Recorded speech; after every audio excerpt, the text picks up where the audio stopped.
Ladies and gentlemen, boys and girls, welcome back to 40k 9th edition.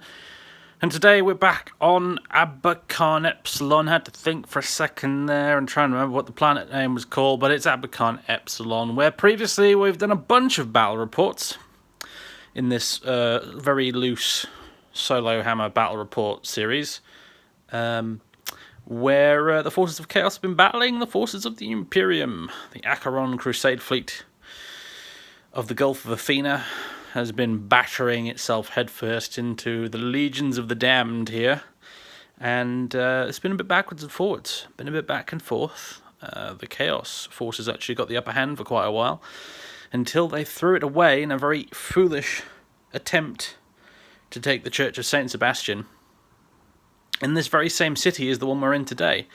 However, today, we're not at the Church of Saint Sebastian in the Mausoleum district. We're actually in the Old Quarter.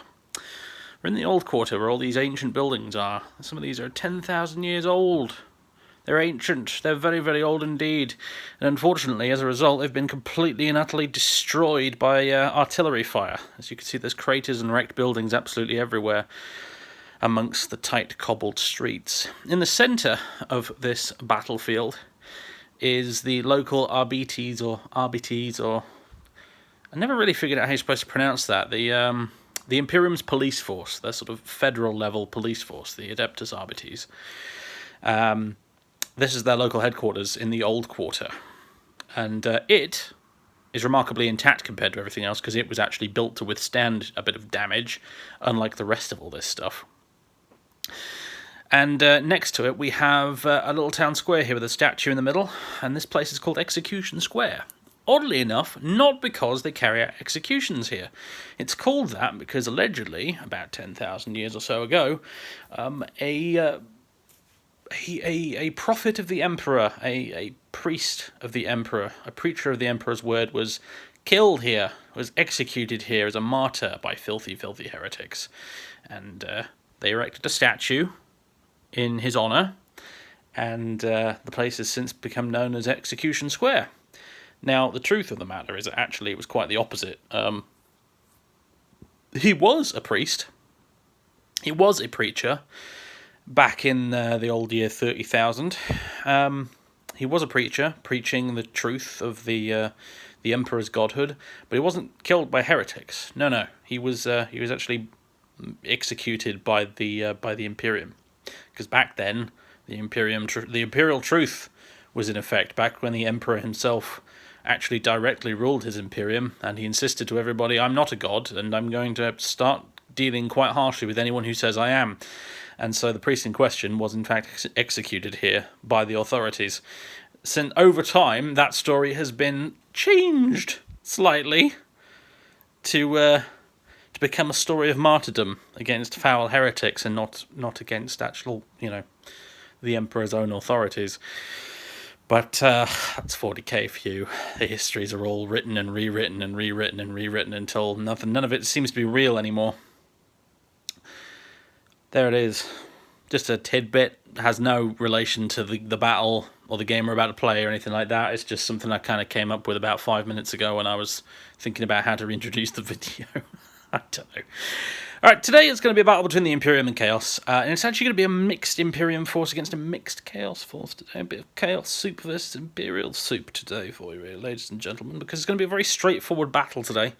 No fancy narrative for this battle. It is just the forces of Chaos and the forces of the Imperium battling over the Old Quarter at the Battle of Execution Square here in Abakhan Epsilon.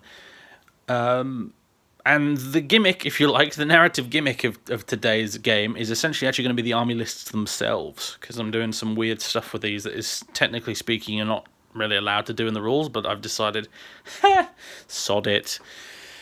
Because was it last night? No, night before last, I finally finished reading Saturnine by Dan Abnett, which is one of the Siege of Terror novels, and I seriously enjoyed it, and I decided I really wanted to play a game inspired by the Siege of Terror, which in this case is going to be a very mixed Imperium force versus a very mixed Chaos force, battling out in close quarters, chopping and hacking each other to bits, in the midst of some old ruins from back during the Horus Heresy and before, from during the Great Crusade. It's a sort of vaguely sort of 30k inspired scenario in a way, although it's obviously taking place in 40k. So anyway, we'll get to the mission and stuff. It's a very straightforward one. It's another open play mission called, I think it's called Domination. I'll get the cards out and show you in a bit, but first, let's go look at the armies.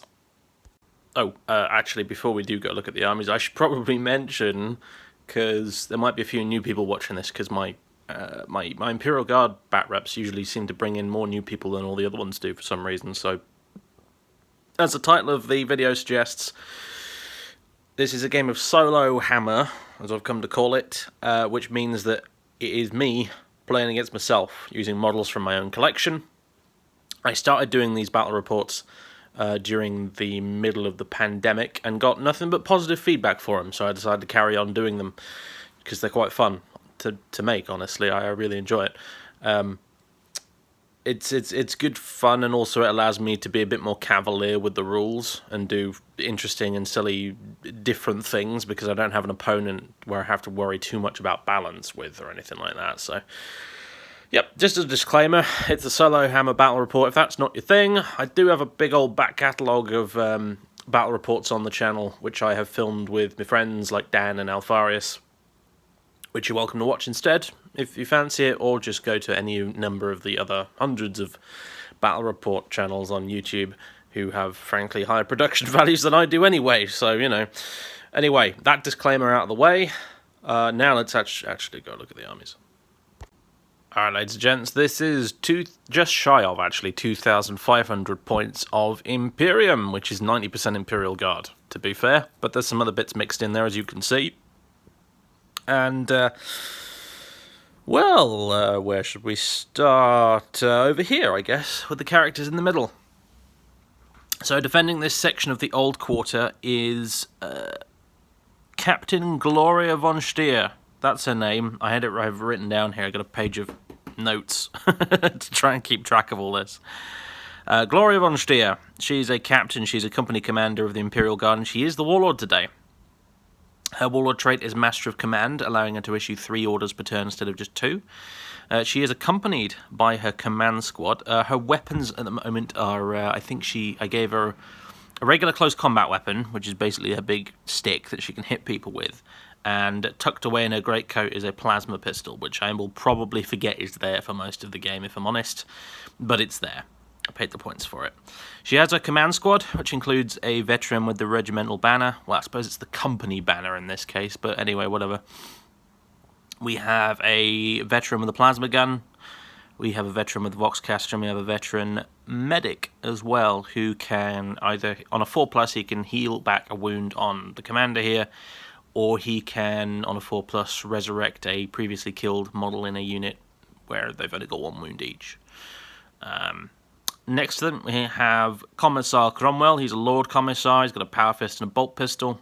Power sword and a bolt pistol. Excuse me. We have a representative. Use your words, Dave. Pronounce them correctly. English isn't really that hard. You've been speaking it all your life.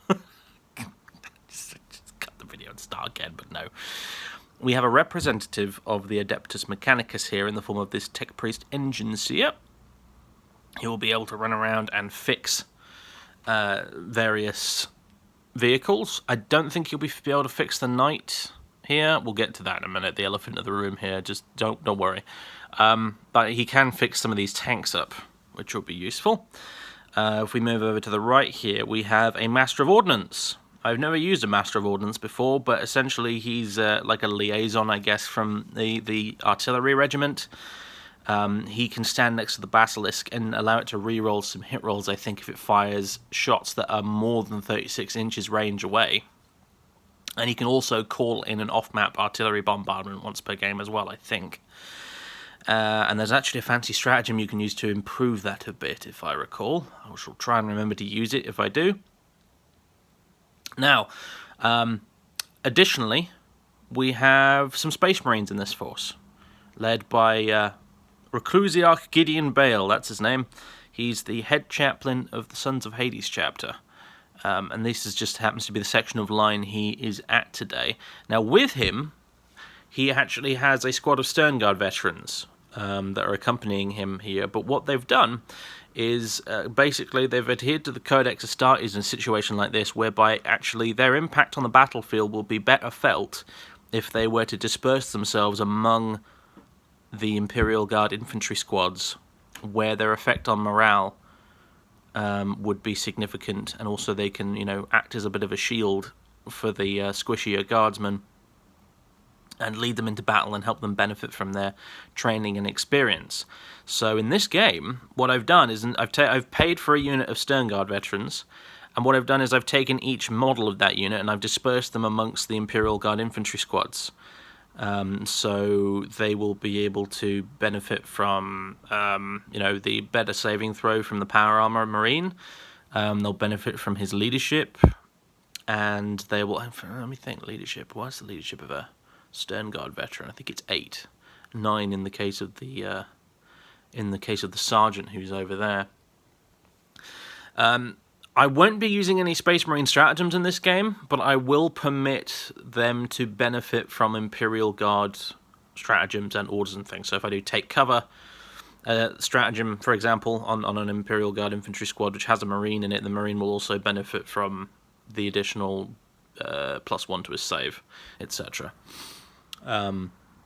Likewise, the Chaplain, Gideon Bale, will be able to affect all other units in this army with his abilities, otherwise his presence here would be a bit pointless at the end of the day. So Imperial Guard units around him, for example, will be able to benefit from his leadership score within 6 inches, and they'll be able to benefit from his catechisms, his prayers, or whatever we're calling them, that chaplains do. I don't remember off the top of my head what prayers I actually gave him, but they're ones that will actually vaguely benefit these guys somehow. We'll get to them in the game when I actually use them at the start of the battle round. But I've also given him a Warlord trait, because even though he's not the Warlord, I've given him a Warlord trait because I just like characters to have Warlord traits. It's a nice role-playing element. So I gave him a Warlord trait, which is he's a Master of Sanctity. I paid a command point to make him a Master of Sanctity, and I gave him the Warlord trait that is called Wise Orator or something, which basically means he can do his prayers on a 2+ instead of a 3+. So he gets, I think he can do 2 or possibly 3 prayers a turn. I will check this when it comes up. He can do an extra prayer a turn, basically, and he does them on 2+. So, because he's a really old, venerable chaplain, he's the head reclusiarch of the Sons of Hades. He knows what he's doing, and he's here to aid in the defense of the Old Quarter. Additionally, we have a single custodian. I don't use the Adeptus Custodes on this channel very often at all. In fact, I almost never use them. But in my mind, if they were to appear in battles, much like they do in the novel Saturnine, actually, which is a lot of this game today is inspired by, they do so one at a time, like this. You've got an entire company of Imperial Guard here with tanks and everything else, and one single custodian has been assigned to all of them. So I've decided to do it. I paid the points for a single custodian guard, and here he is. He's got a Guardian Spear, and I paid the points for his Misericordia dagger as well, and he'll be fighting alongside these guys, just one custodian by himself, because theoretically that alone should be able to make quite a big impact on the battle, you would think. Right, I do apologise for some of the bases mismatching here, by the way, the basing schemes. I very, very, very rarely do, mixed armies on the channel. I tend to just sort of stick to one codex at a time. This is a bit of a rare exception, and so as a result, I tended not to sort of take that into account when basing some of my miniatures. Otherwise, I would have done them all in the exact same scheme to make it fit better, but never mind. So I'm sorry that's a little bit of an eyesore, but what are you going to do? Anyway, we have 2 platoons of Imperial Guardsmen. We have 1st platoon here, led by a lieutenant with a power fist and a las pistol and a Primaris Psyker. Each platoon has been assigned a Primaris Psyker. He's got a bit of fluff on him, that won't do. Each platoon has been assigned a Primaris Psyker to help defend the men's minds and souls against the foul corruption of chaos. Now, as it happens today, the Chaos Forces don't actually have any Psykers of their own, but there was no way for the for command to know that, but they've dispersed Psychers along the line to help combat the foul powers of chaos. So each of the 2 platoons does have a Psyker, like this guy. His powers, this fella here, are Gaze of the Emperor, which the rules for which I'll cover when it comes up, but it essentially basically allows him to shoot lasers out of his eyes. It's really cool. He's got Gaze of the Emperor, and he has Night Shroud, which allows you can cast it on a friendly Astra Militarum unit, and it gets a -1 to be hit, which is kind of nice. I have to admit, Gaze of the Emperor is a lot cooler. I mean, he'd shoot psychic lasers out of his eyes like Superman. That's just badass anyway. Here's his platoon. It consists of 2 infantry squads, each with a heavy weapon, in this case a rocket launcher, and in this case a heavy bolter. And as I said, they've got Stern Guard veteran Marines dispersed among them. In the middle, we actually have a squad of Kazakin Grenadiers. Now, Kazakin as a unit don't really exist anymore, unfortunately, in 40k. They used to, back in like 3rd and 4th edition. I don't know when exactly they got dropped.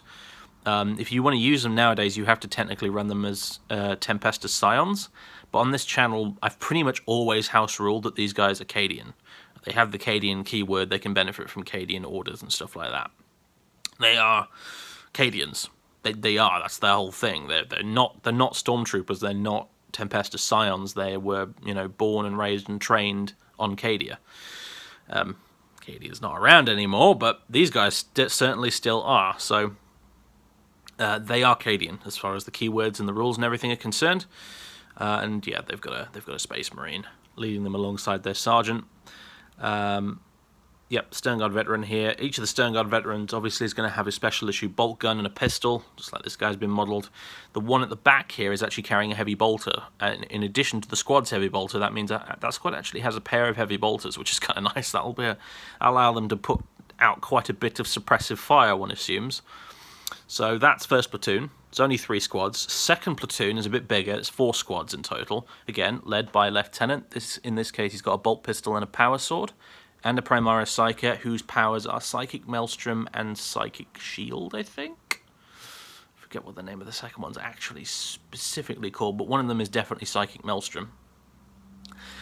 And in second platoon, we've got, again, Marines dispersed around the squads. Infantry squad with missile launcher, 2 infantry squads with las cannons. Everyone's got vox casters for the purposes of, the captain being able to give out orders over a longer distance, and also, the lieutenants as well. They are platoon commanders. They only get 1 order each, by the way. I'm running them as platoon commanders, which for some reason are an elite's choice and not an HQ choice. I don't know why. The Primaris Psychers are an HQ choice. The platoon commanders are an elite's choice. I feel like that's backwards somehow, but never mind.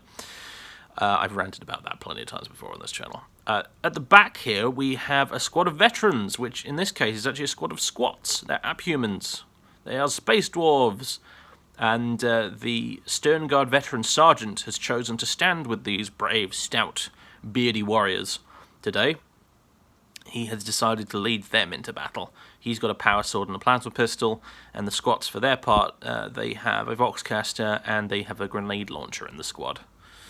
They are using them as veterans, so they have a 3+ ballistic skill essentially, and I think probably slightly better leadership as well. I'm not sure. Right, that's the infantry. What next? The knight. Yeah, why not? This is a Cerastus Knight Castigator from my knightly house, House Munro. It is armed with a Tempest Warblade and a Castigator bolt cannon. Both quite nasty weapons, and obviously it can use its titanic feet to squash things. It is from House Munro, which is a knightly house I homebrewed myself. They have a custom pair of knightly traits, which I have in my notes here. What does it say? Yeah, it's got 2 traits. One is Guardians of the Frontier, because House Munro are based out here in the Acheron sector, which is at the Imperium's frontier, so that made sense to me.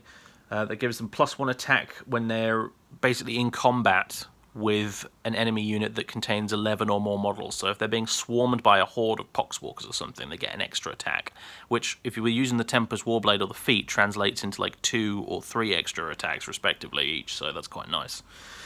The second trait I gave my knights is Defiant Fury. if it's lost half or more of its wounds, it gets +1 to hit in melee, because basically the knight machine spirit and the pilot get angrier the more damaged the knight becomes. And so they hit more ferociously in close combat, and I really like that as a rule. That's just very thematic and fun and cool. Big thumbs up from me, that. I do enjoy that. As a side note, all of the allied forces in this battle will be getting their usual army traits, even though that's not technically how it's supposed to work in the rules.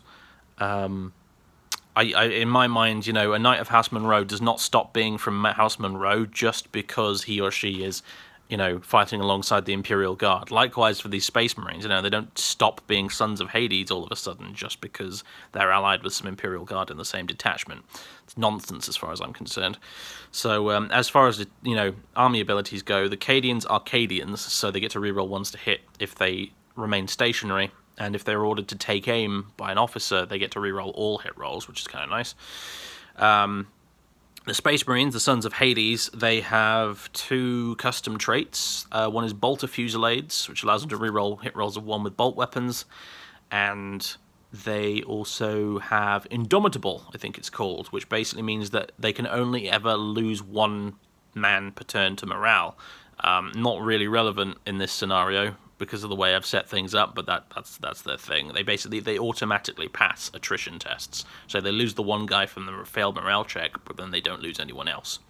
And I picked those 2 traits basically to represent their Imperial Fist heritage as closely as I could without actually picking, you know, copying the Imperial Fist's actual, you know, rules.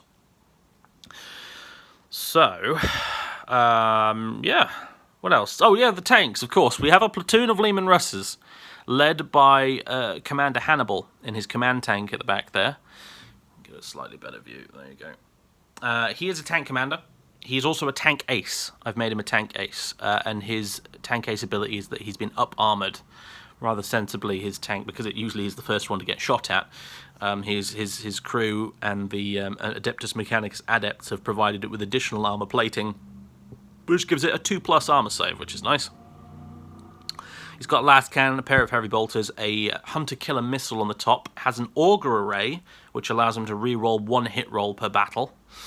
And he has obviously a battle cannon. I know these are like what I picked when I built these. I decided to model them with the Vanquisher cannons just because they look cooler, but I always run them as battle cannons. If I want a Vanquisher in my army, I'll get one of the Forge World ones because they look much cooler. But that is a battle cannon. Don't let it fool you. It's just a battle cannon with an elongated barrel. We're firing the regular high explosive ammunition, not the Vanquisher armor piercing stuff. That's how it works. He also has track guards, which I have modelled on there, which basically mean that even as he gets damaged, he gets to still use his full range of movement as he goes down through the damage brackets. So even though he gets damaged and damaged and damaged, unlike the other tanks in the army, he won't get slower. As for the other tanks, yeah, 3 regular Leman Russes. This one's got an Exterminator autocannon and heavy bolter. This one's got a battle cannon, heavy bolter, and a pair of heavy flamers, I think, which is good for city battles. And we've got an extra one which has a battle cannon and a heavy bolter, no sponsons. We have an artillery detachment sent from the artillery regiment. We've got Big Bertha the Basilisk, Earthshaker cannon, heavy flamer mounted in the front, because the Basilisk kit doesn't come with a heavy bolter. It's an option. You can give it a heavy bolter in the hull, but it doesn't come with it, so I was forced to put a heavy flamer on it, which is an odd choice for an artillery unit, really, but there it is. That covers it all, I think. Yeah. About 2,500 points of mixed Imperium, including the Knight, including the Marines, including the Guard, and including the Custodian. If I've missed anything, I will try and address it later when the battle actually gets underway. For now, though, this is 17 minutes this army overview has been, but there was a lot to get through, I suppose, so... Anyway, let's go look at the chaos, which will probably take equally as long, I'm afraid. This is going to be a long video, this one. It's going to be a big battle. It's the biggest game of Solohammer I've done so far. I normally just do 1,000-point or 500-point games. This is like 2,500. This is mental. Anyway, let's look at the chaos. Alright, folks, here is just shy of 2,500 points of chaos. Foul, filthy, glorious heretics. It is a mixed Chaos Army with mostly consists of the Iron Warriors and the Black Legion, and a little bit of Dark Mechanicus thrown in just to spice things up slightly. Now, this warband today is actually led by the Black Legion. It's led by this guy at the front here, I'll get to in just a second. But with them, they have brought a detachment of the Iron Warriors, because we're taking a city, and who do you call when you need to take a city and you're a Chaos Marine? You call the Iron Warriors, because ultimately you need some cannon fodder in a scenario like this, and luckily the Iron Warriors are quite capable of providing both the cannon and the fodder. So that's what we're doing today. The entire endeavour is being led by this gentleman here. His name is... oh, I've forgotten it. Let me check my notes. Hold on. Galmar Headtaker, that's his name. This is Galmar Headtaker. A Chaos Lord in Terminator armour with, quite obviously, the Mark of Khorne. Now, Galmar is an interesting fellow because he is a follower of Khorne, but he's not a berserker. He's not a former world eater. He's not a berserker. He doesn't have the butcher's nails wailing away in his head. He's a different kind of worshipper of Khorne, is Galmar. He's one of the guys who looks at Khorne and sees Khorne not as simply the blood god, one of mindless slaughter, but the war god, the god of battle. And Galmar has made it his mission in life to master the art of war as best he possibly can, to honour his patron deity.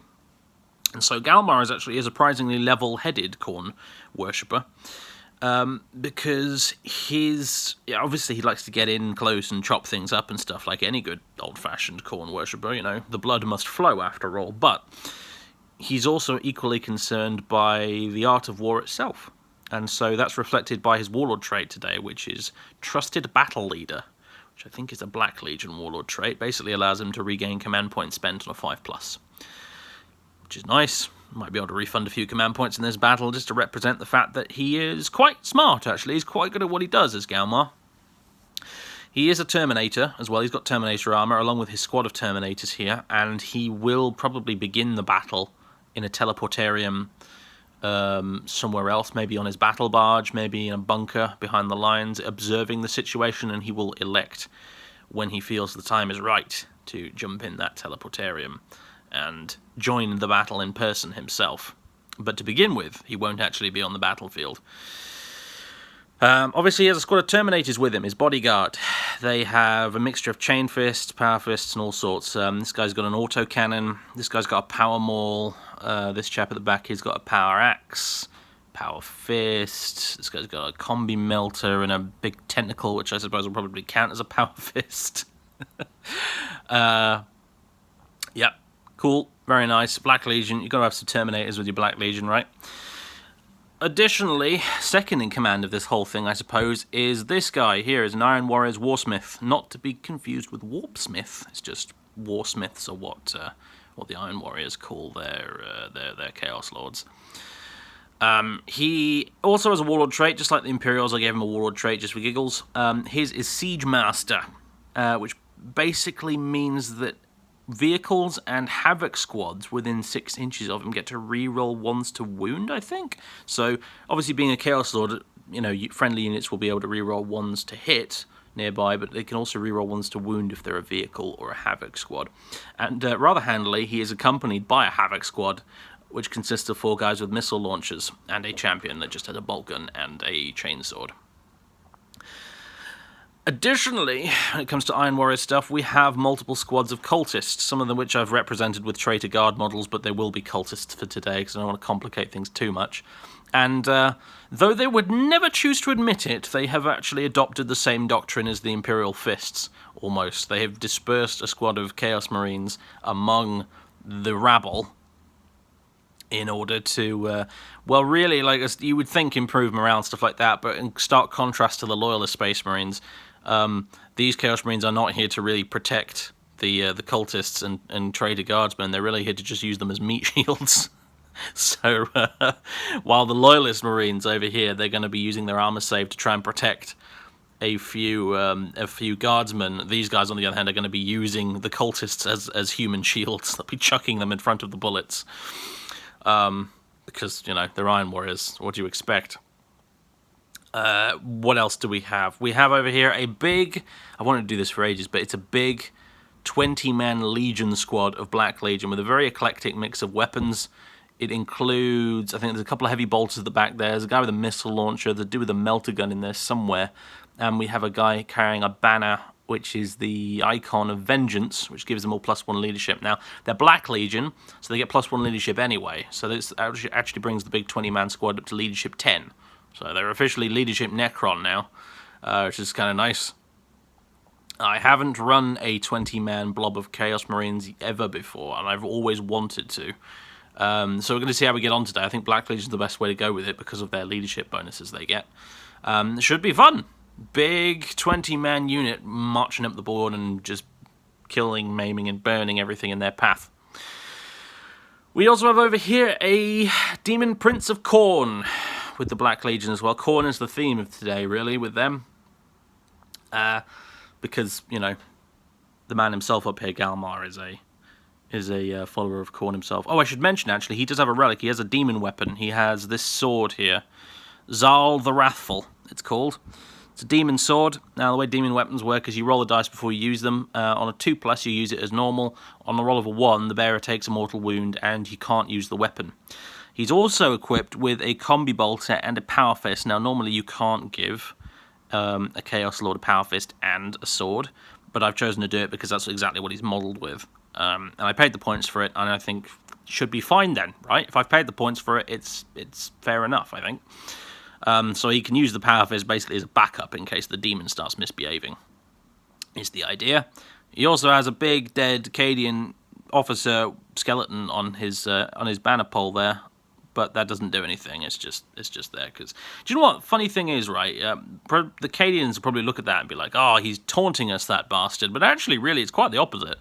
This dead Cadian officer was a guy who, back in the fall of Cadia, you know, Galmar fought him, and this guy put up quite a fight. And Galmar was so impressed, he was like, "You know what? I'm going to mount you on a spike on the top of my armor, and you can come with me on the path to glory, honored adversary." So. It was more a compliment than anything. Anyway, so where was I? Demon Prince, that's right. He's got a Hellforged sword, and he's got a Malefic Talon, and he's got a Warp Bolter built into that Malefic Talon because it is the old metal Demon Prince. Behind him, we've got a Hellbrute with a Hellbrute fist and a multi-melter. And what else? Let's move over here. We've got a squad of Khorne Berserkers and an Exalted Champion of Khorne to go with him. The Champion has a Plasma Pistol and a Power Maul. And, you know, being a Champion, his nearby guys get to reroll wounds in close combat, and also he gets some bonuses if he fights a character. Very appropriate for a Khorne champion, I think, really. The Berserkers themselves probably need no further introduction. Their whole shtick is that they get to fight twice in combat every turn.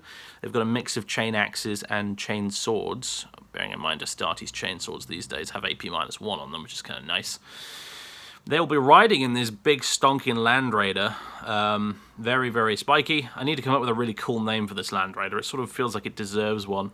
It's very good. It's got like a banner pole thing there with a big pointy effigy thing with a dead blood angel mounted in it, and I love this vehicle so much. The Iron Warriors have brought with them a Vindicator, which has a big Demolisher cannon built into the front of it, and also a Typhon heavy siege tank, which essentially is the answer to the question, what if Vindicator, but big? It's essentially just a gigantic Vindicator. It has a pair of las cannon sponsons, and it has a massive bombard cannon on the front, which, under the right circumstances at least, can probably do a fair bit of damage. I'll confess, I'm a little bit salty about this tank, because in 8th edition, it used to have... It was monstrously expensive in points, but it had loads of really fun rules, like Containment Breach when it exploded, because it's all demonic and stuff. When it exploded, like, nearby Psychers would take extra damage from the explosion. And if it got damaged, the demonic machine spirit in it would get angry, and it would actually improve its weapon skill in close combat as it got more and more damaged. And it could squash enemies to try and get health back as well. And it was a beautiful thing. It was a truly beautiful thing. And all those wonderful, characterful, chaosy rules, unfortunately, in 9th edition, were deleted. the Forge World rules people just took one look at all that and were just like, nah, we're not having that, and they deleted the lot. So now it's basically just a big tank with a cannon on the front, and it doesn't do anything fun or special or crazy. Sad times. It's about half the points cost now to make up for it, but oh well. Right, anything else? Oh, of course, yes. We have at the back here a Chaos Hellwright. There's gentlemen here. Now, they've changed Hellwrights a bit, so they're actually like legionaries. They can repair legion units. Back when I made this guy, though, Hellwrights could repair just any old Chaos vehicle, because they were a Dark Mechanicum unit. Now they're a Chaos Marine unit. They've never had a miniature for them, Hellwrights. It's a bit weird. Forge World has done rules for these guys for a while now, but they've never had an official model. So I modelled mine as the Dark Mechanicum unit it previously represented. So this guy essentially is an evil tech priest from the Dark Mechanicum. He has an array of lovely, lovely little weapons. A flamer, I think. He's got some mechadendrites. He's got a hellforged axe thing. He's got a plasma cutter, I think. And he's got some sort of like soul burner pistol as well, I think. He can also repair vehicles, obviously. And I'm going to allow him, just because of the narrative and the way this army's working right now, I'm going to just allow him to repair all the vehicles. I'm not going to restrict him to a particular legion. As you can tell by his basing, he's part of my Black Legion warband, but only as a sort of tangential ally. You know, he doesn't swear any particular allegiance to Abaddon and the Black Legion any more than these Iron Warriors do. He's just sort of along for the ride, really. You know, he's a member of the Dark Mechanicum first and foremost. So in this scenario, I'm just going to let him work as he did in 8th edition, essentially, and repair any old vehicle, whether it's Black Legion or Iron Warrior. As a dark mirrored counterpart to the Engine Seer over here with the Imperials. And I think that really is everything now. It's going to be a bit of a battle in this game to remember all the rules, because we've got about 6 different armies present, effectively, in this game. I've got a huge page of notes here to try and help me through it, but I'm obviously going to get plenty of stuff wrong. Wish me luck, that's all I'll say. Right, let's look at the mission rules, shall we? And then we'll get started. I knew there was something I forgot to mention. Yeah, one last house rule. Lots of house rules today. One last house rule, which I've used plenty of times on the channel before, but if you're new here, I'm going to mention it just for you. All of the Chaos Marines have an extra wound to basically match the Loyalist Marines.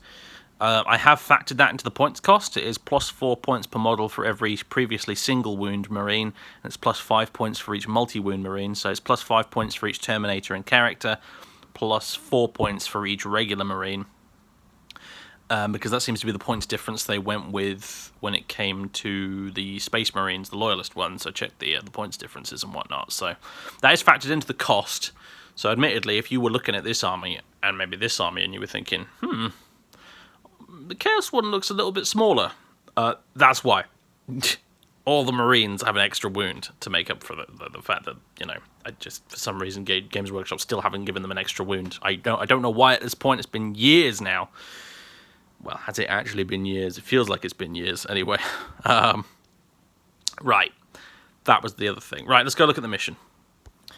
Right, using the open war cards, as usual, because I don't like the match play rules very much. Well, I don't like the match play missions at all. It's a very simple one today, though. No twist, because none of the twists I found in the deck really felt like they suited the scenario. The deployment is the standard 12 inches from the board edge, and the objective is domination. This is quite, apparently, I've never used this one, apparently this one's quite fun. It makes for quite close tactical games, I'm told. Basically, the way it works is players roll off, starting with the winner. Each player alternates placing objective markers until 6 have been set up. I will just ignore that and place 6 objective markers where I feel like narratively it makes sense on the table. At the end of each battle round, if more enemy units were destroyed from one player's army during that battle round, their opponent scores 1 point. In addition, the player who controls the most objective markers at the end of each battle round scores another point. The player with the most victory points at the end of the battle is the winner. And that's it. It's very simple. If you control more objectives, you get a point. If you've killed more units than the enemy, you get a point. And it's a very simple objective for a mission, but apparently it can make for quite an interesting game, I'm told. I'm going to find out today, I suppose. So that's it. Let's go get deployed. Alright, ladies and gentlemen, the armies are deployed. I rolled off to see who would deploy first. It was the Chaos Marines that ended up going to first, and the Imperial Guard / Imperium in general going second. However, deployment was largely determined by terrain, if I'm honest, more than anything else. Let's go over the Imperium stuff first. So we've got the Leman Russ platoon. They've deployed over here on the left flank. Main reason for that is essentially because as a platoon of Leman Russes, they have to deploy together as a unit, which was quite difficult to do actually down other areas of the battle grid, like over here. You know, it couldn't quite fit them all in, so they pretty much just had to go over here. Now, 2nd platoon has deployed along here in front of the tanks, ready to give them some support. At the back we have an engine seer ready to start trying to fix them when they take damage. The custodian has deployed on this flank, knowing the fighting is probably going to be quite thick here, what with there being a land raider full of berserkers as well as other nasty things inbound this way. I reckon that maybe he's got his eye on that demon prince over there. I reckon he thinks maybe he can take that demon prince. That's what I'd be thinking if I was a custodian. Anyway, we've also got, let's see, the Psyker and the lieutenant down there. Commissar Cromwell has deployed down here as well on this flank to provide some morale bonuses to nearby units. And by that, I really do mean that units within 6 inches of him can use his leadership score. He does have the whole summary execution rule, but GW ruined that very early on in 8th edition, so I never use it anymore. In the central ruin here, the one that's largely guarded by line of sight from the police station, we have the Basilisk.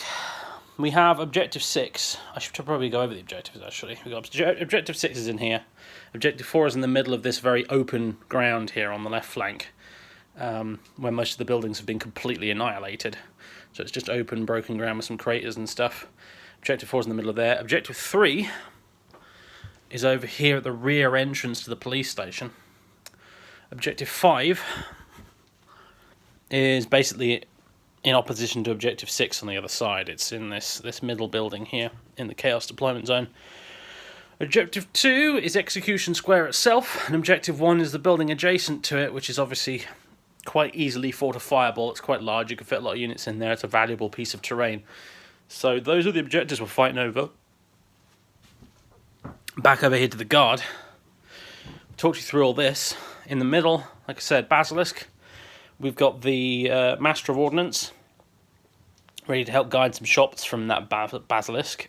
We have 2nd Platoon's unit of squats have deployed in this ruin as well, along with the veteran Space Marine Sergeant that has elected to join them. They're mostly there as a sort of reserve, I suppose, just to try and keep any marauding enemies away from the Basilisk. And also in here we've got Captain von Stier and her command squad, where they've set up a sort of makeshift command post, I suppose, in the corner of this ruin building here.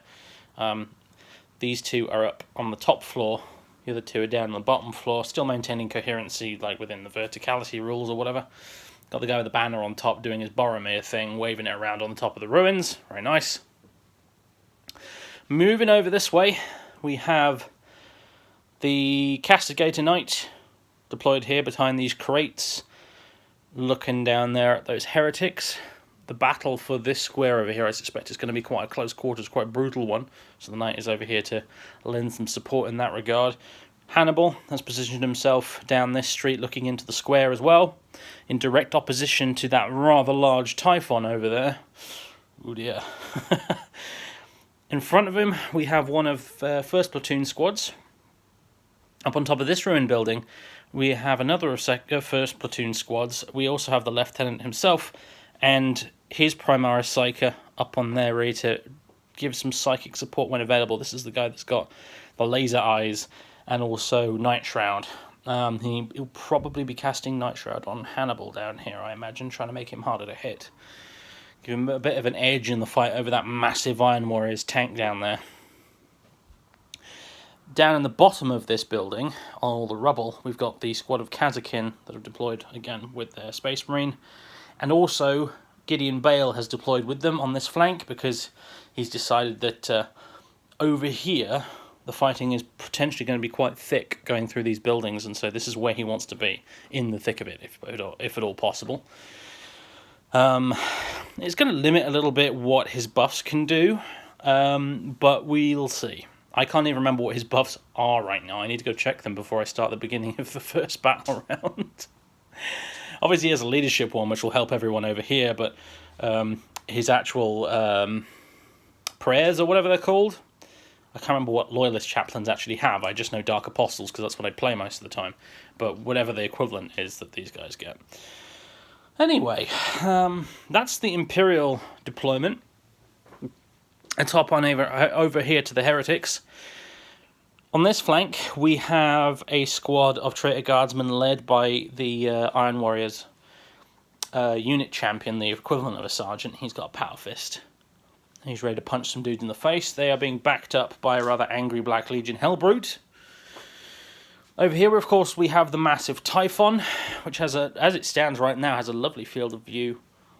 A lovely arc of fire over the entirety of Execution Square right now. We'll probably move forward a little bit and get a slightly better view. He can also, however, fire into the middle of that big building there, which is good. In front of him, more Traitor Guardsmen led by a Chaos Marine with a rocket launcher.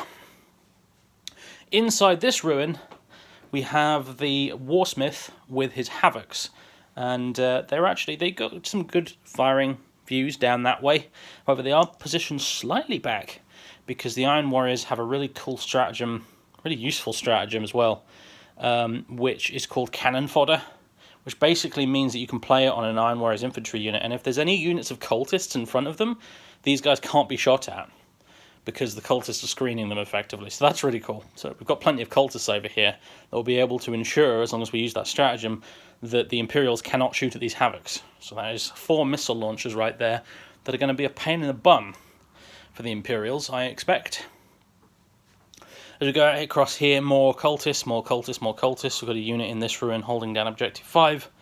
And then we get over onto this flank where most of the Chaos Marines are, because this is where all the open ground is. And so Galmar, in his wisdom, has decided the best place to deploy our power armoured units is obviously going to be where there's not as much cover available. So that's what he's decided to do. The Land Raider full of Berserkers, the 20-man blob of Legionaries, the Demon Prince, and the Iron Warriors Vindicator are all on this flank, facing down against a line of Leman Russes and most of a platoon of Guardsmen. So, yeah, it's going to be a question, I think, really, of how many Legionaries actually manage to make it all the way across here to inflict some damage, because this is a big shooting gallery right here. Now, there are craters, and there are some walls in the way that can provide a little bit of cover on the way up there, but it'll also slow them down, is the other thing, so tricky. A lot of this is probably going to come down to who gets the first turn, and I suspect it might even be one of those games where it's over by like turn 3 or 4. We'll find out. It's a big game. There's a lot of firepower to play with. Lots and lots of stratagems, lots of command points, 18 aside, although the Imperial Guard are on 17 right now because they used one of them on, what was it? On making Gideon Bale a Master of Sanctity, that was it. Lots of rules for me to forget. I'll warn you in advance, that's absolutely going to happen. I'm going to forget all sorts of rules today. But I challenge any of you playing 40k 9th edition these days to play a solo Hammer game and not forget a bunch of rules, frankly. It's harder than it looks, folks. Anyway, right. Now it just comes down to who's going to go first. I have 2 dice in my hands. One nice shiny gold one for the Imperium, Imperials, whatever, and a black one for the Chaos Forces. Looks like Chaos has the first turn. They got a 6 to the Imperium's 3. So, battle round 1, turn 1, goes to Galmar's Forces of Chaos. You know what? That's going to make life a little bit more interesting in the long run, I hope. because they definitely have a bit less firepower than the Imperials do. So them being able to go first, well, I suppose they have the choice of going first or second, but I really see absolutely no reason why they wouldn't go first in this scenario, because all they're going to do otherwise is just sit there and be shot at. So, right, let's go. Black Legion and Iron Warriors, turn 1. Alright, here's Chaplain Gideon. He has 3 prayers, chants, whatever he can do. One is the one that Chaplains normally get, which allows the units within 6 inches of them to re-roll hit rolls in the fight phase, but he also has Catechism of Fire and Recitation of Focus. He's going to attempt both of them on the unit of Kazakin that he's currently escorting. So Catechism of Fire, on a 5 it is successfully heard, and Recitation of Focus is also successfully heard. What they will both do is essentially allow the Kazakin here to add 1 to their hit rolls and add 1 to their wound rolls, 1 for each of those. Catechism of Fire adds 1 to wound rolls, Recitation of Focus adds 1 to hit rolls. So they will be hitting on 2s, and they have +1 to wound in the following battle round. Could be quite useful. Could be very useful. So, putting that on the Leman Russ would have been really, really mean and nasty, I have to admit. There's a reason why you can't do that normally in the rules. It does say in the rules for the chance for the chaplain that it applies to core units, and even though, I mean, like the Imperial Guard don't have core units at the moment because they haven't had their 9th edition codex, but I have to assume that a Leman Russ, particularly a Leman Russ tank commander, doesn't count as core. So I'm just using a bit of common sense there, and I'm saying, you know what, Kazakin are a troop's choice. They probably are core, so we'll do it on them. Right, okay. There's that little bit of admin done. Let's go over to the Chaos. Alright, ladies and gents, it is the end of the Chaos movement phase. Let's go here from right to left, shall we? Vindicator moved up forwards towards the enemy tanks. It's got its eye on one of those Leman Russes, I think. The Chaos Marines have moved into these ruins, being slowed down an awful lot by craters and the walls and stuff as they go through here. They're really kind of relying on the strength of numbers and the ineffectiveness of Imperial lasguns to see them through here. The Demon Prince has moved and advanced up with them. In fact, these guys advanced as well. But unfortunately, they got a piddling 2 on their advance roll, so that wasn't very good. The Chaos Land Raider containing the Berserkers and Exalted Champion has moved up this way to secure Objective 3 for them at the end of the battle round, if it still lives.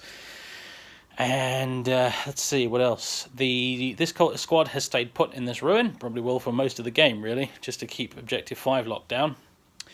This unit of cultists did move in advance. They didn't get a high enough roll, though, to actually try and grab Objective 2, so what they did instead was pile up around the corner of the police station there, where hopefully they can't be shot at. And then maybe next turn they can go out and try and grab Objective 2. The Havocs and the Warsmith have stayed put in their nice, cosy ruins there. Oops, tape measure, get rid of that. Whoop, you saw nothing. The Hellright has followed the Typhon up this way, who is now rolling into the square, trying to get its 24-inch range Dreadhammer Siege Cannon. That's the name of that big gun. I looked it up. Trying to get that in range of the Knight and of Commander Hannibal over there in his Leman Russ.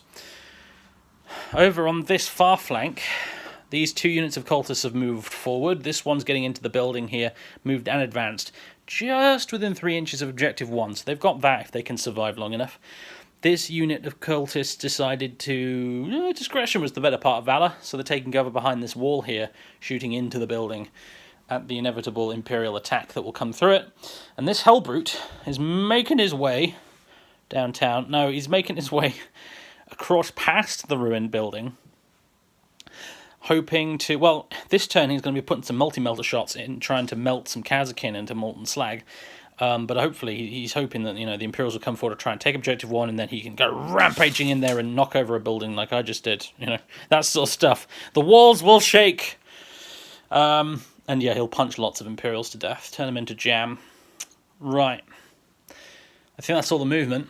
There's no psychic phase, or rather, the psychic phase has been observed, but nothing has happened in it. So let's go straight into shooting. I'm going to start over on this side here, and I'm going to start with this Vindicator, and I'm going to actually spend a couple of command points on this thing. on 2 Iron Warrior stratagems. One is called Methodical Annihilation, which I believe allows it to re-roll the number of shots and the amount of damage its weapons do. And the other one is Tank Hunters, which allows it to, I think, re-roll to wound, or plus possibly add 1 to wound. I'm not sure which, I'll check, don't worry. When shooting at a vehicle. And yeah, I'm going to use it on this Vindicator, because it's going to lob a Demolisher shell straight at one of these Lehman Russ tanks. Possibly, I don't know, maybe the one square in the middle, because if it explodes it'll do the most damage, I suspect. Yeah, how about that? So that's what it's going to do. First shots of the game, so I suppose I might as well do them on camera, although there's going to be a lot of abbreviation in this one, because there's lots of stuff. Here we go, number of shots on the Demolisher Cannon. 2. Right, let's re-roll that. Let's get our stratagems worth out of it. Okay, it's still just 2. Oh, Vindicators, why are you so bad? Anyway, let me recollect myself a bit. Okay, 2 shots it is then. Is this re-rolling? One moment, folks. Is this re-rolling to wound?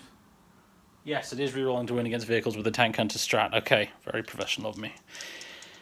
Okay, so hitting on 3s. Okay, both hit at least. Now this is going to be strength 10, so wounding on 3s. Re-rolling that one. Okay, 2 wounds. AP minus 3, so 6 up-saves on the Lehman Russ. Makes neither of them, and this is d6 damage, and I can re-roll them because of Methodical Annihilation. Yeah, I might have to settle for that. 8, yeah, 8 damage is pretty good. That's 2 pretty average 4s. Yeah, I think if I tried to re-roll that, I'd almost inevitably roll something worse, so we'll take that. 8 damage on a Lehman Russ means it's got 4 wounds left. We'll do it on the middle one. And then let's move over to this Land Raider. Yes, it's got a twin heavy bolter and it's got 2 twin las cannons. And well, obviously I think we'll fire the heavy bolter straight into these guardsmen right here, and we'll fire the twin las. See, now I've got 2 twin las cannons. I can split fire here. If I'm feeling cheeky, I would put 1 into this Lehman Russ and another into another one, but it's a d6 damage weapon, man. I don't think we can take that risk, so it's going to be 4 shots straight into the already damaged Lehman Russ on 4 wounds left. 3s to hit. 3 hits. This is going to be 3s to wound. Strength 9. 2 wounds. 2 6-up saves. 1 of which is made. You see? D6 damage. For 4. 8. Oh, that's it. That's it. It's dead. It's dead. 4 damage is enough. Superb. Does the Lehman Russ explode? No, it doesn't. Sad times. Or if you're the Imperial Guard player, hooray, it didn't explode! Yeah, that is 1 Lehman Russ that has been thoroughly battered. It's bursting into flames, the ammunition's starting to pop off in the back. The crew is basically desperately trying to scramble clear of the wreck. It hasn't actually gone kaboom, but that's a definite blow to the Imperial forces over here on the left flank, for sure. Big time. Right. Okay, good stuff. Dropped a dice on the floor. Let's see. Now, they're black. These guys are Black Legion, so they can shoot a lot of their weapons even though they advanced, and I think they're going to do so, but first we still need to do the heavy bolter up here. I almost forgot. Let's see. It's going to be 6 shots. Boobly boo, hitting on 3s. You know what? You're really cocked. Let's do that again. Yeah, fine. Okay, dice gods, you win. This will be wounding on 3s against guardsmen. Again, you're really cocked. All this gravel I put down as rubble. So 2 wounds. 1 6-up save is made. 1 is failed. So 1 dead guardsman essentially. We'll get rid of you. Right. That from 1 dead guardsman from a twin heavy bolter. That's, you got a bit lucky there, I think, Cadians, if you ask me. Right. Okay. So let us continue. Right. This blob of Chaos Marines here. this Legion squad is going to crack off some of their weapons as they advance quickly across this open ground here, using that tip of the spear Black Legion training that's so famous, as they do so to try and drop a few extra Imperials, or at least make them get their heads down. Well, the Black Legionnaires opened fire, and they killed nothing. Most of the shots went sailing over the Imperials' heads. A couple of them managed to connect, but this valorous, brave, honourable Space Marine at the front here, this son of Hades, intercepted those shots and took them on his power armour, meaning that no guardsman actually died. It's something I forgot to do over here, actually, and we lost that other one, but never mind. I will remember next time, hopefully. Well, I did this time.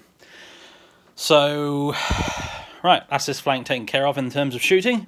Let's move over this way to here. And, you know what? Yeah, it's got to be the Dreadhammer, hasn't it, really? It's got to be the Typhon. Let's do it. Let me measure it up.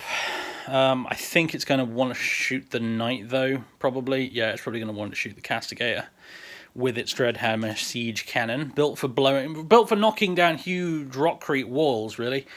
Let's see how it fares against a big old Knight. For the Knight's part, I did say in the preamble to this game that I would only use Imperial Guard stratagems. There is one exception that I should have mentioned, and that is rotate ion shields. I am going to allow the Knight to spend a command point on rotate ion shields, because that's just like a native ability that all our Knights should have, really, and that's certainly how it used to be, actually, back in 7th edition. You didn't, stratagems and command points didn't exist back then. Imperial Knights, they just rotate ion shields was part of their thing. So I'm going to let him do that for a command point. So it'll have a 4+ invulnerable save. And, yeah. Let's see if we can wallop it with this massive siege mortar. How about that? Okay, slight change of plan. I double-checked the range, and I'm glad I did, because actually the Knight is just about that much too far away for the Dreadhammer to actually hit it. So we're going to switch targets, and we're going to have the Typhon shoot at Hannibal instead, because he's in range, just slightly, but he is actually in range, unlike the Knight. So there we go, 2d6 shots. 7. Perfectly statistically average. Let's see if we can get, there we go, 7. I'll roll this entire gun on camera because it's big and explodey. It's cool. Right, this thing hits on... Good question. Right, it hits on a 3+. I think it might have hit on a 2+ in 8th edition, but it hits on a 3+ now. So hitting on 3s. Now, he is within 6 inches of the Warsmith, so because of the Warsmith Siege Master trait, this thing will be able to reroll hit rolls of 1 and wound rolls of 1, which is nice! Here we go. Reroll that 1. Everything hits. Oh boy, I wouldn't want to be in Hannibal's tank right now. Alright, this is a wound on 3s. Rerolling those 1s because the Warsmith is a master of the siege. Okay. That one's a bit cocked, but we'll leave it, it's fine. Okay. This is AP -4. So Hannibal doesn't get a save. And they're actually... Drop the dice again.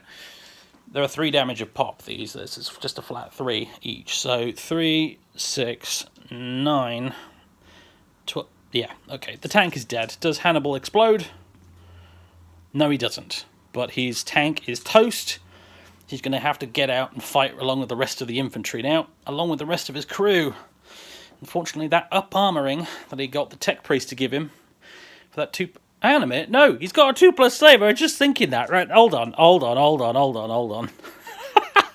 I totally forgot. He does actually have a 6+ save because the tech priest armored his tank up. Right, hold on. Okay, yeah, I've just checked the dice we need. Can he make enough 6s to save himself? No, he fails every single one of them. Oh, well, that wasn't that worth going back and checking again. There you go. Right, Hannibal is toast. He is dead. As I was about to say, that extra work the tech priest did for him was unfortunately to no avail. Right over here on the far left flank, with all of that business in the square out of the way, this Hellbrute opened fire with his melty melter at these Kazakin and successfully melted one of them into a puddle. Now, we're going to go over to this ruin here, where the Warsmith and his chums are hanging about, because these Havocs are now going to open fire at that Imperial Knight. They have 4 missile launchers, which will obviously be firing 4 crack missiles. They can reroll 1s to hit and wound, thanks to the Siege Master. Let's do this. Okay, 3 2s. That's alright then. Let's see how it is. 4s to wound. Okay, 1 wound. And it's AP -2, so 5 up. I haven't. Should I have rotated ion shields there? If I was the Imperial player, would I have rotated ion shields with 4 missile launchers shooting at me? Yeah, I probably would have. So 4 up and vulnerable save, and I'll deduct the command point. Yeah, okay. Well, it would have been made even if I hadn't rotated, but it felt good. So no damage done to the knight. That knight's going to be a problem. Okay, like they've eliminated Hannibal, fine, but that Typhon, it's big and chunky for sure. But that knight with its Tempest Warblade thing could definitely carve that thing to pieces if it wanted to. And indeed, I suspect it's going to try. Anyway, that's all of the Chaos shooting done. There is going to be no charges because nobody's in range to do so. Which brings us to the morale phase. And I think there was only 1 casualty from that infantry squad over there and those Kazakin in that building over yonder. So there's no morale stuff to do. So we're basically just going to head straight over into Imperial's turn 1. That was over quite quickly, wasn't it, really, in the end? I was a little surprised. It's as ever, as usual with 40k, I suspect it's turn 2 that's going to be the real slog. As everything starts to get into charge range and lines of fire start to open up. But yeah, alright. Chaos turn 1, pretty successful. They actually currently control Objective 3, Objective 5, and Objective 1. Not bad. The Imperials are going to want to shift them off one of those if they can help it and try and secure 3 for themselves while they're at it. Easier said than done, though. Don't forget, Galmar himself and his Terminator entourage are yet to arrive on the battlefield. They could still pop up anywhere at any moment. So the Imperial Guard are going to have to be aware of that when opening up their lines a bit. But yeah, let's go do it. Alright folks, the movement phase is done, and I forgot to clean up a couple of dice. Whoops. Don't mind me. Leaving dice littered all over the table like an amateur. Right. On the Imperial's left flank, the troops have moved into these completely smashed to smithereens ruins. And thanks to a good old big fat advance roll from 2nd squad, we'll call them, 2nd platoon, they've managed to actually get within 3 inches of Objective 4, which is more than the Chaos Space Marines were able to do, that's for sure. Now they've just got to stay alive until the end of the battle round, which admittedly is going to be jolly easy to do, since the Imperials are actually going 2nd in this scenario. It's one of the advantages of going 2nd in a scenario where you score at the end of a battle round, so... Not bad work there, Lieutenant. You timed that perfectly, sir. Yes, you did. Who? You talking to me? Yeah, yes, you. Well, he's raising his hand like that. It makes it sound like he can't hear you properly. Anyway. Yeah. So, Objective 4 is in the hands of the Imperials for now. They did advance to do it, of course, but thanks to the magic of Imperial Guard orders, this unit may still be able to shoot this turn, which would be good. This squad... call them 3rd squad here, they stayed put. They haven't moved, neither have any of the units in here, really, in this building. Except the Basilisk, because I have pivoted here for dramatic effect, because it's going to be firing down that way pretty soon. The Cerastus Knight Castigator, with its huge box of ammo on its bum, I forgot about that. It's moved 12 inches forward into the square, where I'm now kind of starting to realise that it's very cramped for an Imperial Knight Cerastus Castigator, whatever it's called, to actually manoeuvre in there, but it'll have to do. It's not going to be able to charge the Typhon this turn, but soon. Soon! In the meantime, 1st squad, 1st platoon have moved up behind that barricade. There's no way they can get to Objective 2 this turn, but they've moved in an attempt to maybe get there next time. 2nd squad have stayed put up here because they don't have a lot of targets right now, but they might have a few in future. In fact, I don't know. Can they see those cultists in there? It's difficult. It's a bit blurry on the camera because of the depth of field, but yeah, I reckon they could probably get some shots into that ruin if they wanted to. Meanwhile, down here, Gideon, the chaplain, the Reclusiarch, is leading these Kazakin through into this ruin here, where they are going to want to try and secure Objective 1 in a subsequent turn, and at the very least, kill off enough of those cultists there to make sure that the Chaos aren't scoring it either. So they're going to want to try and deny that more than anything. Bearing in mind, thanks to Gideon Bale's masterful oratory, they are going to be adding to 1 to hit and to wound these Kazakin, so they could be quite lethal. There is, of course, the Hellbrute still to worry about, but don't worry about him later. I don't know, maybe we could try shooting him. But I don't know if it's worth it at this range. Kazakin have Hell Guns, which are very, very short range, so... right. That about sums it all up. I'm going to go into the Psychic phase now, though. And in the Psychic phase, let's start over here with this Primaris Psyker up on the top of this building here. Now, what he's going to do is, first of all, he's going to cast Night Shroud.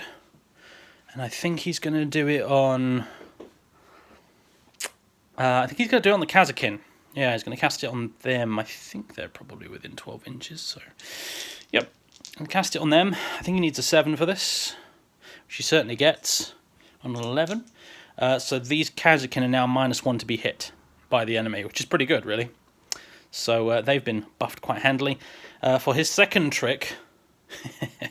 is he going to do Gaze of the Emperor, or is he just going to do a Smite? I think I want to do... Well, the problem with Gaze of the Emperor is its range is 2d6 inches. And right now, I don't think he's in range with his laser eyes, so he's probably going to leave it for the moment. Had I remembered that at the time, I might have had him move down here with these guys to try and get him a bit closer, but never mind. So I guess for now he'll just smite, and he'll probably be smiting these cultists because they are the closest unit currently that's in range, except it's... No, they're closer than the Typhon. Okay. Does it go off? First thing? Yeah, it does. The Chaos can't deny that. So D3 mortal wounds. For 2. Alright, so 2 cultists bite the dust. We'll take them from the back. Okay, that's one half of the Psychic phase done. Second half of it is over on the other flank of the battlefield, where similar sort of thing... Oh, I just remember... I've made a boo-boo, guys. I've made a boo-boo. Hold on. Told you this sort of thing would happen. Put these guys back. These cultists are not dead. They're not dead. I forgot that Primaris Psykers, for some annoying reason, they can know 2 powers, but they can only cast 1 of them each turn. They're not like a sorcerer or a librarian or anything like that. They can only cast 1 a turn, so that smite didn't happen. He was just daydreaming. He was thinking to himself, gosh, it would be really nice if I could smite them as well, instead of having to wait another 5 minutes. God, imagine like 2 of their heads could explode. It would have been marvellous. So, yeah, back to reality. Over here, we have this guy. He has 2 options. He has Psychic Maelstrom and he has Psychic Barrier. Psychic Barrier will allow him to add 1 to the saving throws for a unit within 12 inches, which will probably be one of the tanks, let's face it. Alternatively, he could use Psychic Maelstrom. However, I'm going to need to check what Psychic Maelstrom actually does. I know that it's an attacky, offensive power. So let me go see what it does. Alright, we're going to give Psychic Maelstrom a go, and we're going to do it on these Chaos Marines, I think. Who would I prefer? It doesn't have to be the closest enemy unit or anything like that. It's just an enemy unit within 18 inches. Could do it on the Demon Prince. Wouldn't be a bad idea, actually. You see that coming at you. Think you're here to stop the foul powers of chaos. That's his job, right? So he's going to try and... Yeah, we're going to do Psychic Maelstrom on the Demon Prince. Summon a swirling vortex of psychic energy around this monstrosity and try and do some damage to it. So it's going to go off on a 7, which it does. And the way this works is we roll a dice on a 2+, it takes a mortal wound. It does. So Demon Prince takes a mortal wound. On the 3+, it'll take another. No. Okay, the way it works is you roll 3+, takes another, then a 4+, it takes another, a 5+, it takes another, and so on and so on and so on. So it can potentially do a fair old bit of damage, a bit more than a smite, because a smite's ultimately just D3 unless you get super lucky. Okay, so 1 mortal wound on the Demon Prince by this terrified Primaris Psyker over here. Well done, chap, well done. That's the reason we brought you along. Now then. Psychic phase done. We're going to go into the shooting phase, and I need to think about what orders that Captain von Stier and her subordinates are going to be issuing this turn. Alright, continuing over on this flank, I'm actually going to start the Imperial shooting phase with this Leman Russ tank with its Exterminator autocannon and its heavy bolter. I'm going to put both of those big guns straight into the big blob of legionaries over there. Alright, automatic explosive shells go raining into this tight formation of legionaries, and they have this many saves to make of 4+. Each one is 2 damage, so each one will kill a marine. Okay, they make 4 of them. They fail 1. 1 marine has been killed. Hold on a minute. No. I already... Wait, no, everything's fine. 1 legionary is killed. Let's get rid of him in the back there. I had a momentary brain fart there, I'm afraid. Please excuse me. Next up, we have this second Leman Russ tank here, which has got a heavy bolter and a battle cannon, and it's going to do exactly the same thing. The battle cannon, it looks kind of mean, especially since I've modelled it with the Vindicator bit, so whoops. But anyway, battle cannon looks kind of mean on paper, but actually it's really more of a... It might be strength 8, but it's more of an anti-marine weapon. It's anti-heavy infantry, it's not anti-vehicle, really. So it's going to put in a high explosive shell into those Chaos Marines along with its heavy bolter. Right, as more ordnance lands on these guys, they've got more saves to make. 1 from the battle cannon at -2, so it'll be a 5-up save, which they fail, D3 damage for 1. So 1 of these Marines is wounded, and then we have 3 heavy bolter saves to make at -1, 4-ups. 1 is failed, so 1 Chaos Marine effectively is killed out of all of that. Another one goes down. Right, now then, let's think about what we want to do with these infantry squads. So this squad in the middle, they've advanced, but the lieutenant is going to, is he? No. Captain von Stier over the Vox is going to order them, there's a reason for this, but Captain von Stier over the Vox is going to order them to, I think it's called forwards for the Emperor, and basically what it allows you to do is shoot as normal as if you hadn't advanced, which is pretty neat. So that las cannon will still only hit on 4s, but it can fire. All these las guns can shoot as well. So obviously the las cannon is going to want to shoot, what is it going to shoot? Vindicator or Land Raider? Vindicator, Land Raider. Probably wants to shoot the Land Raider, I reckon so.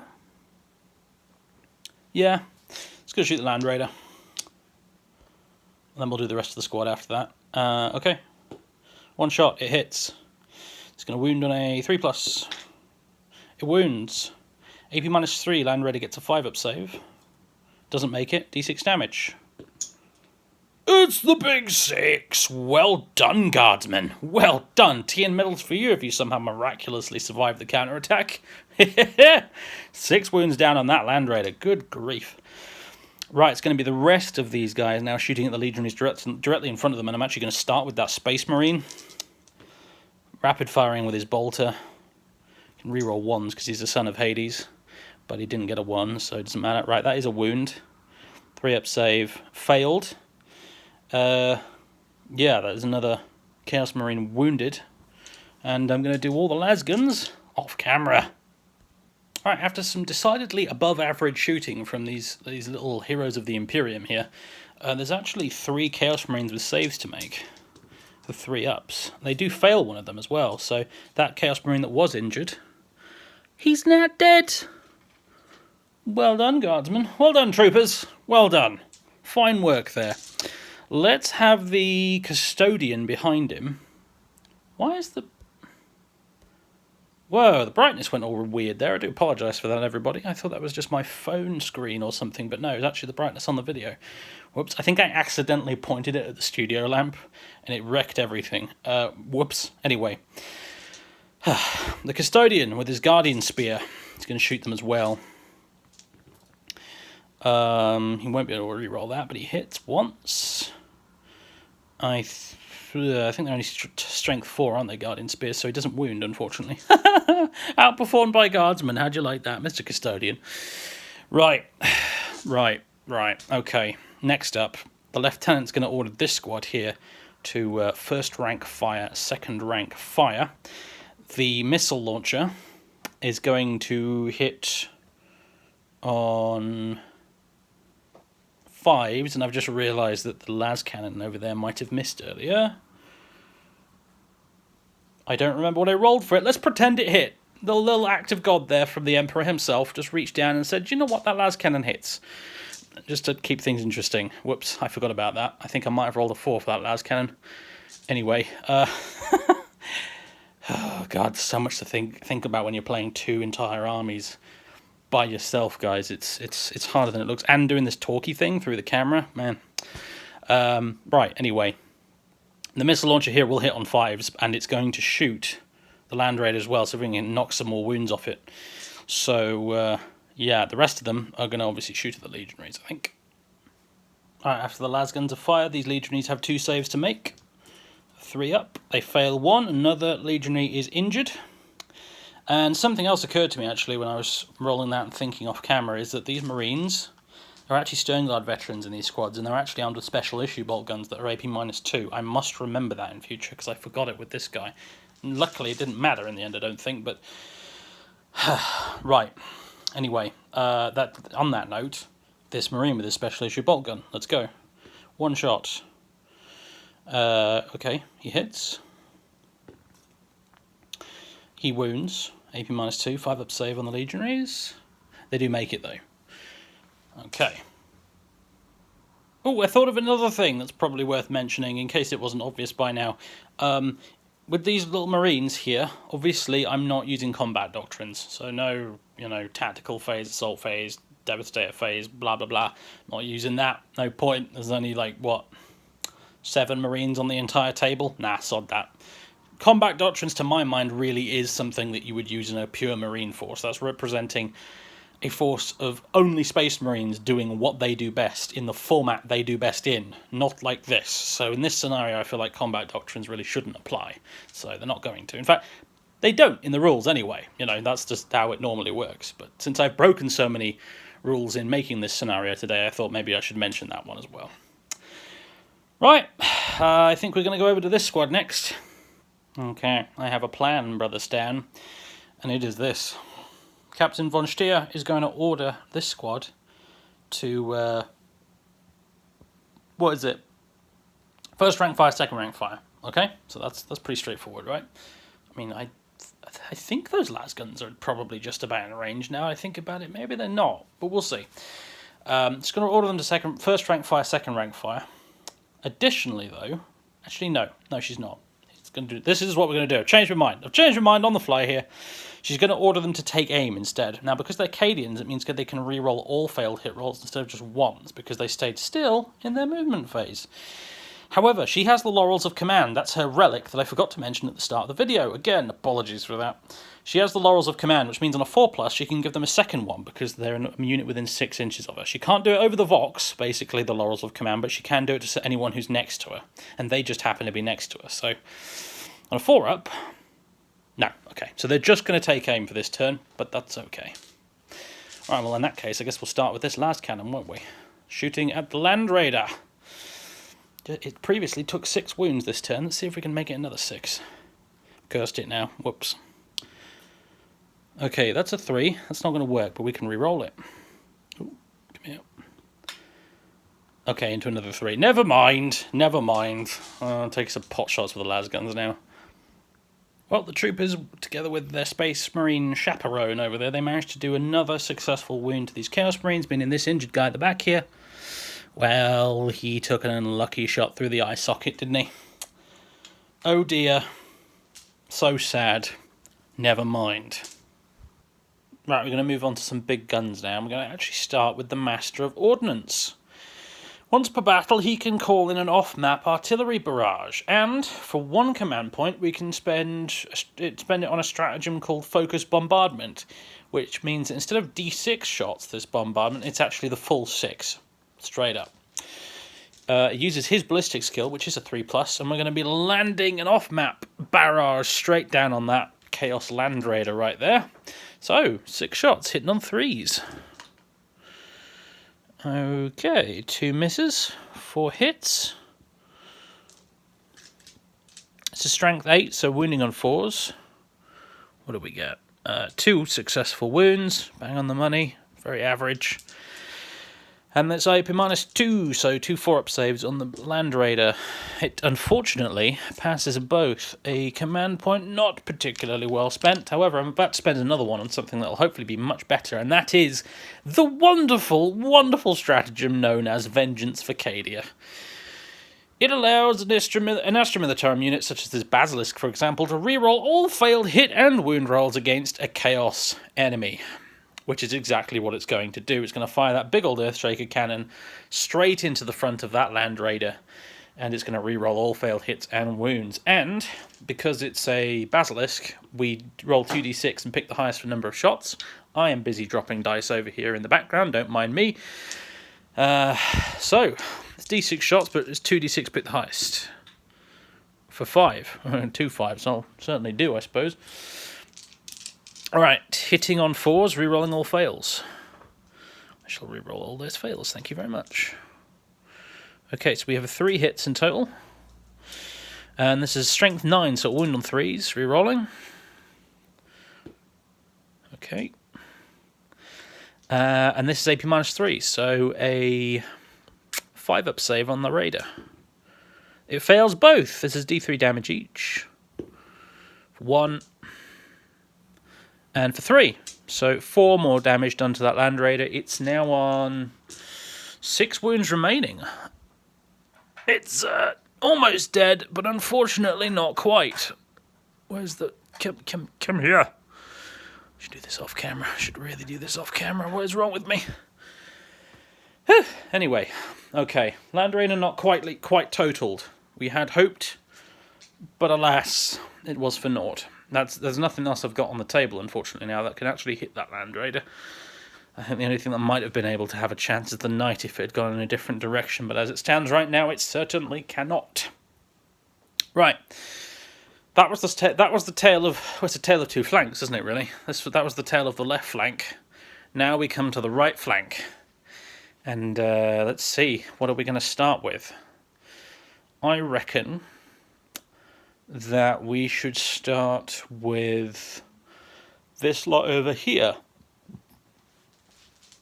Now then, I think the captain, she's going to order them to take aim?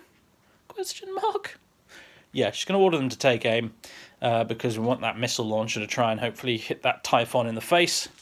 Maybe do some damage to it because that Typhon is a problem. That's for damn sure. So we'll do the missile launcher first, then I'll do the las cannons off camera. The las cannons? Sorry, las guns. I wish las cannons. The las guns are probably going to shoot inside this building at those cultists, I imagine. But the rocket launcher first with a crack missile. Hitting on a 5 because it moved. It misses. It would have only been able to reroll a 1 because it did move from take aim, so never mind. Right, I'll fire the las guns off into the cultists in the ruins there, see if we get any lucky hits. Thanks to take aim, they actually did get a couple of lucky hits. So on these cultists, they would have a 5-up save for being in cover from the las guns, from the las guns normally, and I could take it on the Chaos Marine instead and have a 2-up save. But as I said, he's not there to protect the cultists. The cultists are there to protect him as far as he's concerned. So no, 2 5-up saves.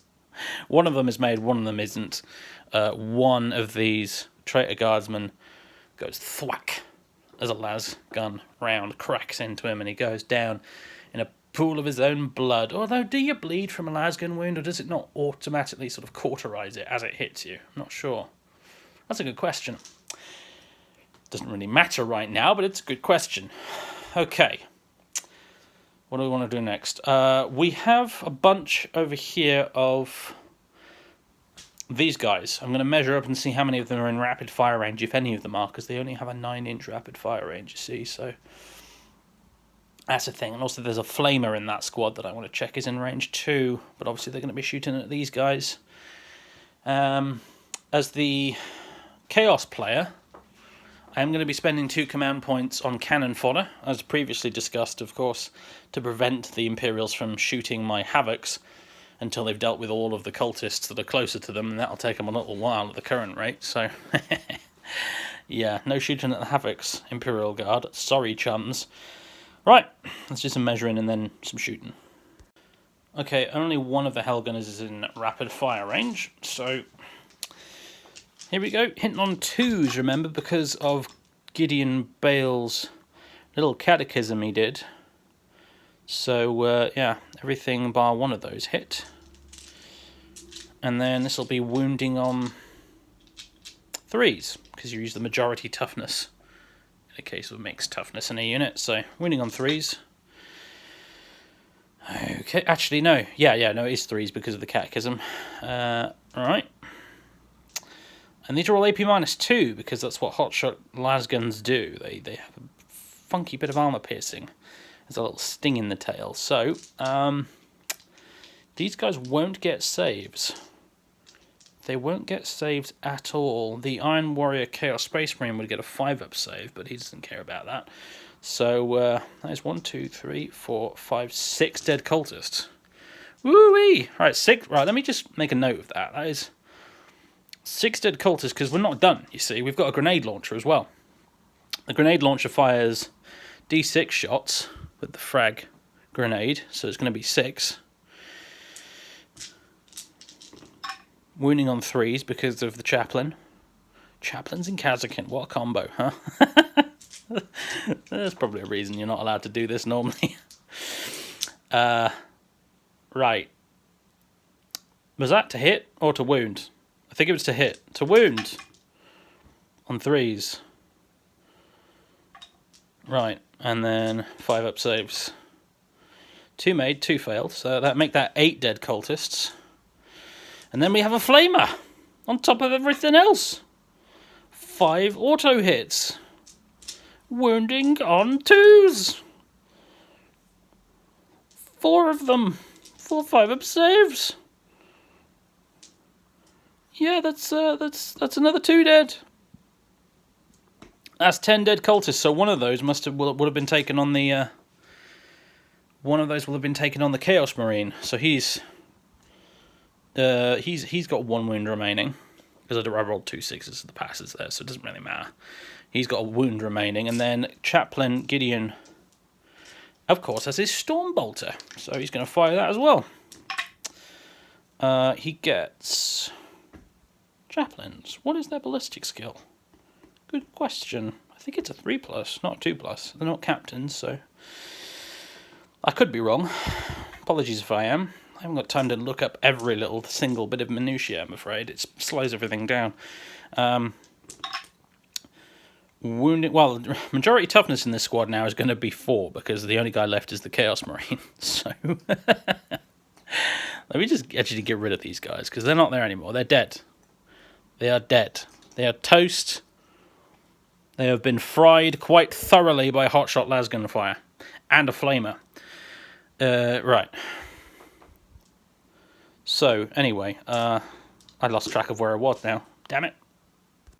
Alright, it was 1 wound, 1 2-up save is passed. Okay, so everybody basically in that squad is dead except for the Chaos Marine with the missile launcher, who, for his part, he's alive on 1 wound remaining. So let me just pop a little dice next to him as a reference for that. Okay, right. Let's move on to something else. By something else, I kind of mean this squad here, I reckon. I forgot the Marine. I forgot him. I completely forgot the extra Marine in the Kazakhstan squad. 2 shots from his special issue bolt gun. He misses with both. Well, does he? No, he hits with one of them because of the chaplain. Does he wound, though? Nah, Nah, never mind. Right, so moving over here now, and I've had to think about this. So here we have a bit of a case, I'm afraid, of rules as written conflicting with rules as intended, I think, because on account of the cannon fodder stratagem, theoretically right now, this squad of guardsmen is not allowed to shoot at those havocs because a squad of cultists does exist closer to them. The one behind this wall here. I'm not going to count this one remaining Chaos Marine as a squad of cultists, by the way, in case that was it wasn't obvious. I mean, it's a Chaos Marine. It's not a squad of cultists, so I don't care if the rules are written otherwise. However, they're behind a wall. You can't even see them, so they're not exactly screening anything, are they? The spirit of the stratagem really is to represent the Iron Warriors sending out waves of cultists in front of them, and the enemy being forced to deal with them before they can focus on stuff in the back line. In this particular scenario, though, I feel like that's completely bloody irrelevant, because you can't even see the cultists that are behind that wall right now. So I'm going to allow these guys to shoot at those havocs, basically is what I'm saying. Now, the only people in range to shoot the havocs, I think, are the Marine with the heavy bolter and the heavy bolter team. So we're really just firing a pair of heavy bolters at them. But, yeah, I'm going to allow that to stand, because I like to follow rules as intended as opposed to exactly as written in scenarios like this. Just apply some bloody common sense, right? Anyway, let's do the Marine with the bolter, with the heavy bolter first. 3 shots. He hits twice. Got to do these separately because, different ballistic skills. He wounds once. This is AP -1, but that's really cancelled out by them being in cover, those havocs, so... Ooh, actually... Yeah, no, it was a wound. I rolled a 4, because I almost forgot havocs are toughness 5 these days, so... Anyway. Yeah, so it'll be a 3-up save. Which is failed. 1 havoc is dead. Straight up dead. Now the second heavy bolter team, the actual guardsmen with the heavy bolter, they'll hit on 4s. And they get 2 hits. Actually, they didn't move in the Arcadian, so let's re-roll that. There you go, 3 hits. Now, wounding on 4s. 1 wound. Another 3-up save for the Havocs, which is made this time. So 1 Havoc is killed. The rest of these guys are not in range. What they're going to do is they're going to fire their lasguns down range at that Chaos Marine in the building there. Some more noticeably above average shooting from the brave troopers up on the roof there. This Chaos Marine has 4 saves to make, but he's getting a 2+ because he's in cover right now. But he failed one of them, which means he finally kicks the bucket. Right. Nobody now controls Objective 1 at the end of the battle round. The story will obviously change in future turns, but for now, that has been denied to the Chaos Forces.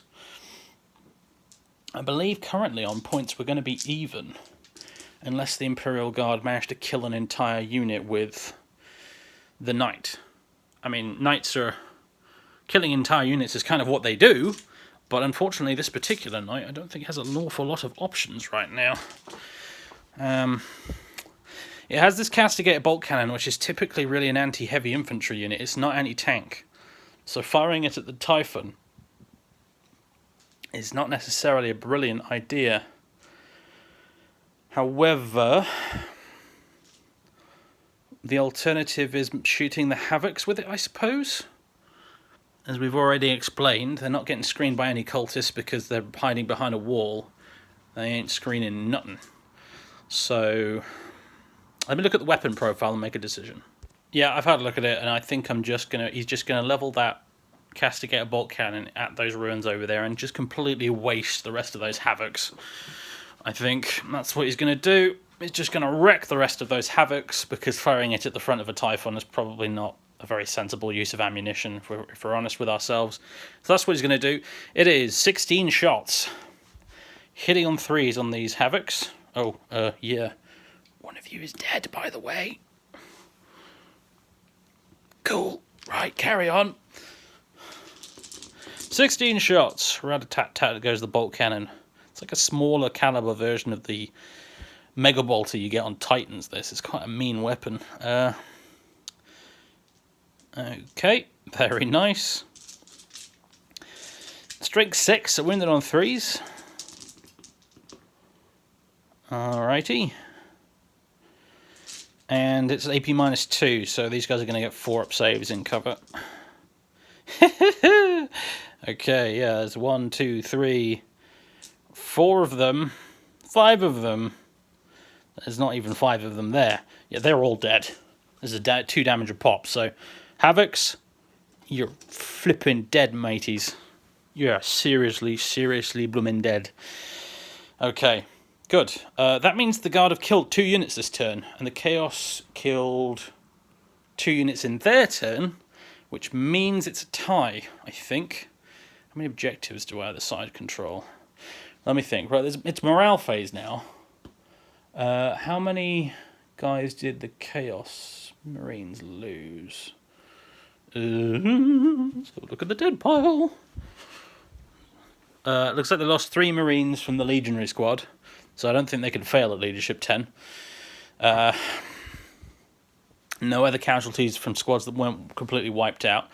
So, really no morale to do. Right. Okay. The Chaos control objective 5, so that's one objective. I'm sending things flying all over the place today. They control this one. They control this one. They don't control that one anymore. So they just have 2 objectives.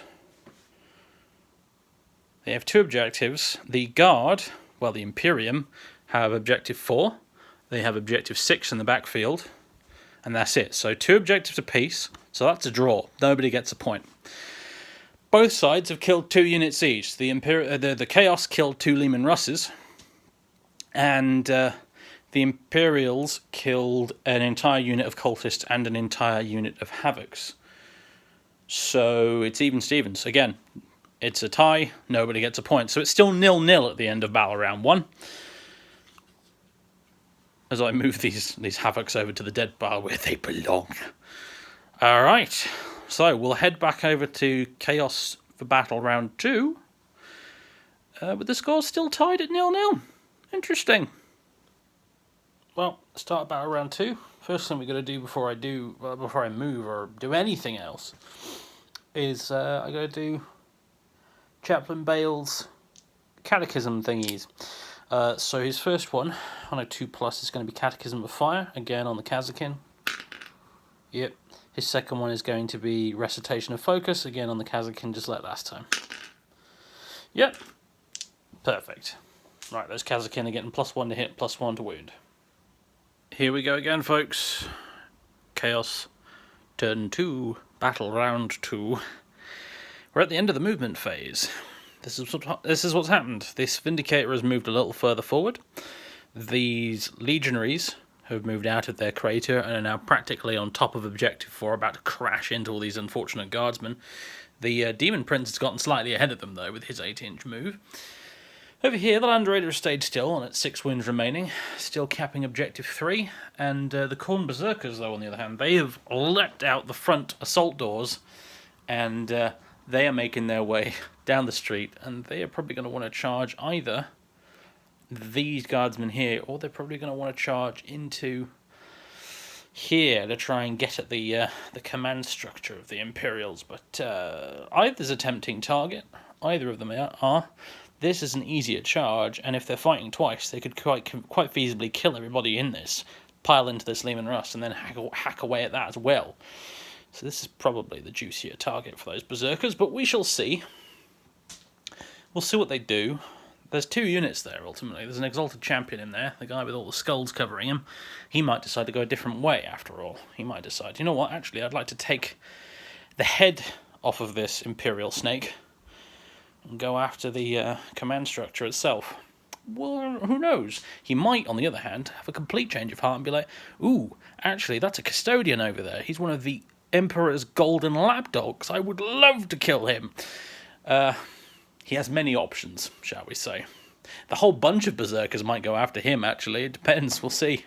I can certainly see it happening. I mean, if we kill all of these with shooting, maybe the Demon Prince will go after the custodian. That would be cool. That'd be very cool. Lots of options in this turn. This is going to be a big one, battle round 2, I think. Over at the back there, those cultists have stayed where they are, you know, capping objective 5. Over here, on the other flank of the battlefield, well, this Hellbrute is about to make his charge straight into these Kazakin and the Chaplain. The second squad of cultists that was over here, these traitor guardsmen really, have moved up to camp objective 1. All they've got to do now is try and stay alive long enough to keep it.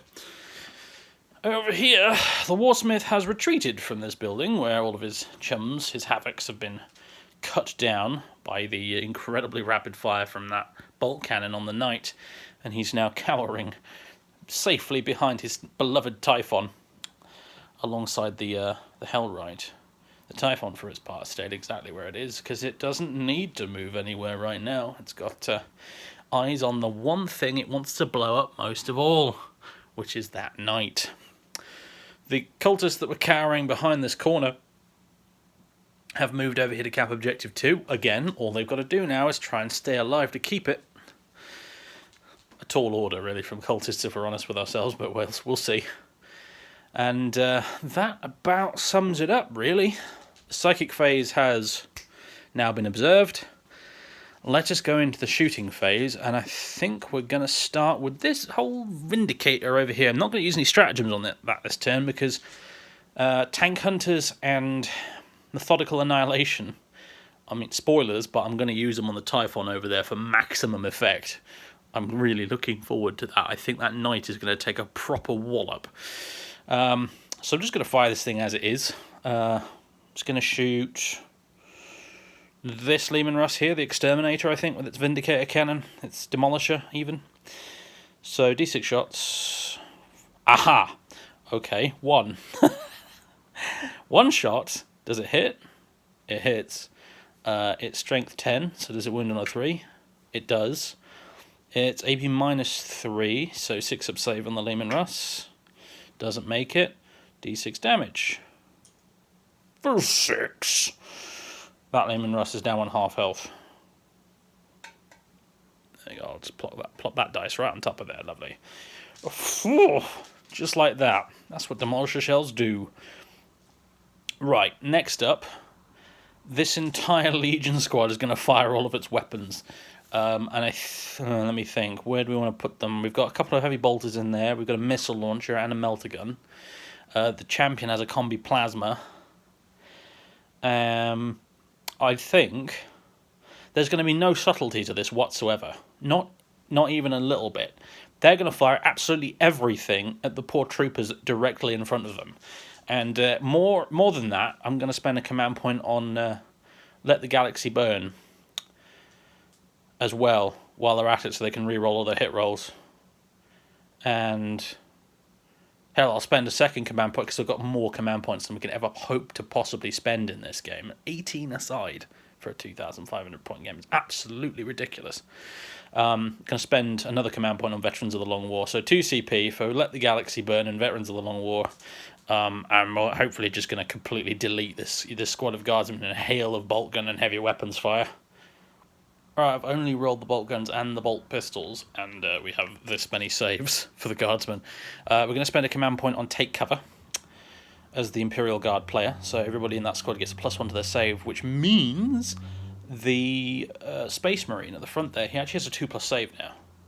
So I'm going to take these one at a time and see if this brave son of Hades can shield his human allies here with his power-armoured self and take a lot of the shots for them. So one at a time. Passed. Failed. 1 wound left. Passed. Passed. Passed. Passed. Passed. Passed. Passed. Failed.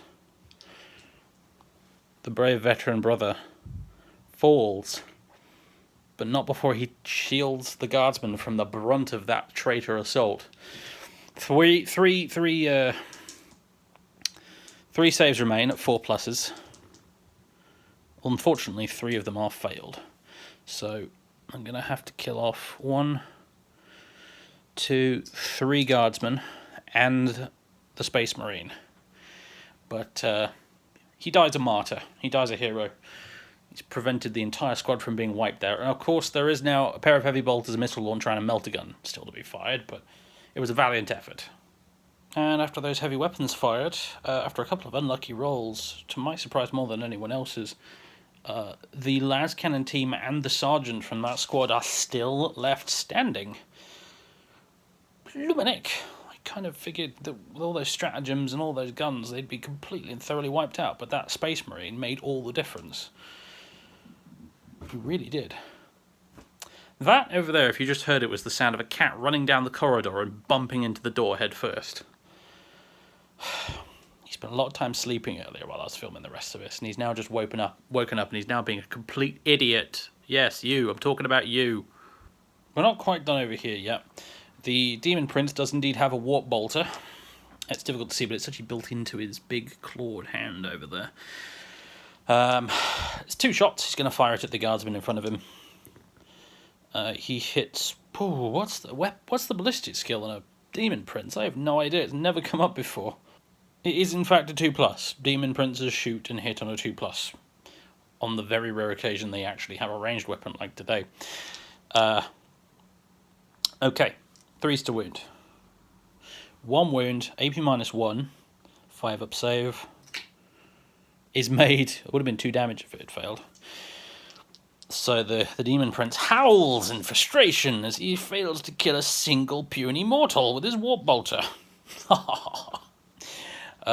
Yeah, if he decides to charge that squad, by the way, I am treating the custodian as a character, so he will be able to heroically intervene should the situation arise. Just for future information, it may come up this turn. Right.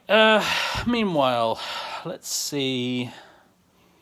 Bunch of corn berserkers with pistols, and a champion with a plasma pistol. Actually, come to think of it, what are they going to do? I suppose they'll shoot at the guardsman directly in front of them. That seems like a corn berserkery thing to do.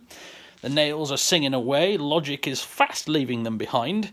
They're just going to shoot at whatever's in front of them, I think. So pistol shots at these guys coming right up. Right, the bolt pistol shots come pouring in, and like his fallen brother over there, this Space Marine veteran has stepped forth and he's taken the brunt of the attacks on his blessed power armor, and he lost a single wound in the process. So he's got 1 wound remaining, and now the exalted champion over there is going to fire at him with his plasma pistol, and I think he's going to overcharge it because he's a corn berserker and he's submitted himself to the nails at this point after charging, yelling and screaming out of that Land Raider. So he's just going to hold that trigger down until it turns red and then goes kablamo, and either his own face will be blown off or the enemy's will. Khorne, of course, cares not from whence the faces are blown off. 1 shot. He hits. Wounds under 2. He wounds. 6 up save on the Marine. Is failed. He is toast. Blasted right through his chest section, I like to think, with a plasma bolt. He goes smoking to the floor, leaving the rest of these guardsmen to their fate. Grim tidings indeed. Right, finally it's going to be the Land Raider now. Left it till last out of this group of units because I had to look up what its stats are now that it's got 6 wounds left. It's on its middle bracket now, so it will be hitting on 4+ with those las cannons and heavy bolters of its. And yeah, it's going to be shooting all the heavy bolter shots at... good question. It's going to fire all its heavy bolt shots at this squad of guardsmen here. And it's going to fire all 4 of its las cannons at this pesky basilisk over here. Now, the way I see it from this sort of point, the basilisk is probably getting the benefit of cover, I would say. There's a wall in the way. It's inside a building right now. This big-ass building here. Amidst all the rubble. It's partially obscured from the Land Raider. I don't remember off the top of my head what that exact combination of things means in the official terrain rules for 40k 9th edition, but I'm going to go ahead and say it's very likely it's got a cover save from that angle, so I'm going to roll with it. Might not even come up, we'll see. So, all 4 las cannon shots going straight at the basilisk. Hitting on 4s, need I remind you. Yep. 2 hits. Basilisk is only toughness 6. Wounds on 3s either way. Only 1 wound. So it's AP -3. I think Basilisks have a 3-up save. Oh gosh, alright, fine. I'll check. Yeah, it's toughness 6, 3-up save, so it is going to get... It's got 2+ save, becomes a 5-up save, 5-up save. Makes it! Nice one! It's that final las cannon shot, just goes straight through the blast shield? What do you actually call that on one of these artillery pieces? I don't know, the big metal sheet thing with Big Bertha written on it. It goes straight through that, missing the crew, doing no real damage. Right, now the heavy bolters at this very unlucky squad here at the front. This is actually going to be 6 shots because it's a twin heavy bolter. Hitting on 4s. Only 2 hits. Wounded on 3s. Only 1 wound. A 6-up save. Which is made. Oh, you poor guys. You're making all these unbelievable rolls and surviving when you're just going to be turned into mincemeat by these berserkers later on. It's so grimly pointless. Anyway. Right. It's time we moved over to this side of the battlefield, and I think we're going to begin with the Typhon lobbing a monster-sized shell straight at this knight. Rotate ion shields will of course be used by the Imperials, but the Iron Warriors in return will be using tank hunters and methodical annihilation on the Typhon, which I think they can use it on a vehicle, those 2 stratagems. I'd have to go rummaging around for the bloody book, which those stratagems are in, to find out for sure. I'm just going to play it and hope it's legit. So yeah, this night pilot is going to be clinching a bit. The Typhon aims its main gun, like so. Probably it won't stay like that, but it aims its main gun. It fires a massive shell with an earth-shattering boom. You can imagine all the dust being shaken loose from the ruined buildings over here. Bits of bricks and stuff falling off as it happens.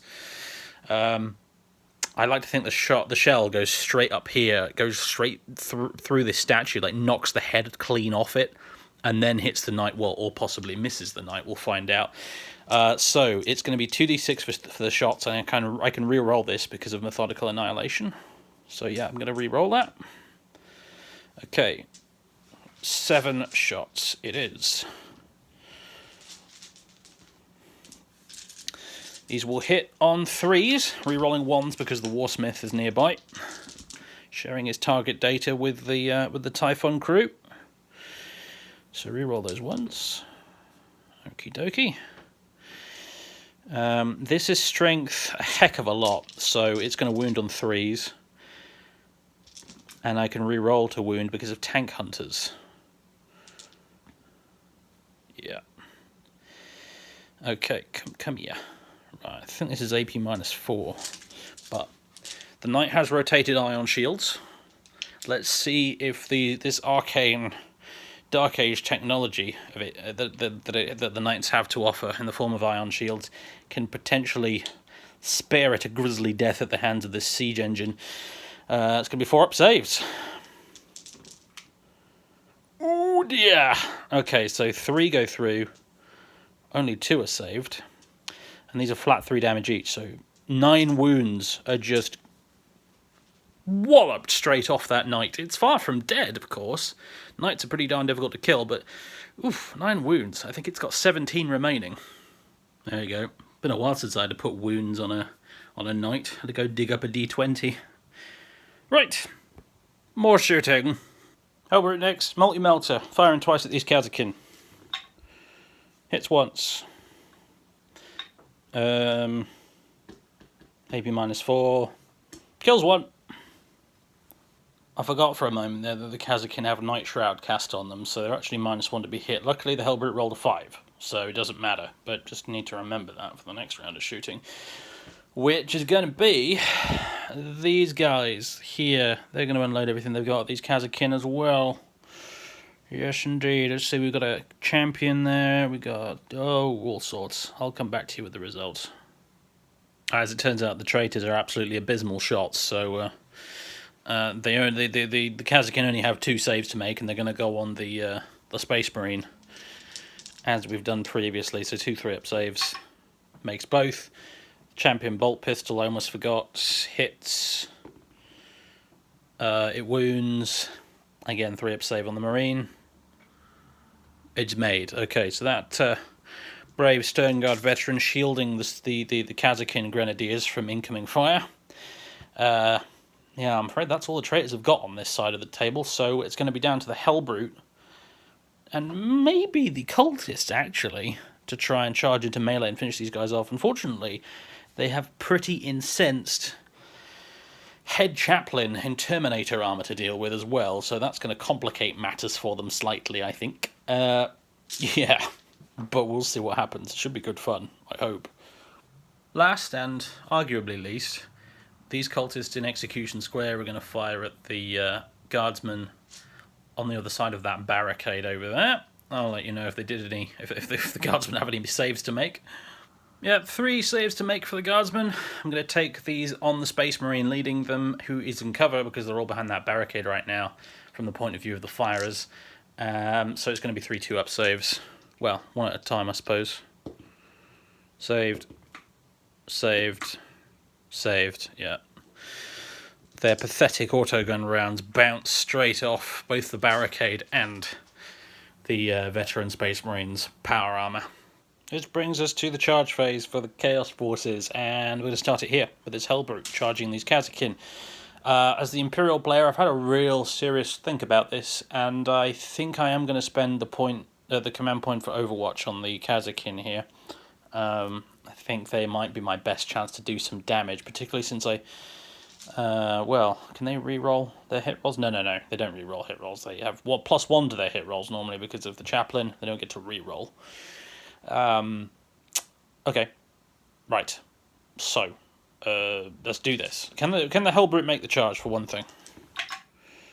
Damn right he can. Boosh, even through a crater. Doesn't matter to him. He wants to rip and tear. That's what he wants to do.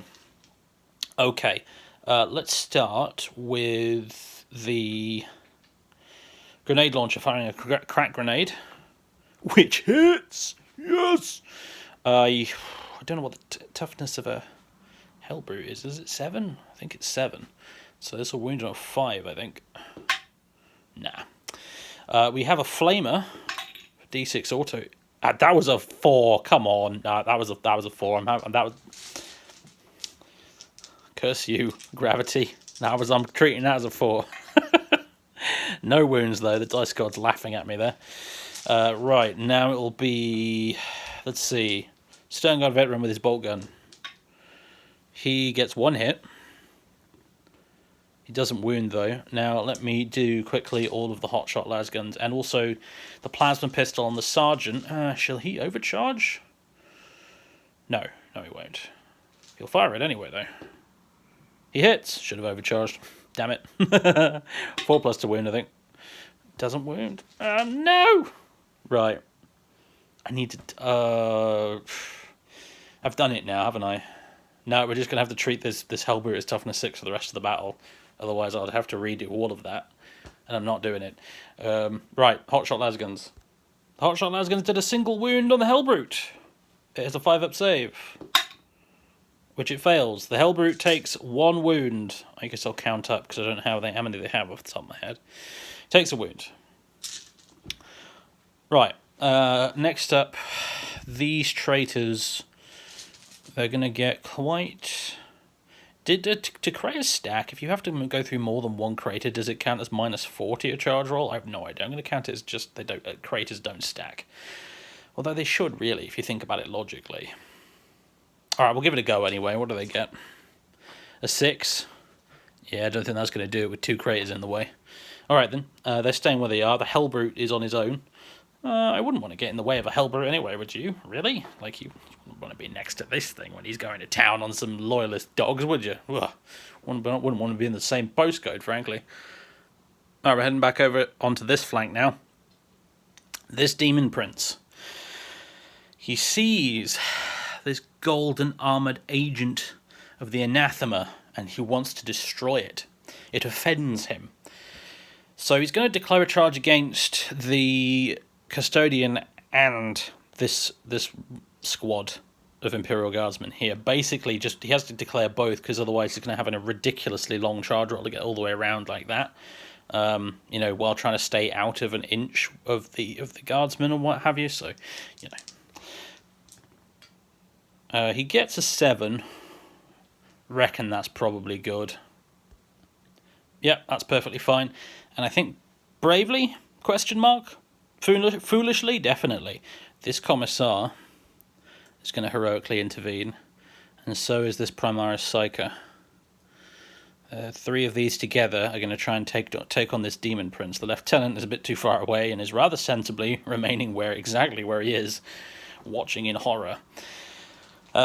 Next up, this massive Chaos Marine blob. I have to say, I mean, this is something I ought to maybe save for like post-game chat, but I've been really impressed with the 20-man Legion squad so far. They've really surprised me in terms of how difficult they are to actually kill. They've been doing really well so far, so they're going to charge straight into these remaining guardsmen here. Nice and simple. 6-inch charge. Boosh! Easily done. Right, last but absolutely not least is going to be the Khorne Berserkers and Exalted Champion, who I'm going to roll together per one of the house rules I use on this channel. If a character is in coherency with another unit, you can roll their charge together. The opponent can choose to split Overwatch fire as they see fit, but they charge together and then fight separately afterwards. Basically to avoid situations where, as I was saying, to avoid situations where the champion gets left standing in the middle of the street trying to tie his shoelaces together. I got cut off though because I was low on battery, and therefore it magically ended the recording. Thanks for that, video app. Okay, so here they go. They're going to charge into these guardsmen here, the lot of them. Do they make it? A 7. Yeah, that's probably enough. The Imperial Guard player in me is a bit annoyed about that, but I'm afraid that's probably enough. Let me check. Sorry, pointing the camera in all the wrong directions. Oh, bother. Well, there they are. Goodbye, Guardsmen. It was nice knowing you. As an Imperial Guard player, I have had a lot of very harrowing experiences with Khorne Berserkers over the course of the last 2 editions. So forgive me if I'm a little bit biased in this particular scenario. I would quite like to see these Khorne Berserkers die horrible deaths. But it doesn't look like that's going to happen anytime soon, I'm afraid. Right, I think that's all the charges done that I'm going to do. So let's jump on over to the fight phase. And, well, where do we want to start? The Imperial player could absolutely interrupt if he wanted to. Question is, where would he want to interrupt the most? If I were the Imperium player... Oh, hang on a minute, let me just see if the chaplain can heroically... God damn it, Motive Video, please just let me finish a sentence. To be fair, it's not Motive Video's fault actually at all. It's the terrible, terrible charger port on iPhones is to blame for this one. It keeps coming unplugged and plugged and unplugged and plugged. And if it comes unplugged for long enough, then the video clip stops, unfortunately. Anyway, let's go over here. Oh, fiddlesticks, you know what, he might be a bit too far away. That's rubbish, though, if that's the case. That's really annoying. Let me get the measuring tape out. Guys, we're going to play a game of pretend. We're going to pretend that I, as the Imperial player, had a little bit more forethought in terms of where I placed my models, and that in actual fact what I did with my chaplain is I placed him here. Therefore allowing him in the subsequent fight phase, well, charge phase, to heroically intervene thusly. Because, quite frankly, is chaplain, well, Reclusiarch, Gideon Bale, head chaplain of the Sons of Hades, veteran of 1,000 battles. Is he just going to... One of these days, this phone is going to let me finish a sentence before ending the recording. Are we going to pretend that he's just going to stand there and watch a Hellbrute tear his fellow brothers in battle here to pieces? No, of course he's not. Don't be ridiculous. You know, fair's fair, right? The Hellbrute will get a chance to wallop him now with his fist, you know. So, that's how it works in 9th edition, which is definitely an improvement, I have to say. So, you know, it's fair enough, right? Anyway, that's happening now. Right, folks, I'll level with you. It's the following day. It's daytime outside now. It was getting late, and I was getting very, very tired of the camera misbehaving, so I called it a night. But we're back, and I've decided what I'm doing. The Demon Prince is going first, and he's going to try and just utterly rend limb from limb this custodian. This soldier of the anathema. It offends his sight. He must destroy it. So, he gets 5 attacks with his Hellforged sword, because he's a Khorne Demon Prince, which will hit on 2s. And I think he can reroll his 1s because he's a Demon Prince. Oh, yeah, that's a point, actually. I think this lot could have been rerolling 1s for quite some time. And in the first turn, probably also that Land Raider. I forgot the Demon Princes have that aura. One of the many mistakes we're going to make in this game, I'm afraid. Right. Now he's going to wound on 3s, because he's Strength 7 versus Toughness 5. Okay, so he wounds 3 times. Now this brave, bold custodian has a 4+ invulnerable save, because he didn't take the shield, he's got a Guardian Spear instead. Can you make all these? These are going to be 3 damage each, so any of these could kill him. Made.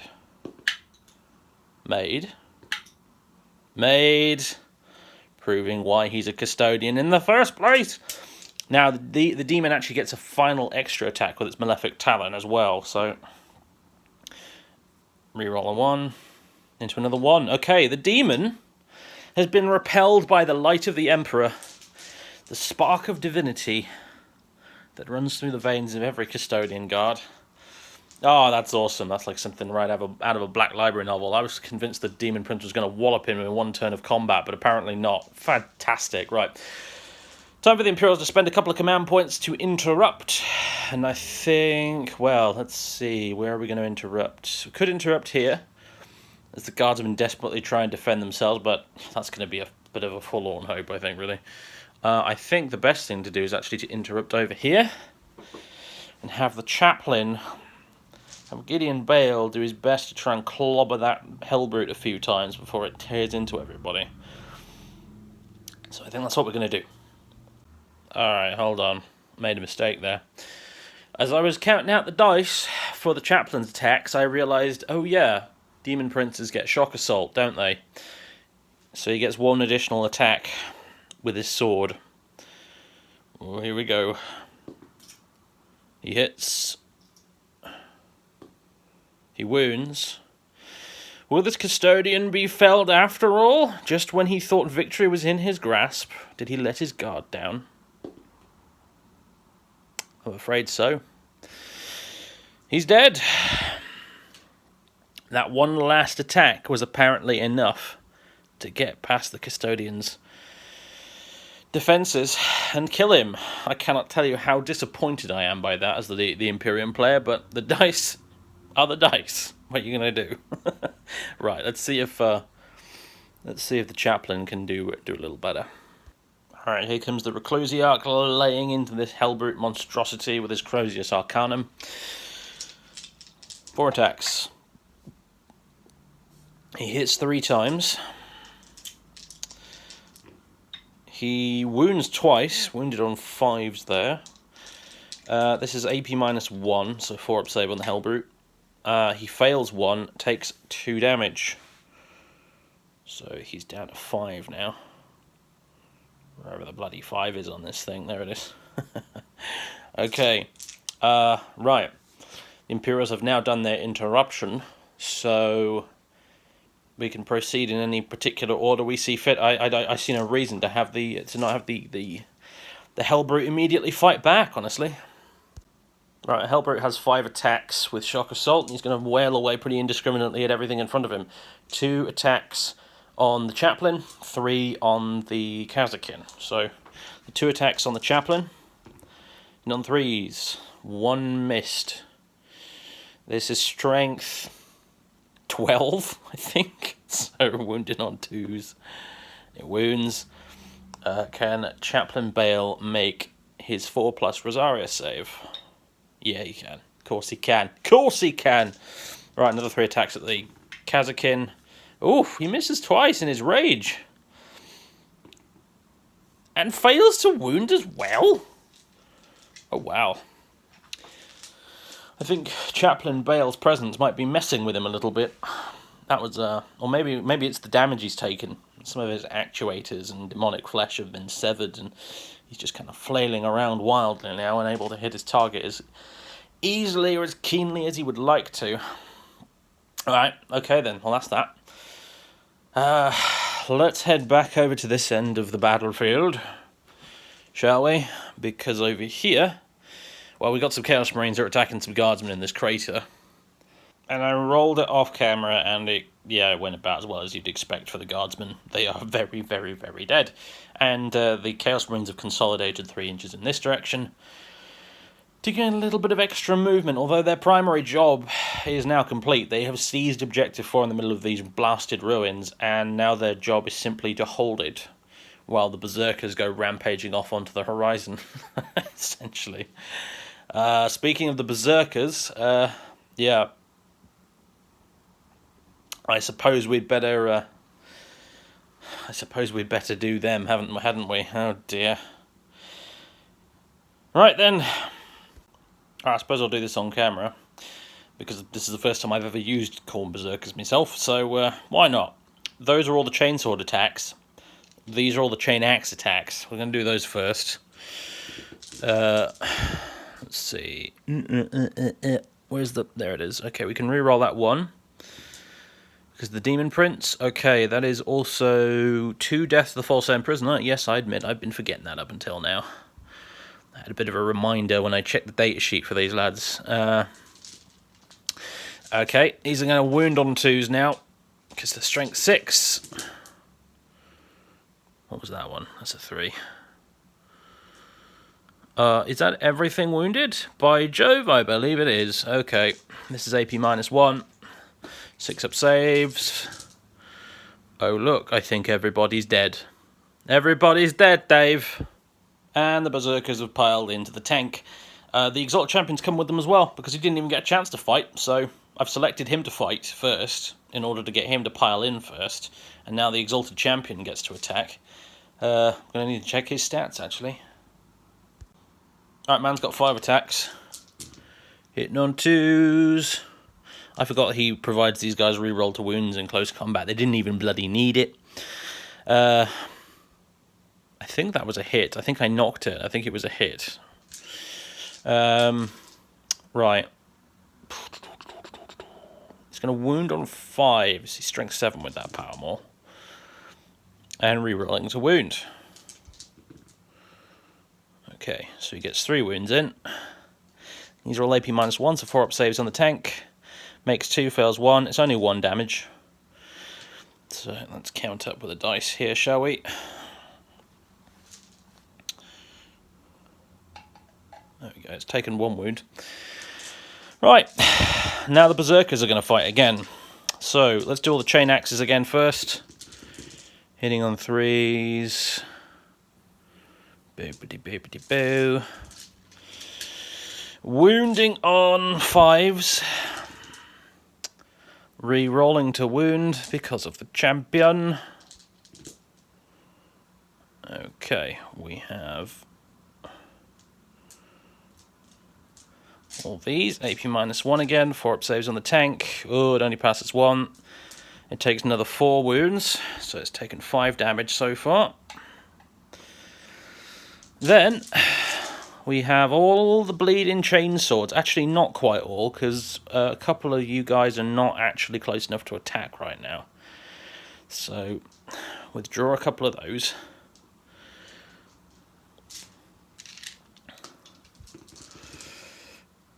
Okay, a couple misses. Wounding on 5s. Re-rolling the wounds. Okay.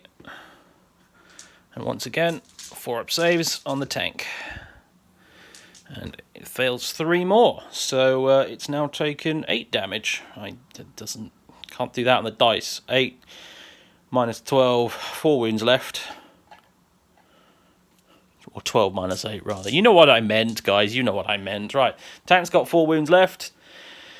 That one's got 6 wounds left. Both of the Leman Russes that remain are a bit battered and bruised, so to speak.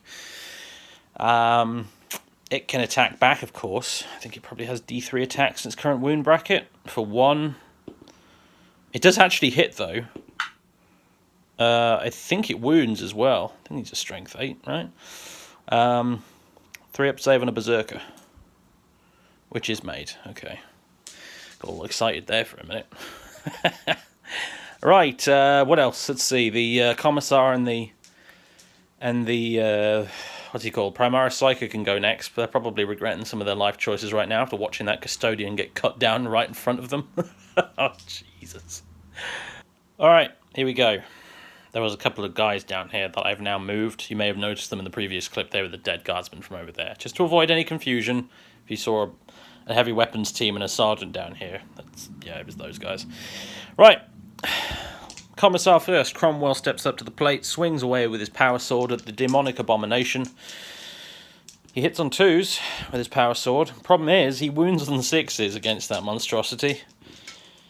And I'm afraid he doesn't wound a single time. Now, the Primaris Psyker next to him has a slightly more realistic chance of doing some damage, but it's still a bit slim, I'm afraid. 3 attacks, hitting on 3s.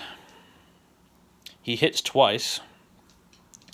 He wounds on a 5+. He wounds twice! And it's only AP -1 though, so 2 4-up saves on the Demon Prince. Which, he fails one of them, and then this is D3 damage with the Force Stave. For the big 3, get in. It ain't dead. It ain't even close to dead. But it's down to 4 wounds. That Psyker did a damn fine job there. If that custodian had just made 1 more 4-up save, that Demon Prince could be dead by now. Such is the fickleness of the dice gods, I'm afraid. Now then, I think that's everything the Imperium has to fight back with. Ah, no, it's not. It's not. The Kazakin and their veteran Space Marine accompanying them can actually pile in an attack as well over here. So let's do that. And to cut a long story short, they didn't do anything to the Hellbrute. The Tempester, or Kazakin Sergeant, as I'd prefer to call him, he alone managed to get a successful wound on the Hellbrute, but sadly, the Hellbrute made a 6-up save, so no damage done. It remains on 5 wounds, and that battle continues. So, that brings us to the end of the fight phase now, unless I'm missing something very obvious indeed, but I don't think I am. Morale. Morale is a thing. I don't think anybody here that has taken casualties can fail. I think the Kazakin are alright.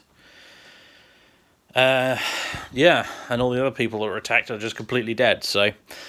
Right then. No morale to do then, in that case, which means we're going to have to go over to the Imperials' turn 2. And they're going to have to try and desperately salvage this situation. Just as a frame of reference right now, the Chaos guys killed, let's see, they killed the Custodian, they killed this Imperial Guard infantry squad, so that's 2 units killed. They killed this infantry squad, so that's 3 units killed. Is that it? I think that's it. They didn't manage to kill either of these 2 here, so... Yeah, I think Chaos have killed 3 units this turn. So the Imperial Guard are going to have to beat or equal 3 in order to deny that point. The Chaos Forces additionally right now, they actually control 1, 2, 3, 4 objectives. So the Imperials need to shift the Heretics off a few of those as well in order to keep this battle even Stevens, if not gain a slight lead. Which is a bit of a tall order, because... well, I'm not going to sugarcoat it. Imperials are getting knackering right now. They really are. This left flank has become a complete disaster. It's become a rout. I'm going to have to think hard about how to salvage this, if it can indeed be salvaged. So, anyway, right. Imperial Guard, turn 2, coming up next. Alright, guys, it's turn to movement phase for the Imperials, and something vaguely akin to a plan has been formulated. So, what's happened over on this flank then? Leman Russ has fallen back out of combat, basically to allow us to shoot those berserkers if we want to. These two characters have wisely run away from the Demon Prince. This squad of infantry is stubbornly remaining exactly where they are. And I've spent 1 CP on the jury-rigged repair stratagem for this Leman Russ that has now gone up to 7 wounds. And the engine seer has run over to it and is now going to repair D3 wounds on it as well, for 2. So it's now back up to 9 wounds, this Leman Russ. Exterminator, I think it's called, with the order cannons, yep. Over here, something small has happened. The command squad guy with the plasma gun has moved from that window to this one so he can shoot some berserkers in the face. That's basically it. The knight is the big thing. There was a decision to be made with the knight. Either have it remain on this flank, go forward, shoot some cultists or something with its gun, attack the Typhon in melee. Alternatively, and in subsequent turns, it would then be able to do things like maybe kill these characters, shoot these cultists off this objective over here, that sort of thing, support the guys in the ruin over here. Alternatively, it comes this way, because the knight is possibly the only thing the Imperials have that can maybe unfuster this cluck over here, shall we say. The Knight Castigator's bolt cannon is uniquely suited for mowing down Space Marines. So, it might be it's the only tool in their arsenal. I think they've got to try and reverse this complete and utter disaster on this flank, I think. And, then it has other options. Maybe we can blow up that Land Raider. It can possibly charge over here and kill all these berserkers if it gets lucky. It can certainly probably kill a lot of Chaos Marines over on this objective. Subsequent turns it can maybe shoot some more cultists off of that objective, and so on and so on. There's options on both sides. In the end, I opted to send it this way, just because in-universe, from the perspective of Gloria down here, as the commander of this battle, it just made the most sense, She's got Khorne berserkers on the other side of a brick wall she's hiding behind right now, and understandably at this point she might be losing her cool a little bit, and has ordered the pilot of this Knight Castigator to get his ass down here and try and salvage this mess. So that's what's going to happen, basically. I've got a few stratagems and things in mind. The other thing I actually almost forgot to mention, because they were hiding behind this wall, is the squat veterans. They've jumped out of this ruin, and they're going to lay into these berserkers from around the corner here. And veterans, thanks to Psychic Awakening, have a stratagem you can use, which is called Experienced Eye. For a command point, they get AP-1 in their weapons, which is pretty neat. Might help them kill a few berserkers, we'll see. So yeah, the plan at the moment is definitely murder those berserkers. They are a problem, and they need to be dealt with. Additionally, it'd be nice to kill as many Chaos Marines as possible. Additionally, it'd be very nice to finish off that Land Raider and deny the Chaos guys that objective 3. Yeah, and then we'll see where we go from there. We will see. We've got the Basilisk, obviously, here to help us. Unfortunately, the Master of Ordnance has used his barrage for this turn. For this game, actually. This game. He can only do it once per game. Over on the right flank, we're making the best of a bad situation, really. This infantry squad has advanced over to... I say advanced. They haven't literally advanced. They haven't rolled a dice and stuff. They've just moved forward to contest Objective 2 with these cultists, hoping to just murder the bunch of them and then take Objective 2 for the end of the battle round. Over in these ruins over here, well, this squad plus these two characters have hopped down from the roof. They've climbed down from there into the street to provide supporting fire wherever it needs to go. The lieutenant is going to be ordering these Kazakin to get back in the fight because they have fallen out of combat with the Hellbrood. Chaplain Gideon has yelled at them saying, "Go, go, go further into the ruins. I will deal with this monstrosity myself." So he's squaring off against the Hellbrute alone, still in combat, while the Kazakin have moved this way. The lieutenants jump down there. He's going to order them to get back in the fight so that they can still shoot after falling back. And hopefully, with their nice fancy hell guns, which are now in rapid fire range, they'll mow down these cultists here, secure objective 1 for the Imperium. Hurrah! That's the idea anyway. So if it all goes according to plan, the Imperials could take objective 1, objective 2, they'll still hold objective 6, and if we're super lucky, they can deny objective 3 to the heretics. They're probably not going to wipe out every single Chaos Marine over here. I just don't see that happening, even with the Knight's Bolt Cannon. That probably ain't happening this turn, but you never know, do you? So we shall see. But a plan has been formulated. We're going to see if we can get it to work. I've got a few stratagems I can use. One of them obviously being Vengeance for Cadia. Unfortunately, I don't have a big fat Baneblade to pop that on right now, because that would be... That's the most disgusting possible use of of Vengeance for Cadia as a stratagem. But I'll have a little think about where the best place to use it would actually be. It's probably going to be on either this tank or the Basilisk, I imagine. But yeah, a plan has been formulated. We're going to crack on with it. We're going to go into the Psychic phase now, starting with this Primaris Psychic down here. Now, he has options. Obviously, he could do Psychic Maelstrom, he could do a Smite, or he could do Psychic Fortress or Psychic Shield. I think it might have to just be a Smite, because, yeah, we pretty much just... we need to kill Berserkers, don't we? We need to kill Berserkers, and Smite is the most reliable way of doing that. Psychic Maelstrom is cool, but you have to get pretty lucky with it, so... He's going to smite the Berserkers with his Psychic Mastery.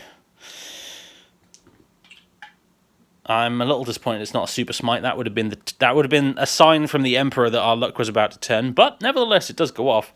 So D3 mortal wounds on the Berserkers. For 2. Okay, so a Berserker is just dead. Shot to the ground with mine bullets from that Psycho, who honestly is doing a grand old job today. I'm very proud of this guy. Damaged a Demon Prince. Killed a Berserker now. He's probably going to die very soon. But he'll be remembered, that's for sure. Okay, so that's good. The other Psycho over here, I think he might also do a Smite, actually. His options are Gaze of the Emperor, Smite, and Night Shield, or Night Shroud, that's the one. But in this scenario, a Smite would probably be best, because it would put some serious damage into this Hellbrute, hopefully. So he's going to do a Smite. That is a 9. That will go off. D3 mortal wounds. For 1. Okay, so the Hellbrute takes another wound. It's down to 4. There we go. Okay, Psychic phase over and done with. Let's begin the shooting phase. Where shall we start? Why don't we start here with the Kazakin laying into these cultists? That seems like a good idea to me. I rolled most of it off camera after a hail of hotshot lasfire, as well as a flamer and the sergeant's plasma pistol. Every single cultist in that unit is gone. All the traitor guardsmen are dead. All that stands now is the incensed Iron Warrior that was leading them. And last in the squad was the grenade launcher. He fired a crack grenade at this guy. It hit, it wounded, and now he's got a 4+ save to make. Which he makes. Right. The only thing left now, actually, is the Marine with his special issue bolt gun. So he's going to rapid fire at that Iron Warrior. He hits once. He wounds... He doesn't wound, actually. No, wait. Yeah, no, because he would have been wounded on 3 thanks to Catechism of Fire, but not a 2.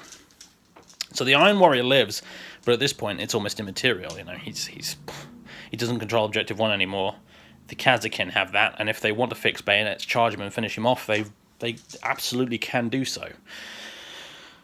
So that's one headache taken care of. It leaves this squad free to put all their fire across the square into those cultists over there, which is good. It's a bit of a relief. Can't help but be a bit nervous about that Typhon that we've pretty much decided to all but ignore at this point, but what are you going to do? See, that was the one thing that could do some serious damage to the Knight. I mean, it took a lot of wounds off it last turn. And by sending the Knight over there, we're effectively ignoring it. I don't think the Typhon can even see the Knight from down there. Not really, no. So, certainly not within range of it anymore, I don't think. If it moves off down that way, it could probably chase the knight and put a round into it or something, but yeah, we're just going to try and ignore the Typhon for now, because we've run out of options. We just have to at this point. The best thing we can probably try and do is tie it up in close combat, because its main gun is a blast weapon and it won't be able to fire that in close combat.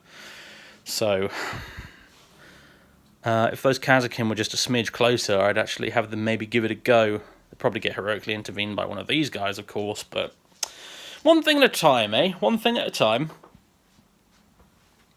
So, right. Need to think. What are we doing next? Should we do the knight? Should we fire the knight at something? I think we should do that.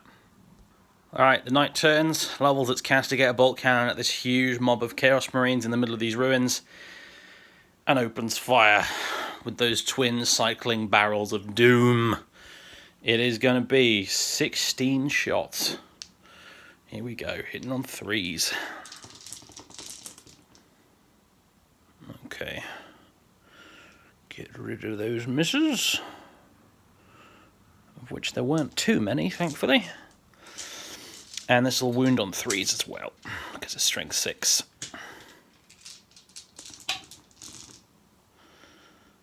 Okay, a lot more 2s and 1s in there than I would have liked, if I'm honest, but okay. Right, I believe this is AP -2, so 5 up saves. One goes off the table. Alright, 2 5 up saves made. Needs a 2 damage a pop, so that is 1. 1, 2, 3, 4, 5. That's 5 Chaos Marines from that blob turned into thin red mist. Alright, next up, the captain's going to yell over the wall at these squats. First rank fire, second rank fire. On a 4+, she can order them to do something else, which she does. She orders them to bring it down, so they'll reroll 1s to wound as well. Alright, here we go. 33 lasgun shots from those squats into the berserkers. Where the hell am I going to roll all these dice? I haven't got enough room. I am using, for 1 command point, Experienced Eye, so these will be AP -1.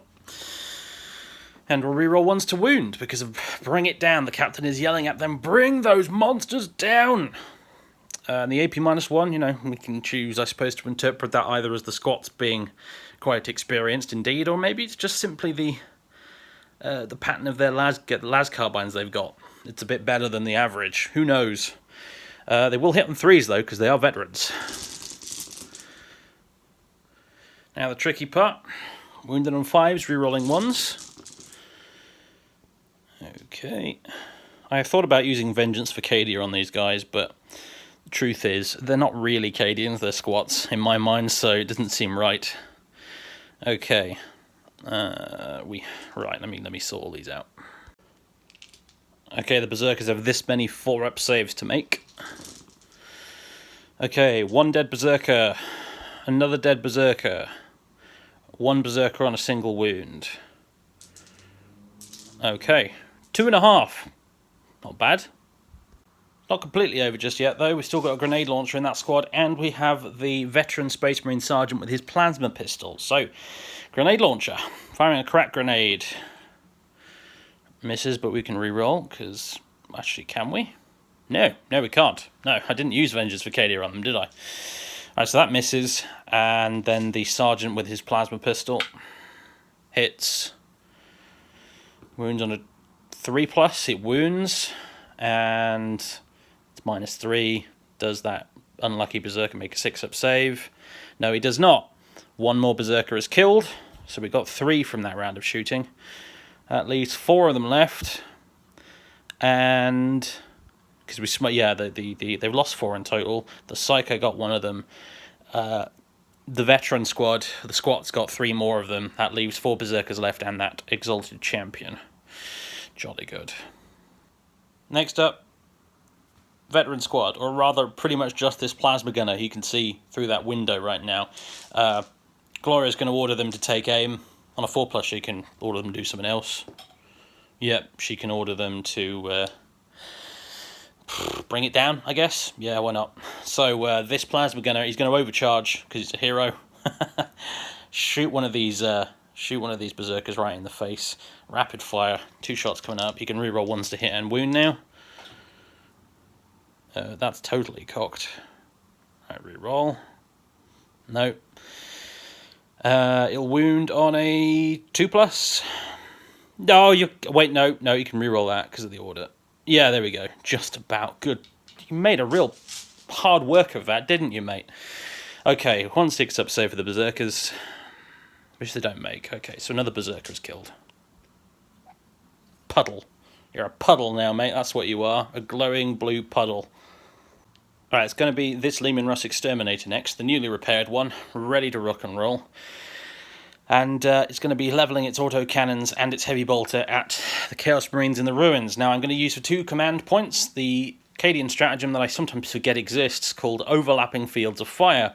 Because that unit has taken some damage this turn already, we now get +1 to wound against them with any other Cadian unit from the army. So, let's do it. I'm going to wound on 2s now with that autocannon, and with the heavy bolter on it as well, come to think of it. So, here's the autocannon shots. Hitting on 4s is the tricky bit. Yeah, that's about what I expected. Right on the statistical average. Winning on 2s. Yep, very nice. And then these are all AP -1. 4-ups. Okay, yeah, that's 4 dead Chaos Marines. Alright, so that's 4 so far. Now the heavy bolter. Hitting on 4s. It hits once. Wins on 2s. It wounds. 4-up save. It's not made! 5 more Chaos Marines from that squad have been murdered. Only 6 Chaos Marines remain in that squad now. They've taken 10 casualties this turn, I think. Yeah, 10. In this one turn, which means that they are failing their morale test in style. Even though they're leadership 10. Which means that one of these guys is going to run away at the end of the turn, leaving them with 5 at the end of the turn. Alternatively, we could shoot them a bit more. In fact, we could shoot them a little bit more, and we could also charge them. We could fix bayonets and charge them. Now, we might not fare tremendously well against a bunch of Chaos Marines in close combat over the year with you guys, but you know what you will do? You will take that objective, because you'll outnumber them. You just love it when a plan comes together, even if it's by accident. Okay, from these guys into those guys, 33 lasgun shots and a special issue bolt gun. I'll do after this from the Space Marine in the squad. The missile launcher from that squad is actually going to be firing its missile, well, a crack missile at this Land Raider and hoping for the best. Here we go. Hit on 4s. Moving on 5s. How many we get? 1, 2, 3, 4, 5, 6, 7. That's more than I hoped for, honestly. 3-up saves. 2 are failed. Another Chaos Marine is dead. We have to choose now. It's going to have to be the guy with the icon of vengeance, because he's completely useless now, that guy. That basically just leaves now the champion and the 4 heavy/special weapon specialist dudes. However, of course, in addition, there is the Stern Guard veteran of the Sons of Hades with his special issue bolt gun. Hits twice. Doesn't wound, which is a bit of a shame. Alright. Now the missile launcher is going to fire a crack missile at this Land Raider. Good luck, mate. Oh, he only bloody hits. He only bloody wounds. 4-up save on the Land Raider. Unfortunately, he is made. Okay, right. I have a sneaking suspicion that next up... Oh, you know what? There is one thing we can do. See that engine seer over there? He can fire his las pistol at the berserkers. He hits. He doesn't wound. Worth a try, though, right? Okay, next up is going to be the Basilisk. Big Bertha is about to let fly once again with an Earthshaker shell straight at that Land Raider. I am paying a command point for Vengeance for Cadia, which usually is, some sergeant or something jumping up and shouting, "Vengeance for Cadia!" But in this particular case, I like to imagine that what happens is the crew load a special shell into the breach, which has the words "Vengeance for Cadia" chalked on the side of it, and then they fire this at the Land Raider. So, 2d6 pick the highest number of shots. Well, you know, the other one rolled off the table, but a 6 is a 6, so... God damn it. One of these days I'll learn not to roll quite so close to the edge. Okay, well, it's the big 6. That's pretty darn nice. Alright. Hitting on 4s, re-rolling it all. Good bloody thing too, right? Jesus. Come on, lads. Okay, well, 3 hits. Wounding on 3s. Re-rolling. 2 5-up saves on the Land Raider. It makes neither of them. D3 damage. 6 damage. My goodness, the Land Raider is toast. The quarterback is toast. Does it explode? Oh, that would have been perfect if it did. That would have been just the completion of the picture. But no, it doesn't. It's simply wrecked. Earthshaker shell right through the front glasses, I like to think. With the words "Vengeance for Cadia" scrawled on the side of it. It goes, penetrates the thing right through its demonic hide in the front. Kaboom! Anyone left inside that thing is left scrambling for the exits. Oh, glorious. Goodbye. And the heretics no longer have Objective 3. You know, come to think of it, that Land Raider was killed by the very basilisk that it just fantastically failed to murder with its 4 las cannons in the previous turn. It's almost like the will of the Emperor was at work there, pulling the strings, making sure that everything happened the way it was meant to. Yeah, it had its chance to kill the basilisk. You know, it comes around this corner, and I imagine all of this happens within seconds. You know, it crests around that corner. It fires its first load of shots. As it's doing so, at this Lehman Russ totals it. You know, after it took that demolisher shell from the Vindicator, comes around a bit further. One of the gunners is immediately like, they spot the basilisk in the ruins and they're like, "Basilisk, basilisk, basilisk!" Turn left. They line up all the las cannons quite hastily, try to fire. Everything frickin' misses. Well, one of them, as we discussed, goes through the blast shield, and then everyone inside just clenches because they know what's going to happen next. And indeed, that is exactly what happened next. Whoomp, kapow, kablam. I love 40k sometimes.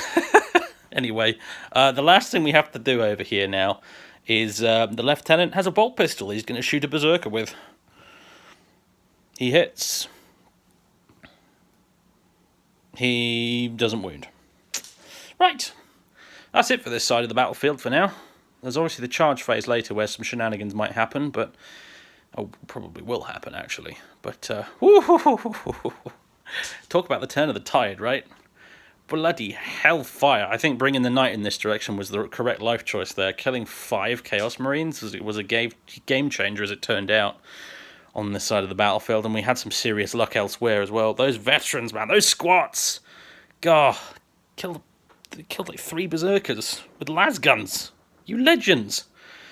Yeah, I'm very pleased. We'll see if that luck continues over on the other flank, however, because we've still got all of this to do now. Right, with all that carnage over on the left flank taken care of, finally, let's move over to the right flank, which is definitely a bit smaller in scale. So, I think we're going to start with these guys down here. I'm going to spend a command point for... Oh gosh, I don't remember what it's called, but it's the stratagem that allows an officer to order another order. Calm down, brain. Think about this. You just came in. He's been outside all afternoon, and now he's just come back in. But apparently, you really want to go out, or are you just objecting to the fact that the door is closed? I feel like it's the latter. Anyway, it allows him to issue another order, because he's already done one this turn, or he's going to, shall we say. So, you know, you have to, technically when you issue an order, you have to resolve its effect immediately. So, he's going to order them to get back in the fight. And I suppose they already did, really. Because I actually did this fight here with the Kazakin, etc., didn't I? I actually did this, and then I flipped over there, and then, oh man. I took a bit of a break between recording sessions a little while back there to go get some lunch, and I've kind of lost track of where everything was, I suppose. Apologies. Anyway, yeah, so anyway, he's going to use the command point stratagem to order these guys to first rank fire, second rank fire. Straight into the cultist dead in front of them. Missile launcher is going to fire at that tank, I suppose, at the Typhon, I guess. I mean, might do a bit of damage to it. I suppose it's better than nothing, technically, if nothing else. Yeah, first rank fire, second rank fire. Straight into the cultist. A crack missile at the Typhon. 6 cultists are cut down in the close range volley fire. Now we'll fire the missile at the Typhon. Hits on a 4. Hits. Wounds on a 4. What was that? Oh, it wounds! Okay. AP minus 2. 4 up save on the Typhon. It fails it. D6 damage. It 6. Alright. Maybe I just have to try reverse psychology with the dice. Maybe that's the key. Okay, 6 damage down on the Typhon from a very lucky missile hit. Right, small correction. That missile launcher was hitting on 5s, not 4s, because it moved. But it rolled a 6 anyway, so... whatever. Right. Next up, this squad down here. I don't have any orders left to give for them. The captain's given all of hers. The lieutenant over here is not within range of anything, even with a Voxcaster. The cat is scratching my chair in the background. Stop it, you. And, yeah, so we're no orders left. This guy has done his order, and wherever he's got to, there he is.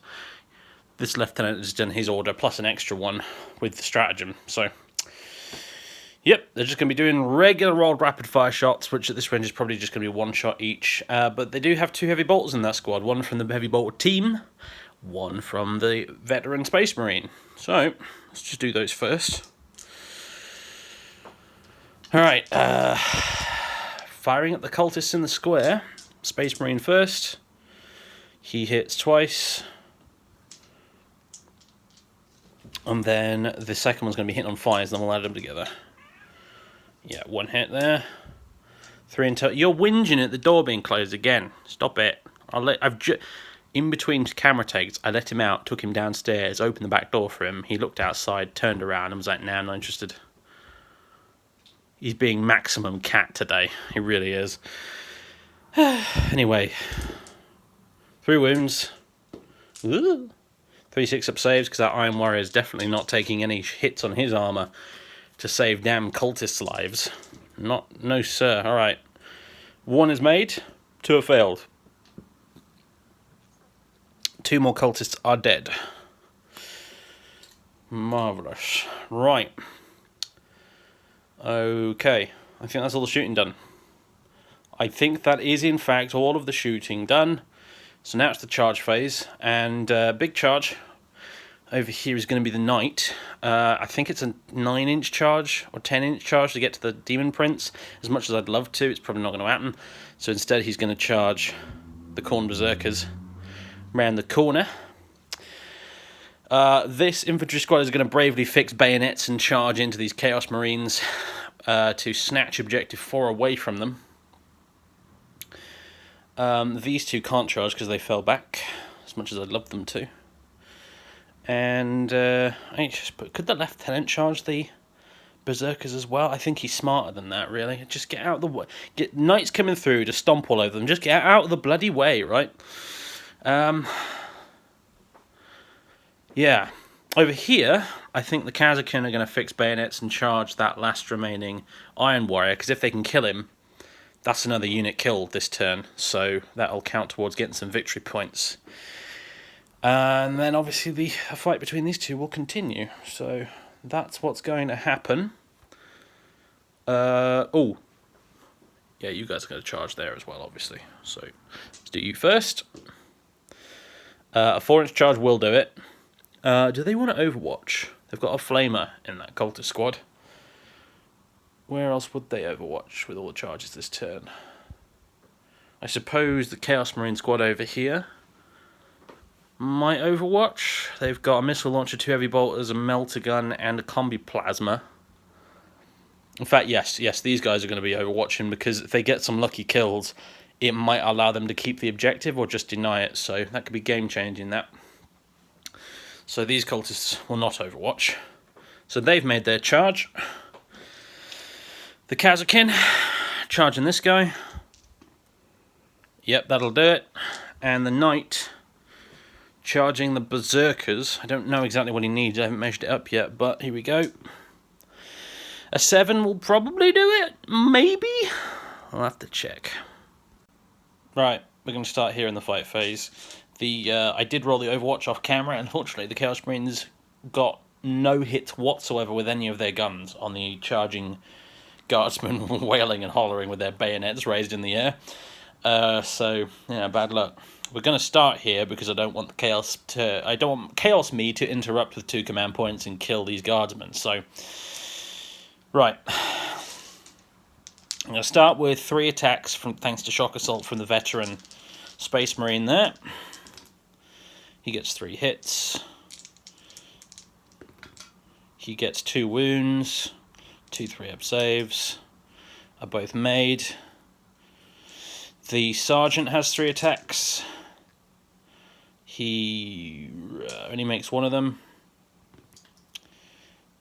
He doesn't wound.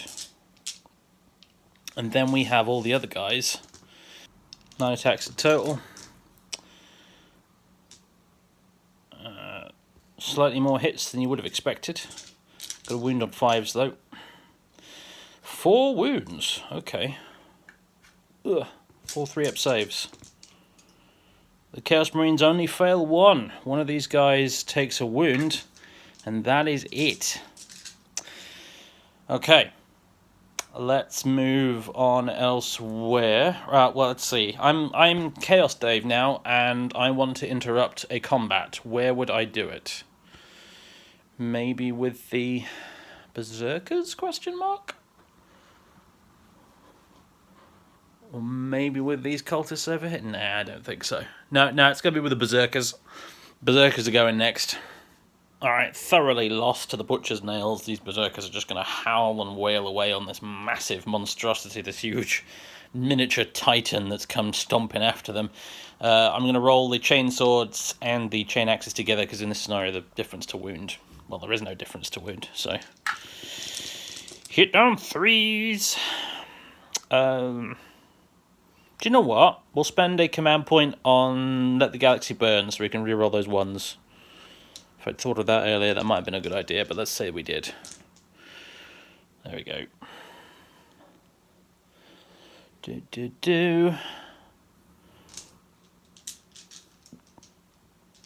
Now, they're going to wound on 5s. Which is obviously the tricky bit.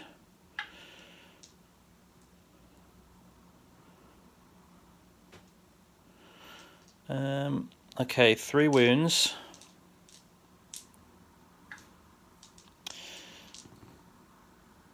And only 2 of the saves are made, so the Knight takes another wound, is down to 16 wounds remaining.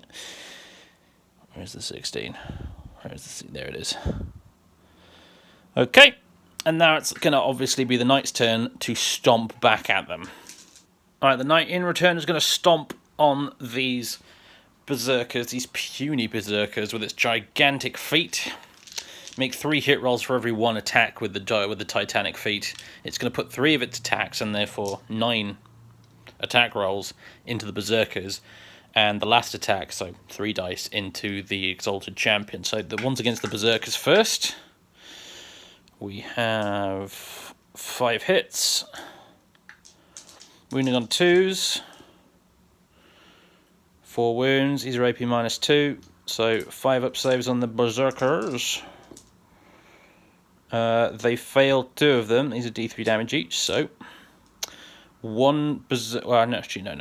The Berserkers aren't injured right now. So 1. And a Berserker is dead. Okay, only killed 1 Berserker. That could have been better, couldn't it? So this guy dies. And then the remaining 3 attacks into the Exalted Champion. Hits with 2 of them. Wins on 2s. Yep, wins both times. 5 up saves. Makes 1 of them.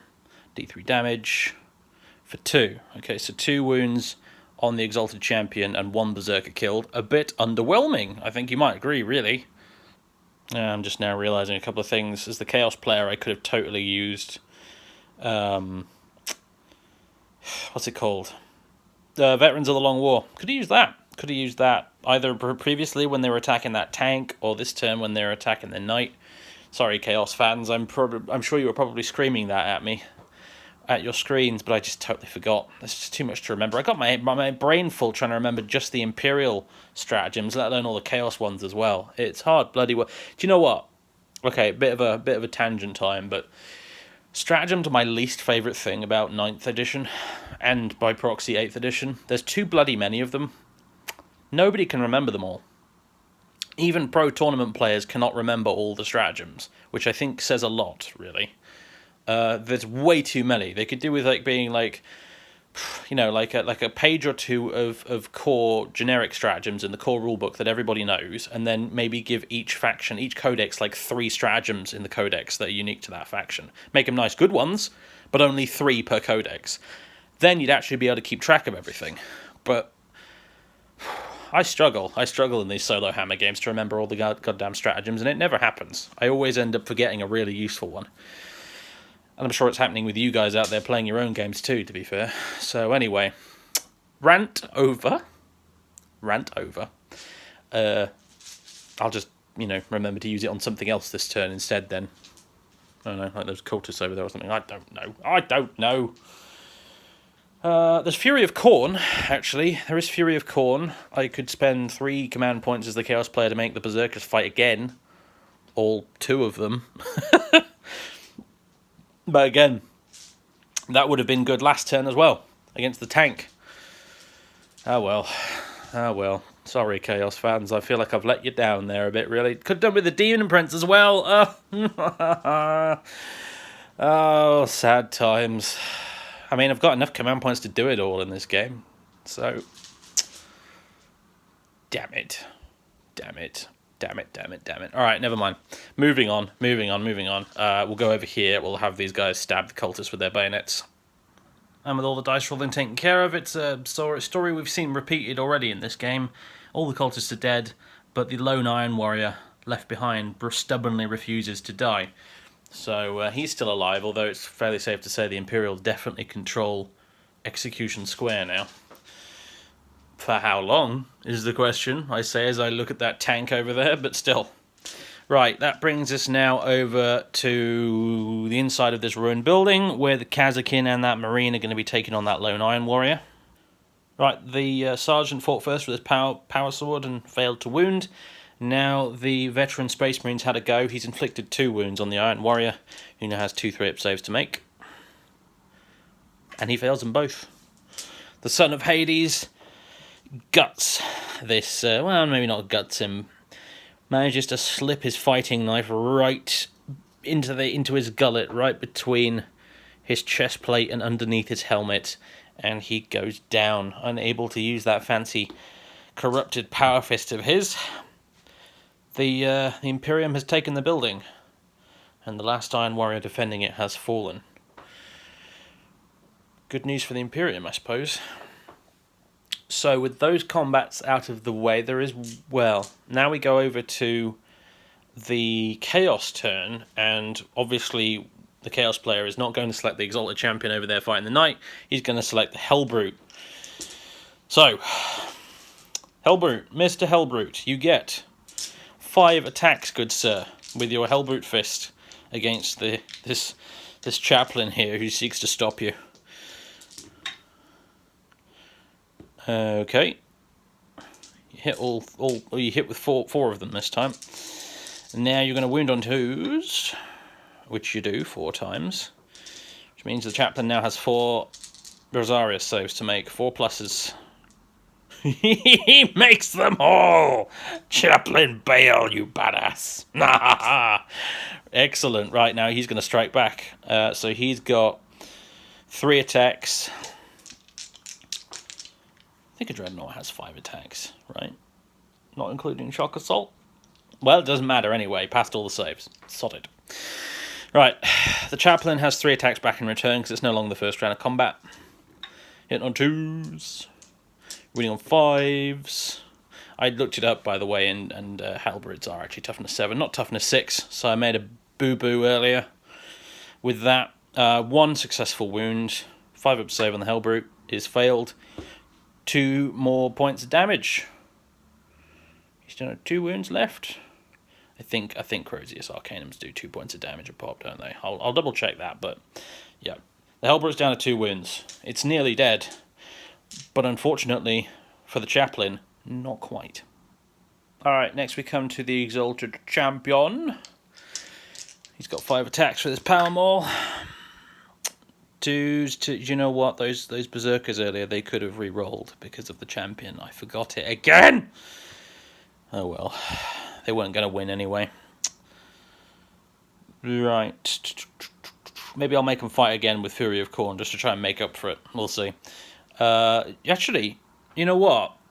This over here, this Demon Prince could have and should have, and indeed I've decided did, heroically intervene into those guardsmen.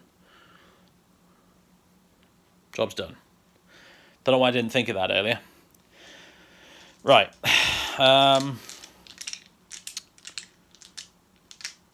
Back to the actual fight. Where, how many did I... I'm just going to do it again. I'm losing the plot here. I've been at this for 2 days now. 2 days. 3 hits. Wounding on 5s. Re-rolling. AP -1. 4 up saves. He makes 1 of them. Another point of damage on the night. It's down to 15. Right. 3 command points for Fury of Khorne. Gonna make these 2 Berserkers fight again. So, let's see. 4 attacks for the guy with the chainsword. 5 attacks for the Champion. Because he has 3 base. 1 for the chainsword, 1 for Shock Assault. And this time I'll remember to reroll their wound rolls. And I've dropped another dice. Make it stop, please. Okay. Alright, we have... Well, everything hits. Every single thing hits. Now we wound on 5s, and of course we re-roll this time. God damn it. Yeah, everything failed to wound, so, you know, this is why these things matter, you know? Okay, we have 3 successful wounds by the Berserkers this time. And 1 save has failed. So I think that brings the night down to 13 in total now. Does it not? I think I just put it down to 14 with the Exalted Champion, and that's down to 13 there. So that means it's on half health. So it's on its 2nd bracket, but of course one of the house traits, the one that makes it angry when it gets damaged, it takes effect. And I think it now gets an extra +1 to hit, or an extra attack in close combat, I forget which, but yeah. That's a thing. Okay, no, I checked the footage. It is actually on 14 wounds, not 13. Okay. It's a wonderful thing. It's the whole filming thing. It's the filming and commentating and stuff. It's what causes that effect. I don't know, there's probably a name for this that psychologists somewhere have come up with, but when you... Just the fact that you're commentating over something can cause you to forget something that happened like 5 seconds ago. It's really kind of bizarre and spooky, and it's always a bit weird to watch back when I'm editing. It's like, how on earth did I possibly forget that I literally just said? Like, for example, Death of the False Emperor. I forgot it for that entire fight over there, the entire time. Even though I looked at the datasheet just before doing the fight and saw Death of the False Emperor on there, completely forgot it. I don't have an explanation other than... Commentary is hard, folks. If you've never tried it, you don't really understand what I'm talking about, I'm afraid. But those who have tried it, they know what I mean. Anyway, Demon Prince. He's going to go next. 6 attacks with his Hellforged Sword at these poor guardsmen who've bitten off way more than they can chew. 2 Death to the False Emperors. See, I remembered it this time. Alright, and... These will wound on 2s. Oh yes. And this is like AP -2? Yeah, I think so. So they don't get a save. So that is 1, 2, 3, 4, 5, 6, 7, 8. 8 dead guardsmen. That leaves... Well, actually, the Space Marine could try and take a few of those. AP -2 could try and take a few 5-ups. Alright, go on then. Makes 1. Doesn't make another. Right, so he's dead, because that's 3 damage pop. But that means 6 guardsmen are dead instead of 8. Which is, makes a difference. They're probably still all going to be killed by the remaining Chaos Marines, but, And indeed, the Chaos Marines did end up killing them all. I rolled it all off camera, and it's done now. In retrospect, Imperial Dave probably should have realised that Chaos Dave could intervene with that Demon Prince and ruin the entire plan. But Imperial Dave was too distracted by how clever he thought he was being to realise that. And here we are. The Chaos guys have killed another unit this turn, so that was actually a colossal blunder, really. That not only lost a unit of guardsmen, but also potentially given the Chaos guys a point when we come to add this all up at the end of the battle round. Right. I think there's only one combat left to do now, and that is this lone Iron Warrior versus all these guys. So he's got 3 attacks, because he's got a chainsword. Hits with all of them. Wounds on 3s.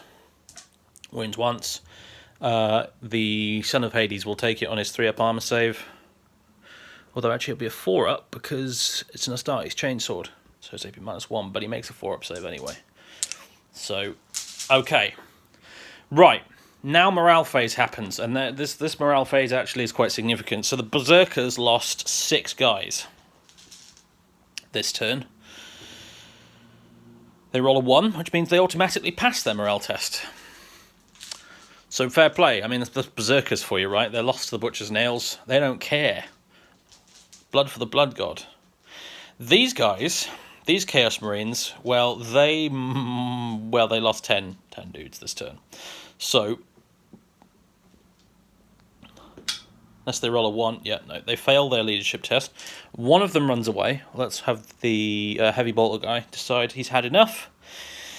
And now we roll for each of the remaining guys in that unit. Rolls of a 1 or a 2 mean more guys leg it. 2 more of them have decided they've had enough. The heavy bolter and this melter gun have decided, you know what, screw this, we're out of here. Keeping the missile launcher alive because it's a bit more useful, and the champion sticking around because he's the champion. Meanwhile, this Iron Warrior over here also needs to roll a 1 in order to pass his morale check. He does not. Cocked on a tiny piece of thing, but I'll let that stand. Alright, fine. Yep, no. So he goes. He's the one guy that leaves after failing that morale check. So that is a unit destroyed, technically speaking. So that makes up at least for the 1 lost over there, I guess, for the Imperial's perspective. And that is all the morale that needs to be done. I don't think any of the Imperial units need to do morale. I feel like the whole army ought to be able to do morale. Past a certain point, but right. Okay, let me add up some points and let's see how we stand at the end of Battle Round 2. Alright, I've done some thinking and some reviewing of footage as well to remind myself what happened in the last Battle Round, considering I did like half of it yesterday, which doesn't help. However, the way the cookie crumbles is the Chaos in Battle Round 2 managed to kill 4 units, the Imperium killed 3. The Imperium killed the Land Raider, they killed 2 units of cultists. Whereas Chaos, they killed Guard Squad, and they killed the Custodian, who was an additional unit, so they killed 4. Unless there's any I'm missing, I'm pretty sure Chaos win that, so they get a point for killing more units than the enemy. However, the Imperials now hold 1, 2, 3 objectives. Chaos holds 1, 2. So,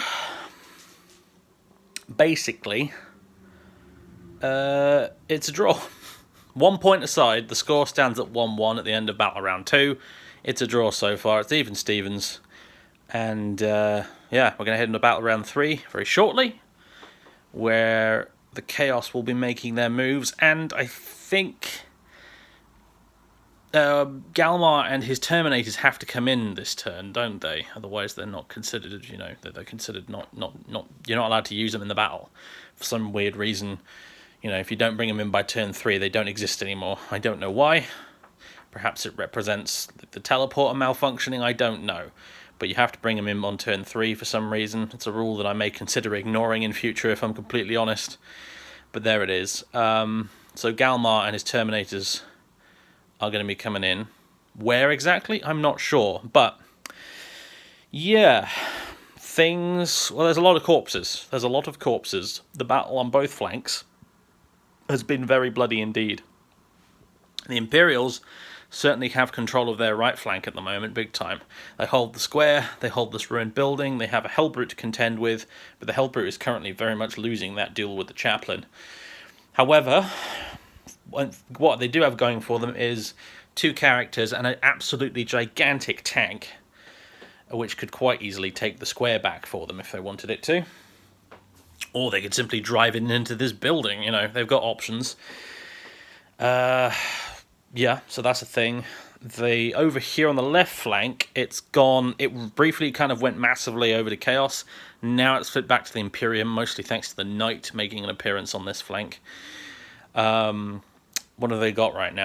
Sorry, recording was broken off there because one of my alarms went off. I set an alarm for 6:45. And it just went off. And apparently, if it does go off, it just kills the recording. I was curious, I have to admit, actually, I wasn't sure if it's going to kill the recording or if you'd be able to hear the alarm on the recording.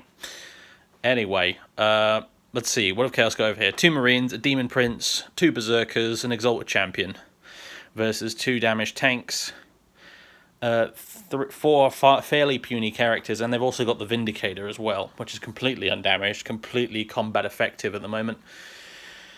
There's also the Basilisk to contend with as well over there, which could be a problem, that's for sure. And they have the potential to drop in 5 Terminators and a pretty angry Chaos Lord with a Demon Sword as well. The question is, does Galmar think this flank is more important or this flank over here? Good question. Don't know the answer to it. We'll find out.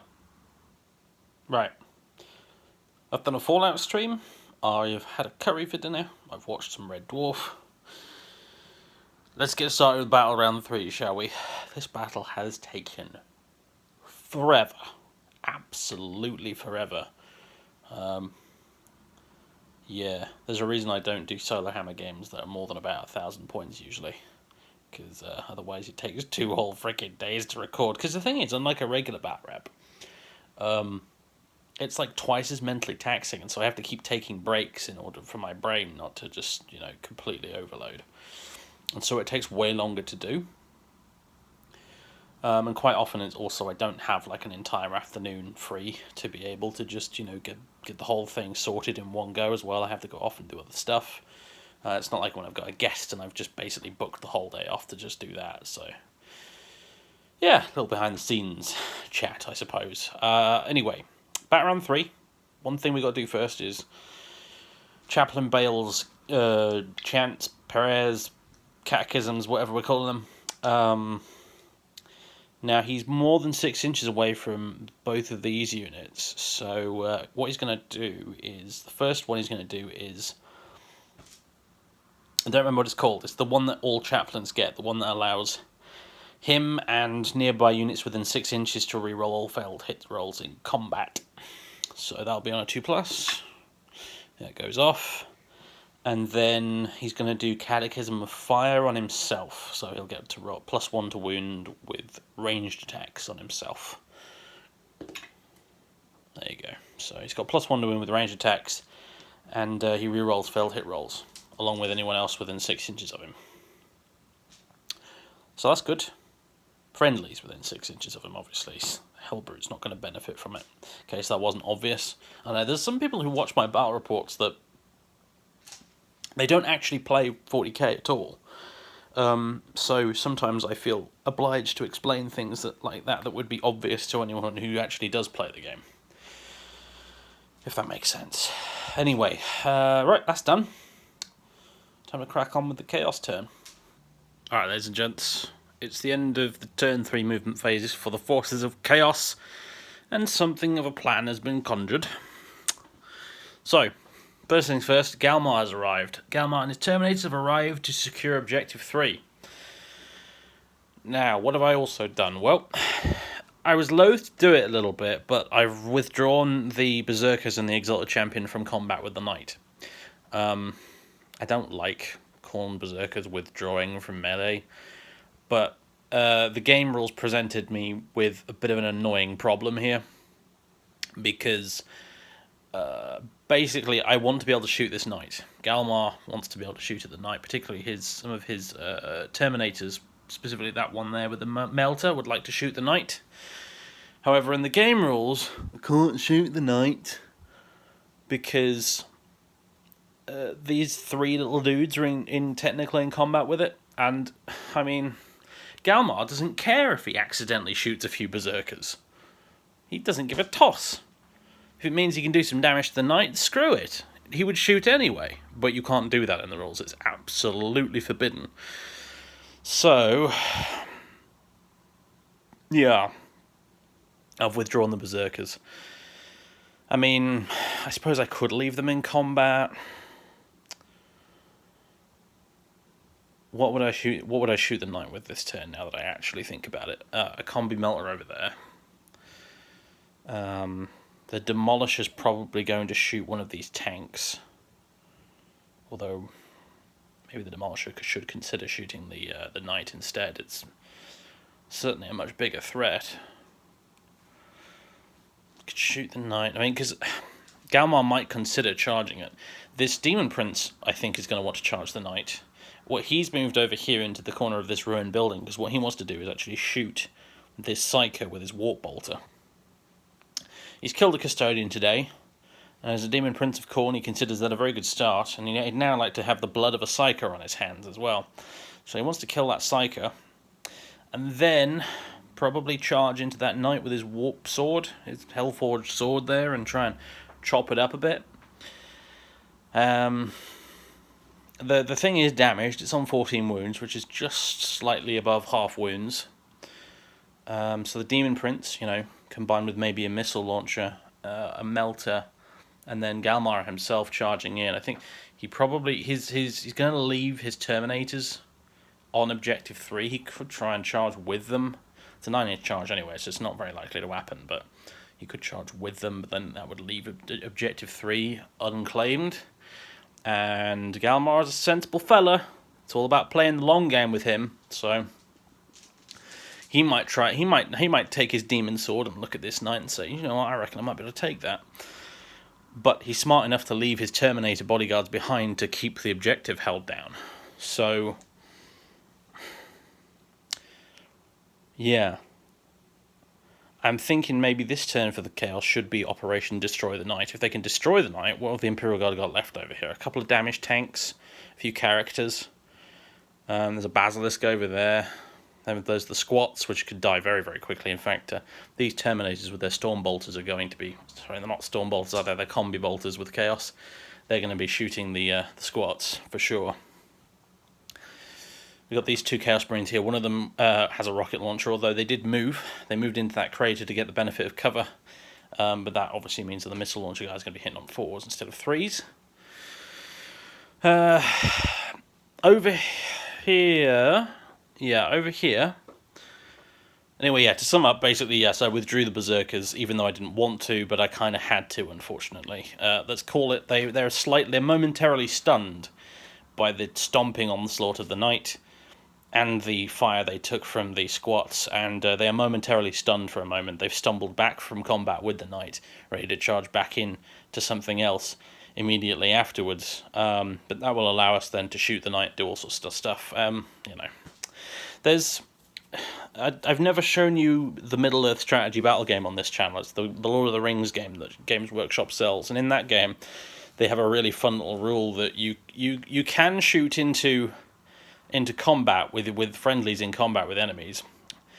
But there are two conditions involved in this. One is if you miss, there's a good chance you'll hit your own guys, and you do roll a dice for that. And additionally, you can only shoot into combat if you're a so-called evil army. So if you're playing as Mordor or Isengard or something like that, only they get to do it. The good guys aren't allowed to do it. So I would love to see something like that for 40k. Certain armies are chaotic and mad enough to shoot into combat with where they might injure their own dudes. Like Chaos Marines, for example, I can totally see them shooting into combat. Tyranids, they would do that as well, and probably Orcs too. Tau, the Imperium, probably not. Well, depends. I don't know, some Imperial Guard regiments might do it, I guess, but I think they have a stratagem, actually, they do. If I recall, I think the Valhallans have one that allows them to shoot into combat where the guys are stuck in combat already. But, you see what I mean? I think that would be a really good addition to the game, but whatever. It is what it is, and right now the Berserkers have gone back. And anyway, I've wasted way too much time talking about that. Over on the right flank here, the Typhon has rumbled into the square. It is... Part of me really wants to fire its cannon at the Basilisk and just wipe that thing off the face of the planet, but realistically what it actually needs to do is just wipe these guys off the face of the planet and secure the execution square for itself. Because once it's parked on there, it's going to be very difficult to remove. Over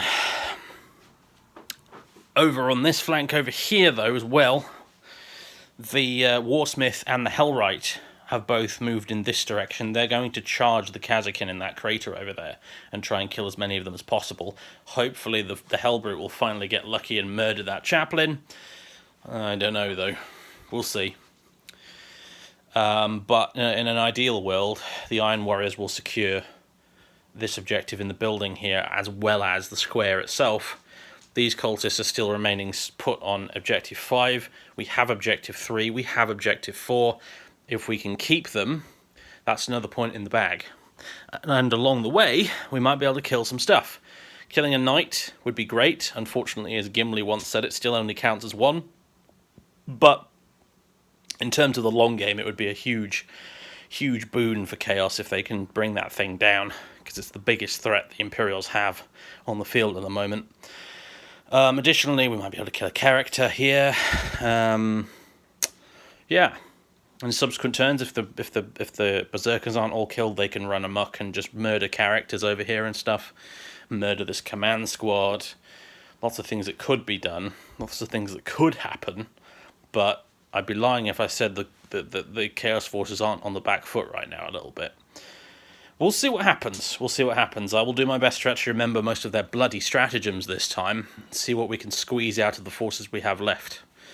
Make these Imperial dogs pay. Maybe we can win by just a whisker today, but a win is a win. And Khorne will be pleased. Alright, first up we have Galmar and his Terminators. And they're going to be shooting a mixture of things. The Melter is obviously going to be shooting the Knight. The Combi Melter is going to be shooting the Knight. The Combi Flamer is going to be firing at the squats along with all of the other Combi Bolters, including Galmar's own Combi Bolter as well. And I think for a command point we're going to use Veterans of the Long War. I thought about using Despoilers of the Galaxy or whatever. I'll let the Galaxy burn, that's the one, but we don't actually need to because the Chaos Lord will be providing his reroll 1s bonus. So that's marvellous. So that's what we're going to do. We're going to start with the Melter Gun. It will hit on a 3, rerolling 1s. It hits. It will wound on a 3 because of Veterans of the Long War. And it rolls a 2.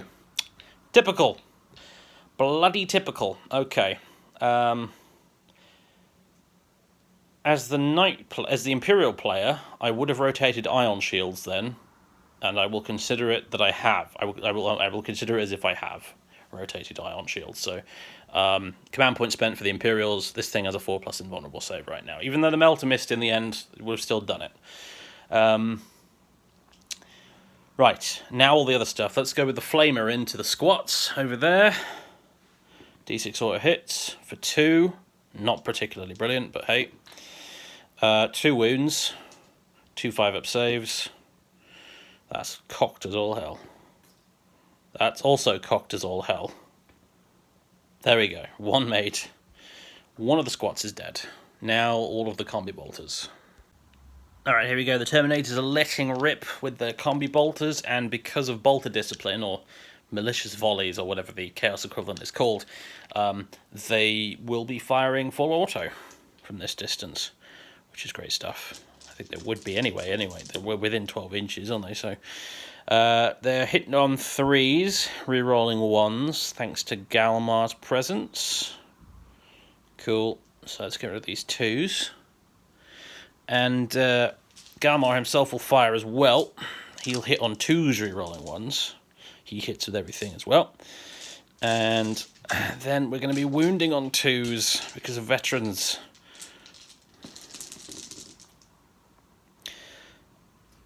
How many goddamn 1s? More than you would be statistically average, I suspect. Oh, okay, done. 5-up saves on the squads. Actually, no. The Marine in that squad, the Sergeant, the brave, bold Sergeant there, he will try and take a few of these on his power armor. Saved. Saved. Saved.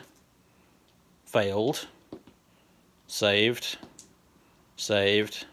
Saved. Saved. Saved. Saved. Okay, yeah. It's amazing what having a single Space Marine in your squad can really do for you as an Imperial Guard player, isn't it? Okay, the Marine Sergeant takes 1 wound. Well, as the Imperial player, I'm delighted. As the Chaos player, I cannot believe what just happened. We have a Colin. My fluffy assistant has arrived on the scene to provide moral support. If you can hear him meowing, that's why. Right. Warp Bolter, Demon Prince, Warp Bolter, Psyker. Let's do this. Okay, 2 shots. Reroll that because he's a Demon Prince. Alright. Wounding on 3s.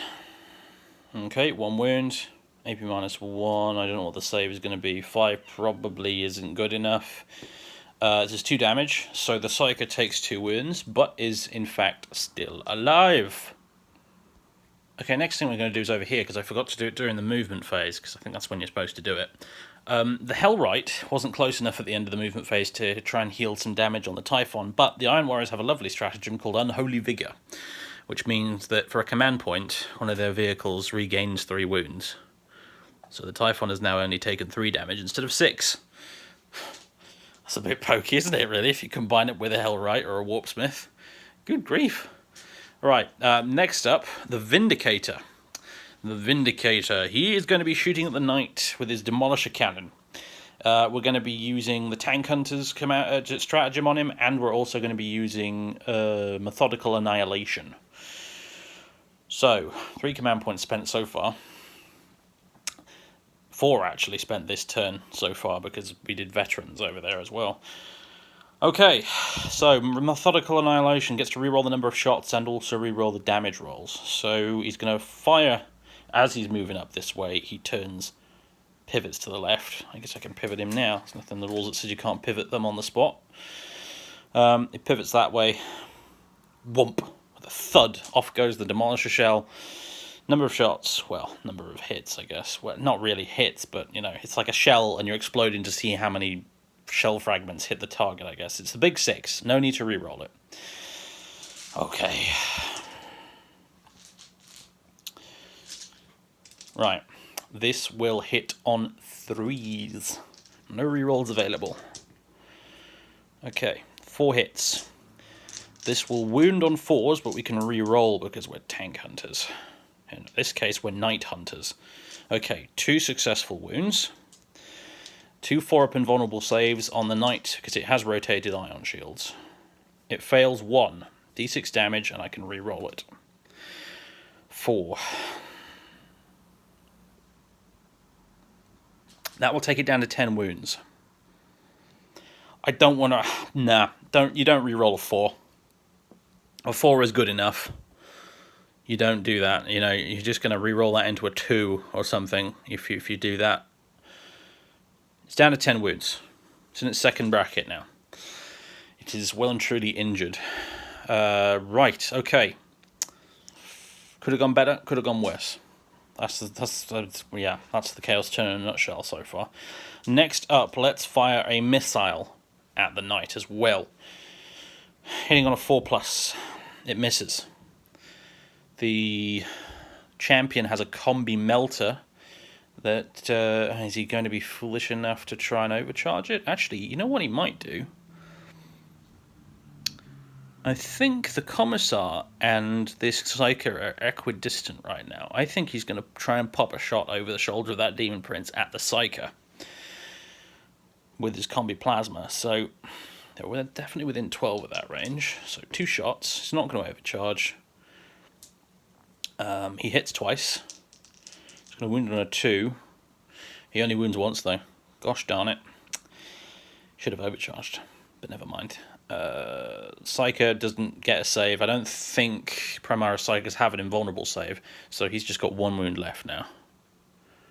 Frustrating! So close and yet so far. The Berserkers can't do anything because they've fallen back. Oh well. Okay. Right. Now what? I guess we'll go over to the other side. Okay, we're over here now with the Warsmith and the Hellwright. Now, the Hellwright has 3 different ranged weapons. He has a Flamer, he has a Void Cutter, and a Soulburner pistol. And the problem with the Soulburner pistol is it's a pistol, which means he has to choose to use it instead of his other weapons. So we're not going to use the Soulburner pistol, but we are going to use the Flamer and the Void Cutter. So Flamer first on the Kazakin. D6 auto hits for 5. This Dark Mechanica monstrosity isn't mucking around, is he? Okay. He'll wound on 3s. 3 wounds. These lads are in cover, so they'll get a 3+ save in Kazakin. Yep, they boss all of those saves. Now the Void Cutter. 1 attack, which hits. It is strength 8, so wound on a 2+. It wounds. It is AP minus a hell of a lot, so they don't get a save. And one of them is basically just killed outright. One of them is sliced in half with a weapon designed to cut through starship hulls. Woo! Not a particularly nice way to go, although I suppose it is a quick one. Now the Warsmith has a bolt pistol. He'll fire that as well. That's pretty cocked, honestly. Yeah, he hits.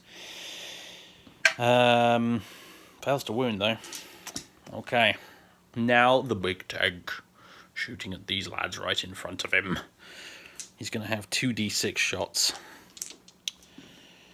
For 9. It's not bad. That was a 6. That was definitely a 6.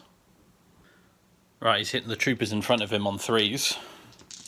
No rerolls or anything today, I'm afraid. Only 1 miss, though. Wounding on 2s. 3 1s, are you joking?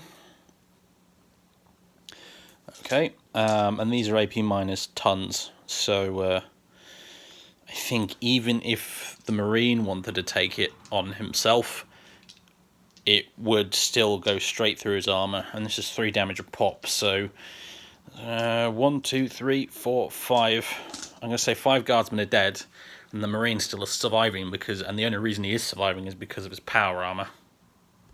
A couple of these cultists I rolled off camera that could actually see that Space Marine over there. They fired their autoguns and both missed. Pay what you get for with cultists, eh? So that's it. This squad is not dead, but it's not all over just yet entirely, because the Typhon is not too much of a slouch in close combat. I think it hits on 5s in close combat, which is better than most vehicles, and I think it has a fair few attacks, so it might still be able to squish the rest of that squad under its gigantic treads. We'll see. Problem is, they're a troops choice, and if even one of them is still standing, they will control the objective. We shall see about that, though. To be honest with you, objective secured for me only goes so far. If there is 1 guardsman left standing in the middle of that square, 2 inches away from a massive Typhon, the Typhon obviously controls the objective, a single tiny guardsman with a lasgun. I don't care how cinematic and cool it is and stuff if you're an Imperium fan. I'm sorry, that guardsman ain't controlling shit, okay? You're sharing an ejector with a Titanic vehicle. You aren't controlling anything, my friend. So we'll see how that goes down. If there's like a few of them left alive, then okay, fine.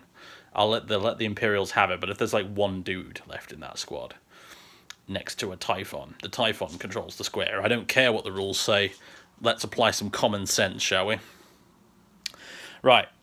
So, charge phase. Typhon, let's go. Typhon's in. That was easy. Next up, I'm going to do these guys, and I'm going to, per the house rule I usually do, I don't know if I've explained it in this particular battle so far, but so in case I haven't, on this channel, when characters charge, if they're in coherency with another unit, which can be another character, they can roll their charge together. I think I have explained this in this battle already before, but yeah, anyway, they can charge together. If the enemy chooses to overwatch, they can split their fire how they want, and they will fight separately. So they are going to have to go through a crater for this, so they are going to have -2 to this charge. Well, they ain't going to make it on that, are they? Would the Imperials have decided to overwatch? Probably not, because they're going to want to overwatch with the knight when someone charges that. So no harm, no foul over here. Alright, let's move over this way. What shall we charge with? I think the Demon Prince, probably. Charging a knight. See, that might have been one convincing argument for leaving the Berserkers in combat with the knight. Sure, we can't shoot it, but at least we won't have to deal with Overwatch. But no, it's been done now, so... Okay, right. Yeah, let's send the Demon Prince in first. He's mad enough to try and soak up this damage, and frankly, if he's killed, he'll just go back to the warp and come back again for another go later. So he doesn't really care. Yeah, he's going to have a go at the knight. Oh god, no, drop dice do not count. A 4-inch charge. A 4-inch charge. Ugh. Assuming, yeah, I think he's probably fine. Even if you wanted to do a -2 for that charge for going over this wall, I think he'd still be within engagement range. So that's fine. Okay, he's good. Right, yes, command point spent, Overwatch happening. Let's do this. Alright, so as the Demon Prince goes charging in, a warning rune glows in amber on the pilot's display inside the knight to tell him something big and nasty is headed his way. He swings around, levels that castigator bolt cannon at the incoming Demon Prince.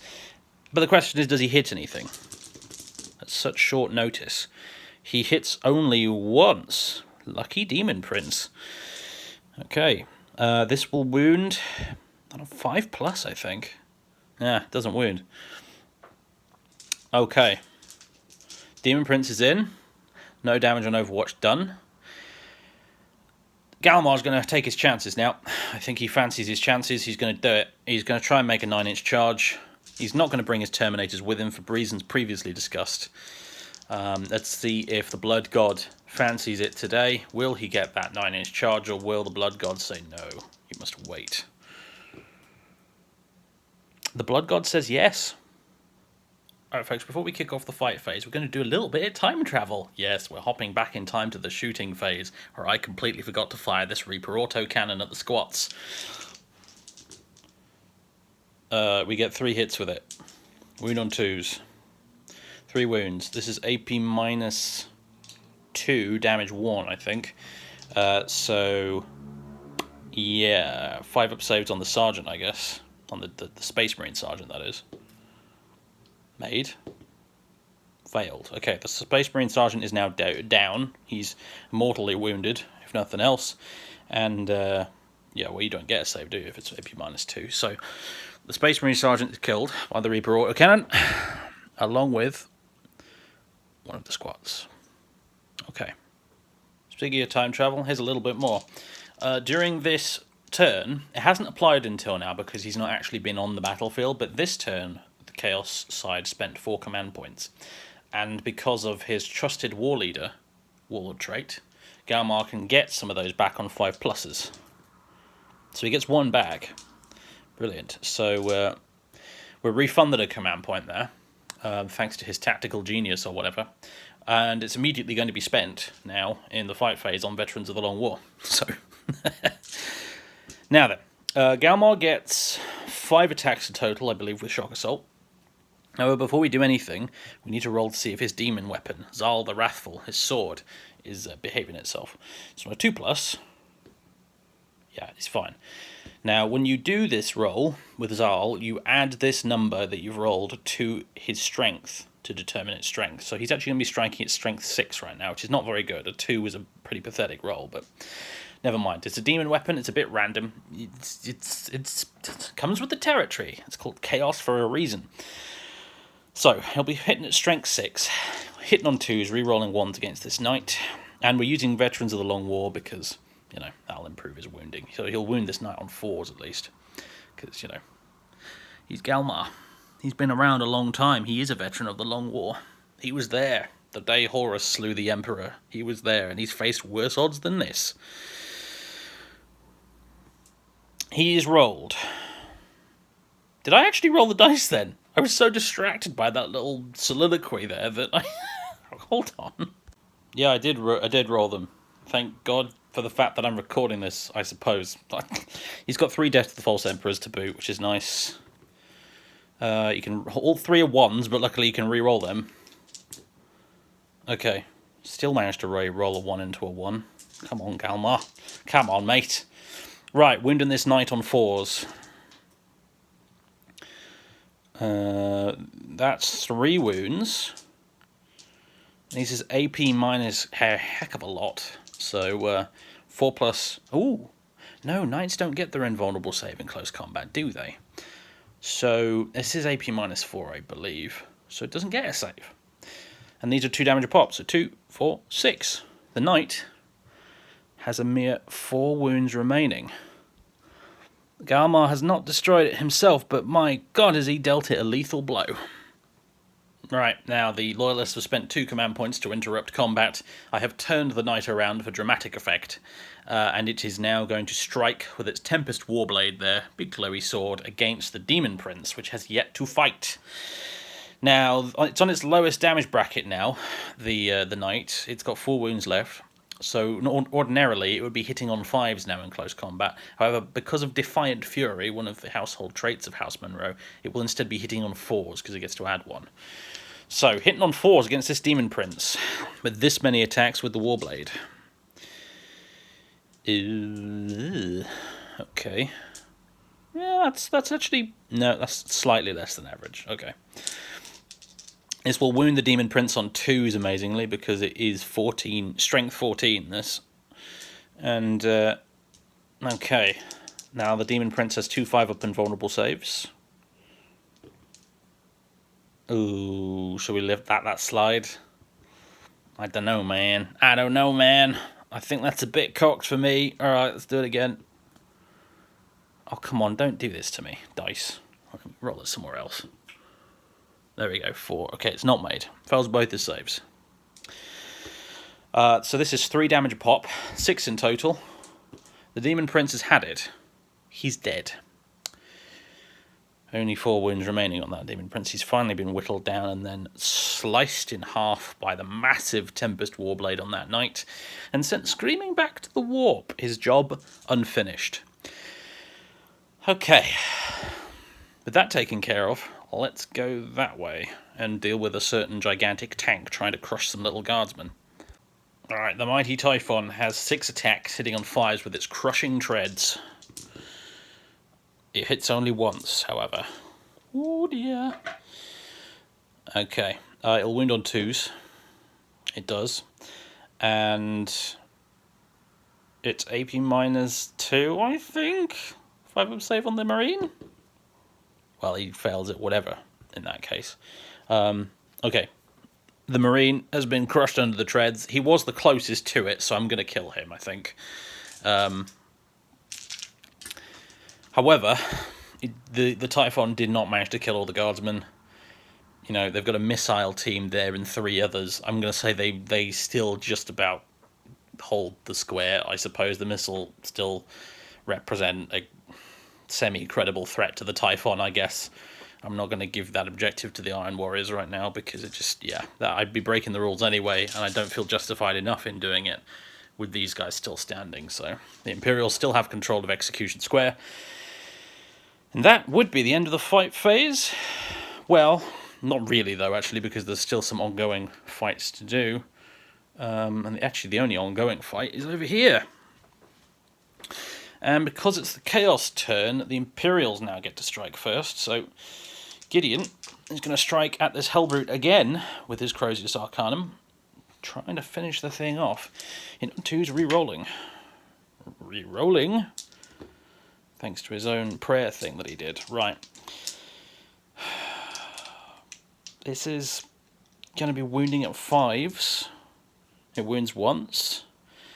And I think it's AP -1, so 4-up save on the Hellbrute, which it makes. No damage done. The Hellbrute will attack back in turn. I think it has actually 4 attacks now that we're no longer in Shock Assault mode. So here we go, hitting on 3s. Hits all 4 times.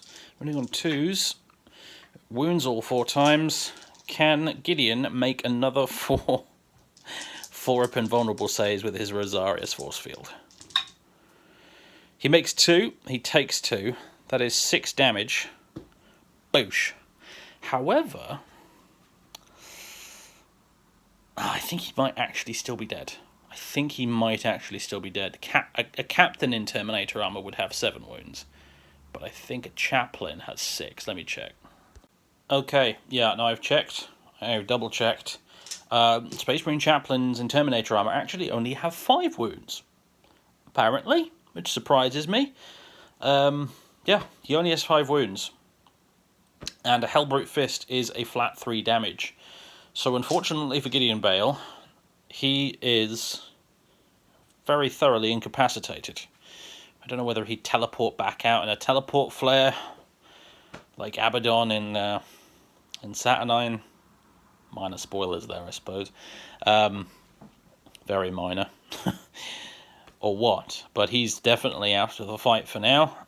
If I was using Space Marine stratagems, I could do only in Death Does Duty End and make him fight again before he finally goes down. But sadly, I did say at the start I'd only use Imperial Guard stratagems, with the exception of rotate ion shields on the knight. So no, the Hellbrute wins this contest at long last. With 2 wounds remaining, he stands victorious over his loyalist opponent. Right. Now, they think it's all over, but actually it isn't. Yeah, man, it's happening. Fury of Khorne, 3 command points. You can make a Khorne unit fight again at the end of the fight phase, and oh, well, it just so happens that Galmar has the Mark of Khorne, doesn't he? Yep. He's going to be fighting this knight one more time. Can he finish the job this time? 5 attacks, hit on 2s, re-rolling 1s. 6 is a death to the False Emperor. Doesn't get any 6s, re-roll a 1. Okay. Tricky bit now. Got a wound on 4s. He gets 3 wounds. And Zal the Wrathful is AP -4. That knight has a 3+ armor save. That is 2, 4, 6 damage. It only has 4 left. Does the knight explode as it comes crashing down? No, it does not. Galmar lays into it with his demon sword. He cleaves it, one of its legs in twain, and the entire thing comes toppling down. You know, a thing this big, really, you ought to have some sort of rule that, like, things get crushed by it as it falls, but whatever. You know, Adeptus Titanicus style, but whatever. The knight comes crashing down. The suit, wounded, just damaged beyond immediate repair. It will have to be recovered later. And Galmar, who has now been reborn, I think, as Galmar Nightslayer. Galmar Headtaker is dead. Long live Galmar Nightslayer. He's done it. He's killed a Knight Castigator all by himself. Of course, he's now standing in the middle of the street, surrounded by Imperials. But you know, you got to take some risks when you're a Chaos Lord of Khorne, right? Yes, a veteran of the Long War he was indeed. He knew exactly how to deal with that machine, and he did it. Right, ladies and gents, that is the end of the fight phase at last. Ended it with a bang there. Well, not literally a bang, but as close to it as I could get. Whoa. Galmar, that's not bad for a debut appearance, mate. Whatever happened to new model syndrome, eh? Anyway. Morale. That is a thing. Morale is a thing. Let's see, you guys over here. There's 1, 2, 3, 4, 5 of you left. Technically 4 because the heavy weapons team counts as one model. What do you get for your morale test? A 2 plus 5. 5, 6, 7. You're actually fine, but the sergeant's still alive. You pass your morale test. They stand firm in the face of this monstrous typhon. Oh, I'll tell you what I should have done over here. I should have had this Hellbrute consolidate 3 inches that way. My bad. Forgot about that. Who else needs to take morale? The squats need to take morale. They lost 3 guys. 2, yep, 5, they're fine. They stick around as well. Brave, stout fellows that they are. And that's the end of the morale phase and the end of the turn. Okay, so as a recap, Chaos currently hold Objective 4, Objective 3, Objective 5. So they've got 3. They've got 3, and they didn't manage to take the square over there, unfortunately, and they definitely didn't manage to take the ruined building. So, 3 objectives. They have killed 1 unit. Sadly, the knight still only counts as 1. Shouts one of the squats from across the way. That still only counts as 1. The knight is dead. What else did we kill? Tell me we killed something else. Right? Didn't we? I'm looking behind me right now. I don't think we killed the... Oh, wait, no, we killed the chaplain. That's 2. That's 2 units we've killed. We lost the Demon Prince, so the enemy got a unit there. So we've killed 2. We hold 3 objectives. Imperials have got to beat that to get some points. Let's go over to Imperium. Turn 3. Okay, folks. Turn 3 movement phase for the Imperials is done. I'll tell you what, this game is really starting to feel like it's in its death throes now, but it ain't over just yet. The following has happened. The squats have moved out into the street over here. They have a choice of targets. They've got Berserkers. They've got Galmar. They've got Terminators over there. They've got Chaos Marines in these ruins. These 2 tanks stayed exactly where they are. On this one, I used jury-rig repairs for 1 command point, and the engine seer repaired 3 wounds back on it, so it's up to 8 wounds again now, which is excellent. Back in its top bracket. Psyker, Commissar, fallen back to rejoin the Lieutenant between the 2 tanks. Psyker obviously is going to want to smite as many Berserkers as he possibly can.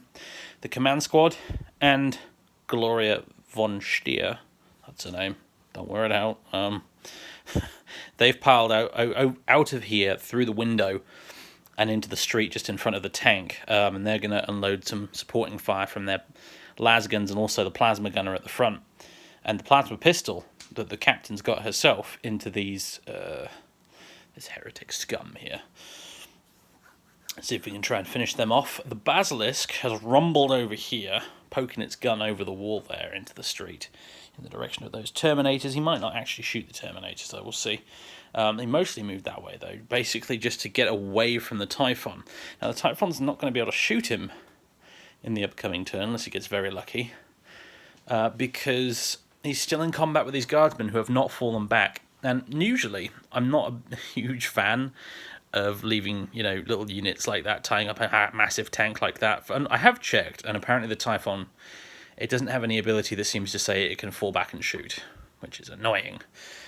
But the guardsmen, for their part, they're doing probably the only sensible thing they could do under the circumstances, which is get in close to the tank, get under and behind that massive gun it has, and try and stay out of harm's way and try not to get run over.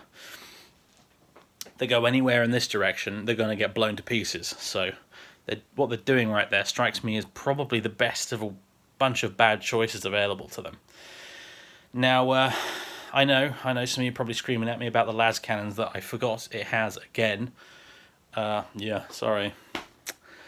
Sorry, I don't know why. I think it's just the sheer spectacle of the big siege cannon. It always makes me forget that the las cannons are there for some reason. But it wouldn't have killed all the guardsmen with just 2 shots anyway last turn, so no real big difference would have been made.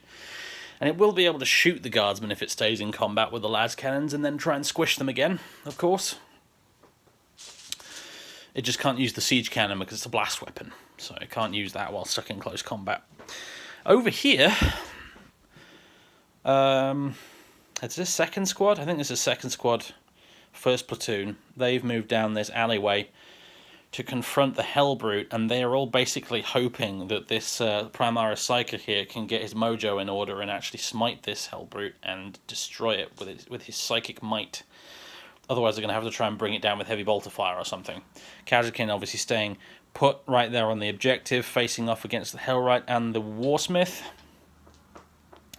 It's not looking great for the Chaos over here, it has to be said. I think they've had it. The Iron Warriors are going to want to consider retreating, and this Hellbrute probably isn't long for this world, but you never know.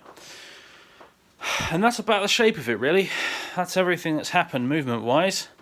So let's go to the Psychic phase, and we're going to start over here with this Primaris Psyker, who is still miraculously alive on 1 wound after facing the wrath of a Demon Prince not once, but twice on the same day.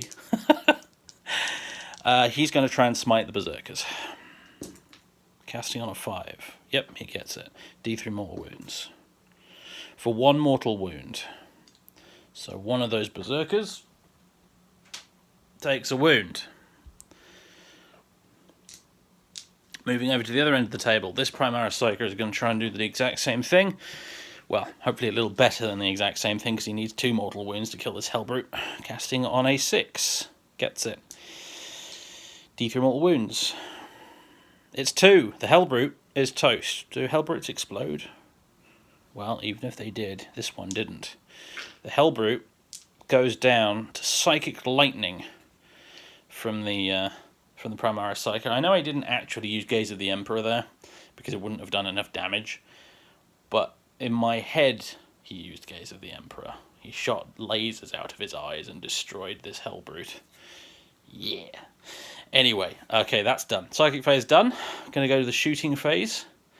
And I think we're going to begin with all of these guys shooting that Hellwright monstrosity over there. The big un. Shoot the big un. Alright, Hotshot Lasguns first at the Hellwright. Now, the Hellwright has some interesting rules. Not only is he Toughness 5 with a 5+ invulnerable save and a 2+ armor save, but he also has a -1 to be hit with attacks. Just attacks across the board. Melee, shooting, doesn't matter. So we'll hit in 4s. Okay, Kazakin proving why they are the mightiest human, standard baseline humans in the Imperial army. Okay, and then we're going to need to wound them on 5s, so 2 wounds. AP -2, 5 up, invulnerable saves. He fails 1, so he takes 1 damage. That leaves him on 3 wounds left. I'm just going to use the D20 because it happens to be in my pocket. As soon as I can find the 3. God damn it. That's why I don't use D20s as wound dice. There we go. Okay. Flamer next. 3 auto hits. 5s to wound. 1 wound. 2+ save. Made. The Space Marine with a special issue bolt gun. 2 shots. Misses with both. See, I've knocked... Right now. There we go. Sorry, I knocked the D20 onto a 1 instead of a 3 there. I don't think you could see that because my camera work is dreadful. Grenade launcher, firing a crack grenade. Hits. Wounds. AP -2, 5 up save. Is not made. D3 damage. For 2. The Hellwright has a single wound remaining after being hit by a crack grenade. and a volley of fire from all sorts of other weapons to boot. He refuses to die, and at the beginning of his next turn, if he's still alive, he will regain a wound, because it's this infernal regeneration thing. It's a really cool unit, the Hellright. Even after they changed it, actually, in 9th edition, it's still a pretty cool unit. Alright, so that brings us over to this squad here. I'm pretty sure that, yeah, these two characters are equidistant with that tank, so they can shoot the characters if they want to. Might be a good idea to continue shooting the Hellright, and in fact, I think what we're going to do is the Lieutenant, there he is, waving his power fist in the air, he's going to use his order to order this squad to 1st rank fire, 2nd rank fire at this Hellright monstrosity. So we'll go with the heavy bolters first. So the Space Marine with his heavy bolter firing through one of the windows there. In fact, oh god, rules, terrain rules. Can he technically see the Hellright?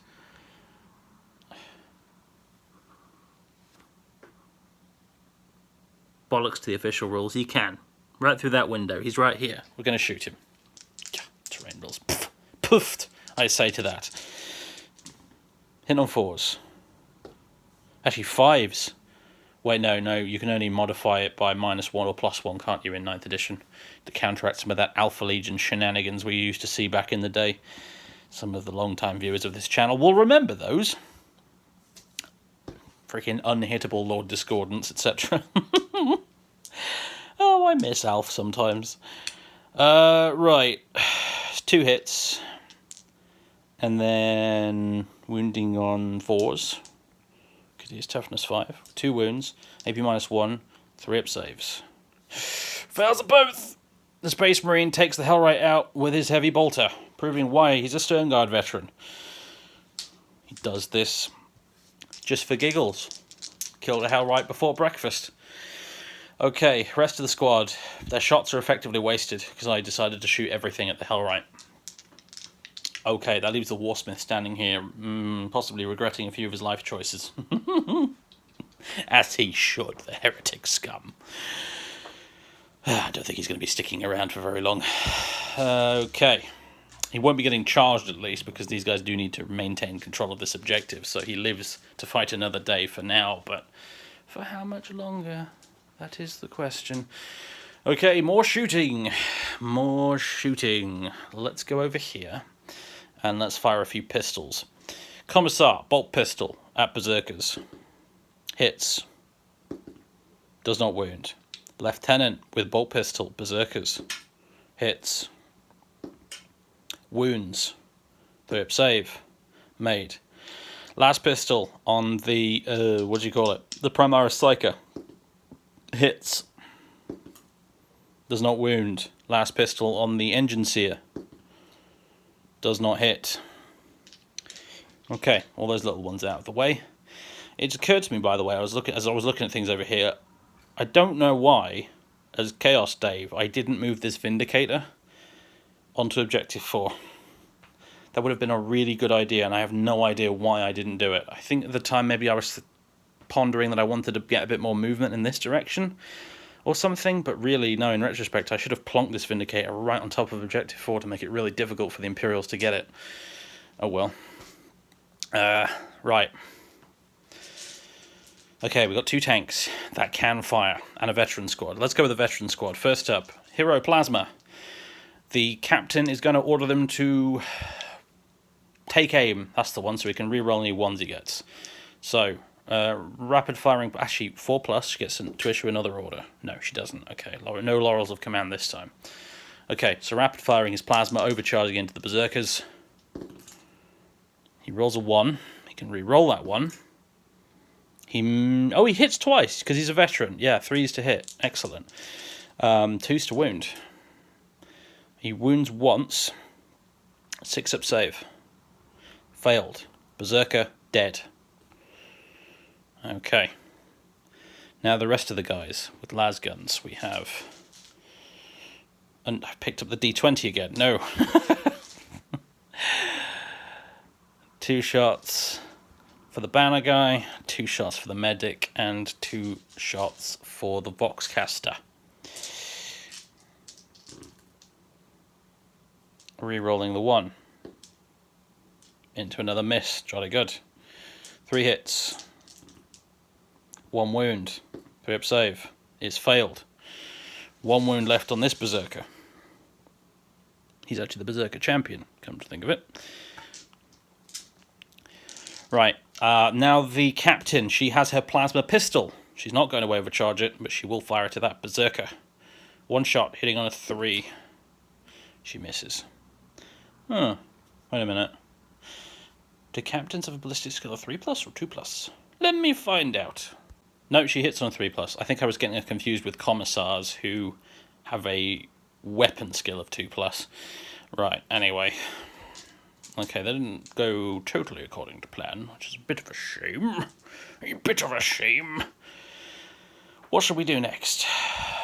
What shall we do next? We have a Basilisk. What does the Basilisk want to shoot? 2 Lehman Russes, what did they want to shoot? Don't have any particularly fantastic options here. Do you know what? Oh, god damn it. Alright, half of the squats are going to fire at the Berserker. The other half of the squats are going to fire at Galmar. In fact, technically, the squats could fire at the Exalted Champion, now that I look at it. And that's exactly what they're going to do, actually. The captain will order them to first rank fire, second rank fire, on a 4+. Yep, she can order them again, so she will order them to take aim. So re-rolling 1s. And I will spend a command point on Expert Eyes, or whatever it's called, which gives them an AP -1 on their las guns. Well, all their weapons, actually, an additional -1. Okay, first half of the squad firing at the Exalted Champion. Here we go. Re-rolling them 1s. Okay, I think we have only... Don't mind the dead Berserker. I think we only have... a couple of misses there. That's pretty good. Tricky bit now. Wounding on 5s. We have 1, 2, 3 wounds on the Exalted Champion. If he fails every single one of these 4-up saves, he is toast. But he doesn't. He only fails 1. He now has 2 wounds remaining. Okay. Now the other half of them, including the grenade launcher, are going to be firing at Galmar. Now first off, I'll do the grenade launcher. Crack grenade straight at Galmar's face. Hits. It'll wound him on a 3+. It wounds. It's AP -3. He has his 4+ Sigil of Corruption, which he fails. D3 damage. Cocked. 2 damage. So Galmar takes 2 damage. I'm going to check how many wounds he's supposed to have. I think he's 7 wounds with the extra wound that everyone in the Chaos Army has gotten, or the Chaos Marines got, that is to say, for the +5 points in his case. So he's got 4. He's got 5 wounds remaining? Yeah, he's got 5 wounds remaining. Now I'm going to do the las guns. Here we go. Volley of fire incoming. 3s, re-rolling 1s. There's a 1. There's a 1. Quite a lot of 2s, though. Into more... That's a lot of 2s. That is a lot of 2s. Oh, dear. 3 hits. Wounding on 5s. 1 wound. 3+ save is passed.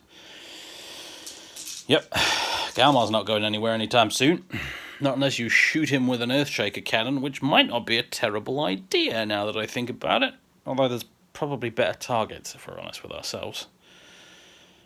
Like a Vindicator, for example. Oh, no, probably couldn't anyway, because that Berserker's closer. So, yeah, never mind. Okay. Right, more thinking. Right, after some consideration, the Basilisk is going to fire in the direction its gun is already pointed. It's going to fire an Earthshaker shell at those Terminators guarding Objective 3.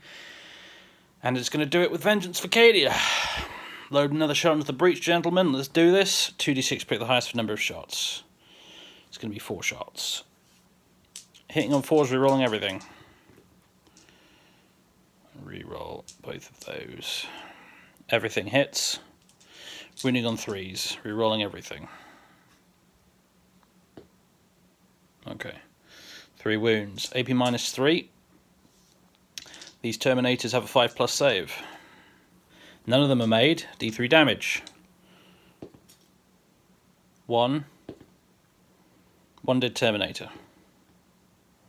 1 Terminator with a wound left. Need an injury dice. There we go. Okay, so 1 Terminator is dead. Let's say it was you. And 1 is wounded. You. There we go. Right. For an Earthshaker shell, you'd expect more, perhaps, but then again, they are Terminators, and Terminator armor is a thing to be reckoned with, isn't it? So, fair enough, I say. Okay, next. You know what I actually think I'm going to do? This Leman Russ tank, it's going to turn its turret this way, and it's going to fire at that Vindicator. Its Heavy Bolter is going to try and take down that Berserker. Let's do the Heavy Bolter first. Oh, I'm also going to spend a command point on a stratagem for this guy. I'm going to check what it's called. It's called Hail of Fire, and basically it means that instead of rolling for the number of shots, if you shoot a vehicle, you just do the maximum number of shots. So it's going to be 12 battle cannon shots straight at that Vindicator. But Heavy Bolter first at the Berserker in front of him.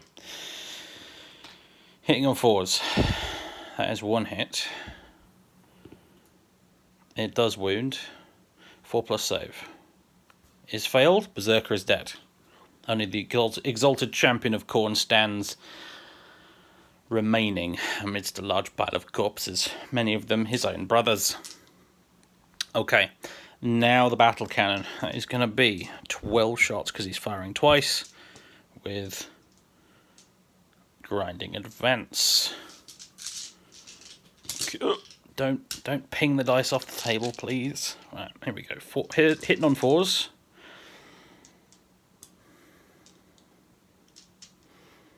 No rerolls available, sadly. Wounding on 4s. We have 3 wounds, AP -2, 5 up saves on the Vindicator. Fails all 3, D3 damage each. 3, 4, 5, 6. The Vindicator takes 6 damage. It's now on 4 wounds left. Wait, no, 6 damage. Some 5 wounds left. My apologies, some 5 wounds left. Vindicators have 11 wounds. Right, now this leaves us with this Leman Russ here. Mortis. Its name is on the side and everything. Mortis is going to fire its Heavy Bolter and its autocannon at these 2 remaining Chaos Marines who are currently guarding Objective 4. You didn't think I'd forgotten about them, did you? Oh, no. I was gambling on this working out, hopefully. So, autocannon first, hitting on 4s. Okay, 4 hits. Perfectly statistically average. Okay, the recording cut off there at the worst possible moment because the storage was full. So I've offloaded all the old clips onto the computer. And this was the roll. I haven't touched it. It's exactly as it was. We only got 1 wound, unfortunately. 2 1s and a 2 won't cut it. So 1 wound on these Chaos Marines. It's AP -1, but they're in cover, so 3+ save, which they make. Okay. The autocannon does nothing. The Heavy Bolter. Did I roll that already? Crap, I don't remember. I don't think I did. 3 hits. 2 wounds. 3 up saves. 1 made, 1 failed. Guy with the missile launcher, he did. However, 1 still remains, still capping Objective 4. And we are officially all out of guns on this end of the battlefield. We don't have any left. So it's just going to have to be that way, unfortunately. Fight phase time then. Charge phase even. Getting ahead of myself a little bit there. So, charge phase. There are going to be charges. So basically, the captain, her command squad, the psyker, the commissar, the lieutenant, and the engine seer are all going to charge this Khorne Exalted Champion to try and see if they can together bring him down. Finally put that bastard out of his misery. The command squad and the captain first together as per the house rule. That's a D20. Can you tell, folks? I've been at this a while. Let's try that again. Yes, that's fine. They're in. Yeah, they're good. Here we are. Lovely jubbly. D20. I actually rolled a D20. I didn't even mean to do that. I just got 2 dice out of my pocket, and one of them happened to be a D20. Dear me. Right, Psyker next. He needs a 6. That is a 6. He's in. Go like that. Commissar needs a 7. He gets it. He's in as well.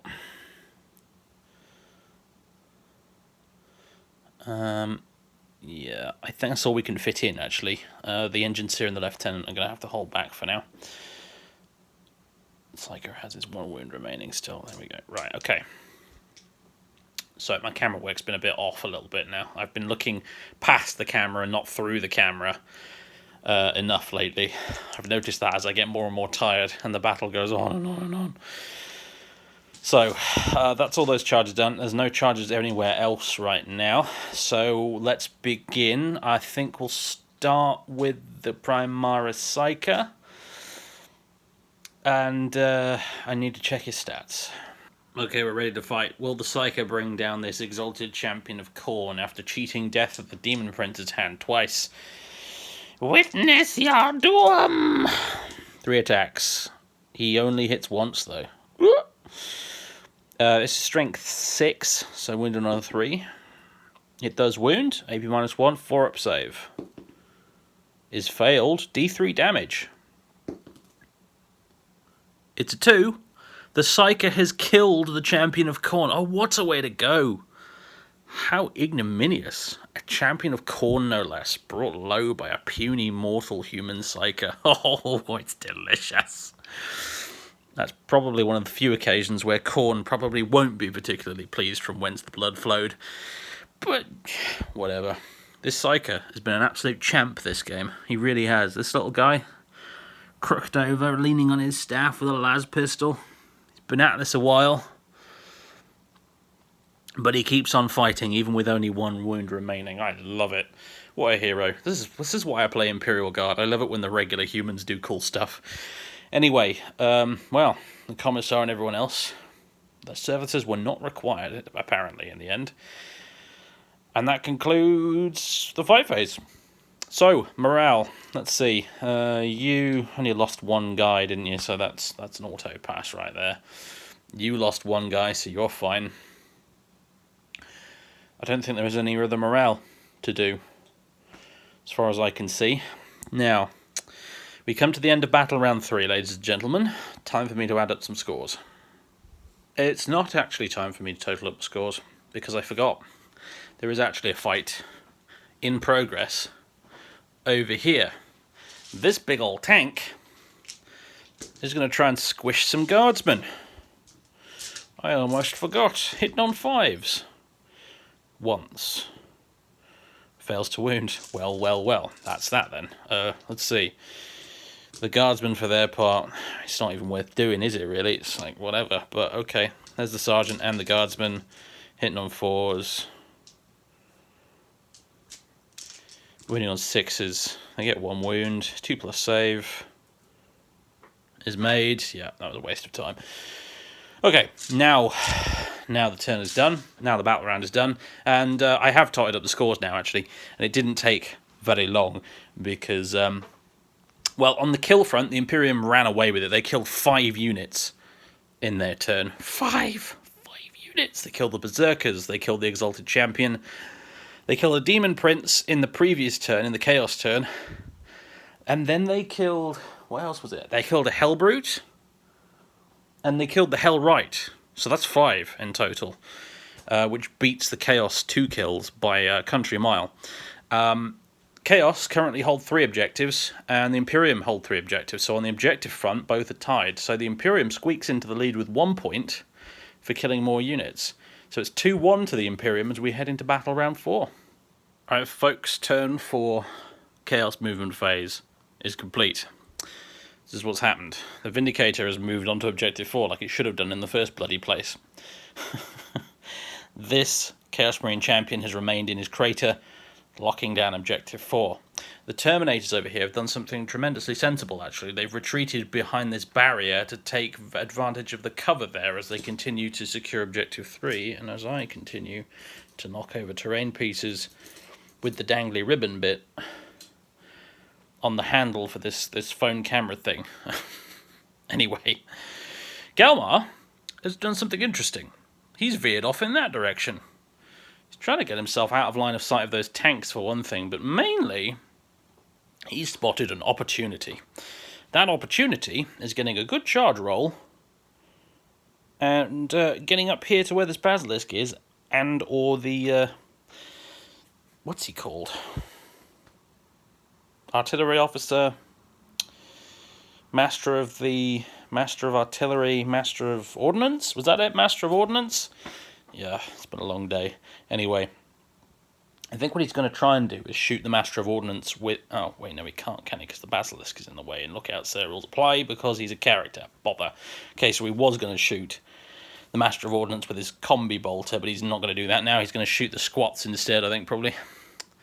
And he's going to try and charge the Master of Ordnance. It's going to be a bit of a charge because he's going to have a -2 for going over this wall here. So he's going to need, I think, a 9-inch charge to make it happen. He's done it once in this game already.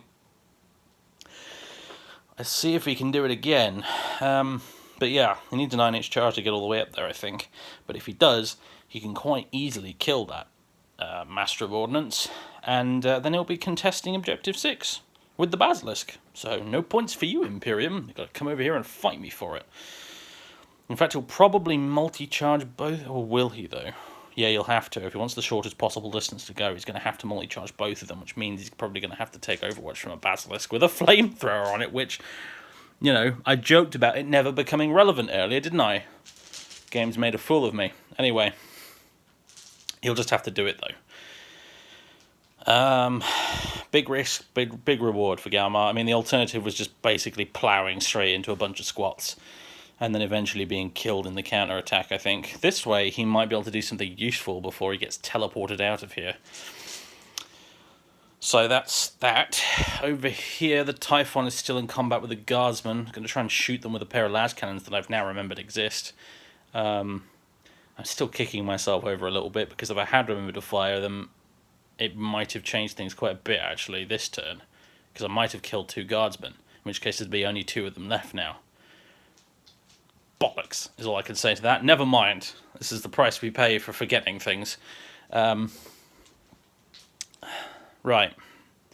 Yeah, it's going to fire its las cannons and then try to squish the rest of them. We'll see what happens. Meanwhile, the Warsmith is cowering behind the Typhon. He could have gone charging straight into these Kazakin and died in a blaze of glory, but he's an Iron Warrior at the end of the day, so not a chance. He's run away to hide behind his Typhon, and imagine he's banging on the armor plates right now, yelling at the crew to let him in. Because it's all gone a bit Pete Tong, this end of the battlefield, hasn't it? I mean, you've got a barely damaged Typhon, but the problem is that the Imperials just basically took one look at it and were like, yeah, okay, that's nice. We're just going to ignore that and go fight over here instead. And, you know, that's a valid strategy, as it turns out. So, yeah, that's how things stand. Time to do some shooting. Over here, we've got a champion with a combi plasma. Where's he going to shoot it? That is the question. Where indeed? He might shoot it at a tank, I think. I reckon I can see that happening. I need to measure ranges, though, I think, first. Okay, yeah, he's going to rapid fire it at this tank here, because that's the only one that's in rapid fire range. And he's going to overcharge, because desperate times call for desperate measures. May the Dark Gods Give him glory. No, he rolls a 1. He's dead. There we go. Right then. The Vindicator next. The Vindicator is going to fire its Demolisher Cannon at you, sir. Because you do a lot of damage with that big gun of yours.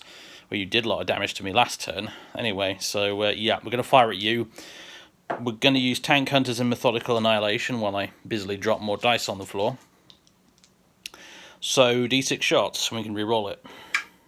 2. Yeah, we're re-rolling that, I think. Dice gods, you try me sometimes, you really do. Okay.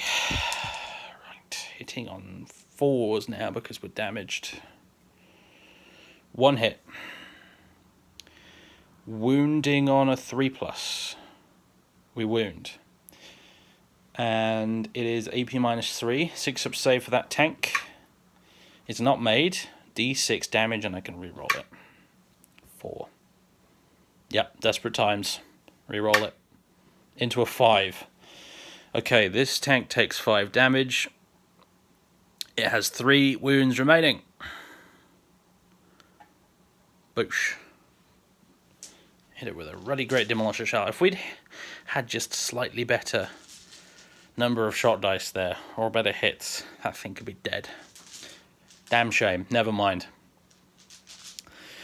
Okay. Terminators next. I believe all of them can see the squats. And probably not much else from that slightly funny angle, so that's just all of them are going to shoot at the squats. Although, yeah, no, the Galmar's going to fire at them first, actually, with his combi bolter. So 4 shots, hitting on 2s, rolling 1s. He hits with everything. 3s to wound. You're kidding me? Seriously, man, these squats are tough. 5-up save. Isn't made. Right, 1 squad is dead. Rest of them firing at the squats. Melter gun. No good melter targets in range of the damn thing, unfortunately. Misses. We have a Reaper autocannon. It misses twice because it's heavy and it moved. It doesn't... Wait, no, strength 7, so it should... Yeah, wounds once with the 2. AP -1? No, AP -2. Only 1 damage. So, yeah, 1 squat is just dead. Let's get rid of you. And then the combi bolters. Let's see. Actually, there is a flamer in there, isn't there? There's a combi flamer. Let me check the range on that. Or is the combi flamer dead? I don't remember. No, it's there. It's the one on the far right there. Yep, it's in flaming range. D6 auto hits on the squats. For 1. Wounds on a 3, but it doesn't wound. Oh, the dark gods are cruel sometimes. Right, here's the combi bolt shots. The other half of the combi flamer, as well as the... Oh, that would have been hitting on 4s, though, the combi flamer. Right, got to do it separately. Okay, the other half of the combi flamer misses twice. I think they're just outside of reroll range from the Chaos Lord. The regular combi bolter hits 3 times. It wounds once. 5-up save. Failed. Another squat is killed. Pop! But the rest of them are still standing. I've lost 3 this turn. They'll probably have some morale to do. But having said that, they're next to a commissar. So the chances of them actually running away are very unlikely indeed. Okay. Right. There's actually a couple of cultists here that are in range with their auto guns that can fire at the squats as well. I measured this up earlier, so 2 hits, 2 wounds, 5-up saves, both made, unfortunately. Okay, right. More shooting. We go now over to the Typhon, which has its 2 las cannons that I've finally remembered exist. I'm going to shoot at the guardsman in front of it. 2 hits. 2 wounds. That is 2 dead guardsmen. They're just straight up dead. No save there. We'll get rid of you, and we'll get rid of you. Okay, just the sergeant and the missile launcher team now remaining. Okay, is that all the shooting done? I think it is. Yeah, the warsmith over there advanced, so he's not shooting. Yeah, that's all the shooting done. Charge phase. There is only one charge to speak of. Only one charge that matters. It is Galmar charging over this wall, probably bashing straight through it, considering his Terminator armor, and trying to murder this Master of Ordnance. He's a 9. That's not a 9. Galmar stays exactly where he is. Too much covering fire pinning him down, I suppose, or something like that. He's not going anywhere. And with that, we go to the fight phase, where... okay, these guardsmen here, 3 from the sergeant, 1 from each of the Worthy Weapons team members, are going to stab this Typhon with their bayonets and the sergeant's chainsaw. They hit 4 times. They don't wound a single time, though. The Typhon is going to try and run them over in return. I've picked up the D20 again. Why do I keep doing this? Right. 6 attacks. 5s to hit. What is wrong with this bloody Typhon? It can't roll 5 pluses to save its life. It does wound. AP -2, I think, so no save. They are going to wound the missile team or possibly kill this. Now I'm going to kill the sergeant. He's closest. He gets run over by the treads, unfortunately. The missile team are all that remain. And, do you know what? I don't think they're in engagement range anymore. I'll double check with the tape measure. Hold on. Okay, you know what? Bugger that. Because I was lazy, I didn't do it. Not thinking it would matter, but actually they should have done a pile-in move before they fought, so actually, no, that'd be perfectly fine. Okay. And a consolidate move for that matter, which I've just done, I suppose. I forgot to pile in, but I have consolidated. Right. So, that's the turn. That's the Chaos turn 4 in its entirety. There wasn't really much to say. They're grasping at straws here a little bit, I think, I'm afraid. But we'll see what the Imperials do. To recap then, we hold 3 objectives.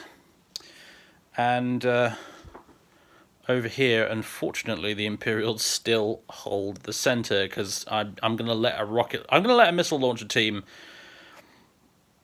holding up a Typhon count, really. I mean, because, it's a tank. They have a missile launcher. They are a threat. I'm going to definitely consider them still holding the objective. We killed no units, I want to say. No units at all? Yeah, we killed no units at all. Okay, good. We lost a unit, actually. The Imperials killed 1 unit over here. So we've already lost on that count. The Imperials have already won a point on that count, so it's already going to be 3-1 to the Imperials. The question is, will they also take a cheeky objective from us? And I think the answer is they probably will. At which point, let me think. Okay, I've kind of gamed it out in my head a bit. What essentially would happen in the following turn is the Imperials would send the squats down here, they would run over this way, they would probably then charge the Vindicator, take objective 4 by doing so. Galmar would probably be killed by Earthshaker Cannon and also tanks and various things, which would then mean that the Imperials would control more objectives because they'd have 1, 2, 3, 4. So they'd get that. There'd be 3 points to 1, and they have already killed more units than the Chaos guys have done this battle round. So that would make it 4-1, and at that point, with possibly a dead Vindicator, almost definitely a dead Galmar, quite possibly a dead Warsmith over there, all the Chaos would be left with is essentially a squad of Terminators that are probably going to be difficult to kill being in cover, a squad of Cultists, and a Typhon. And between them, there is no way they could possibly claw back that Imperial lead. So, Galmar, being the sensible fellow that he is, you know, by the standards of a corn worshipper anyway, pinned down as he is in the street there by suppressive fire incoming at him. Maybe the Basilisk crew belched out a sort of, what's the word? Come on, brain. I know it's late. I know it's been a long day. You can do this. A gout of flame from the flamer to try and ward him off as a deterrent. That's the word I was looking for. As a deterrent. That's perhaps why he wasn't able to. Perhaps why he wasn't able to make that charge. And he's there. He's pinned in the street. He's killed a knight. He's done jolly well for himself today. He murdered an Imperial knight and a big old, you know, Cerastus castigator as well to boot. It was a big knight, you know, one of the big proper tall ones. But he recognises that at this point, based on the tactical data that's available to him, that the battle for Execution Square has been lost, and that he needs to salvage the assets he has remaining to him. And the Iron Warrior Warsmith, I think, for his part over there, like if you think about this, if this was a Black Library novel, first thing he would do is clamber inside that Typhon and instruct the crew to get him the hell out of there, because he's had enough of this. He's not putting his neck on the line any more than he already has for Galmar's sake. He's getting out of there and he's taking his prized Typhon with him. And that concludes the battle. The Imperium has blunted the assault of chaos in the city, in the Old Quarter, at tremendous cost, of course, because I have a sneaking suspicion that the second wave will be inbound not so very long after this battle concludes. But today is nevertheless a victory for the Cadian 404th, the Knights of House Munro, and the Sons of Hades. I'm sure some of the troopers over here will be attending to poor Chaplain Bale over here, who put his life on the line to protect them all from a raging hellbrute. And he did a pretty good job in the end, even though he was incapacitated by the conflict. Heroes all around. The Chaplain did great over here, allowing the Imperials to win objectives. Galmar, in his debut appearance, murdered a knight with his demon sword, which was magnificent. This Primaris Psyker managed to evade death at the hands of a demon prince, and then proceeded to go and thwack an exalted champion of Khorne to death with his psychic staff. The Basilisk over here landing a shot straight into the middle of that Land Raider and absolutely totaling it. Lots of epic moments in this game. I tell you what, it was hard work filming this. It's taken me 2 days. And I had a previous evening, the day before I started filming, where I spent about an hour and a half setting up the table and finding all the models I needed as well on top of that. So it has been a mammoth amount of work to do this game. It is completely different from just sitting down and playing a 2,500 point game with another opponent. Everything goes so much quicker when you do it that way. But when I have to do this and think for both sides and try and remember 2 armies worth of stratagems and rules, and really in this case it was like 6 armies worth. You know, you had the Knights, the Guard, the Marines, the Black Legion, the Iron Warriors, so 5 really. 5 different armies there to work with. My brain is honestly about to melt and dribble out of my ears as a form of gooey liquid.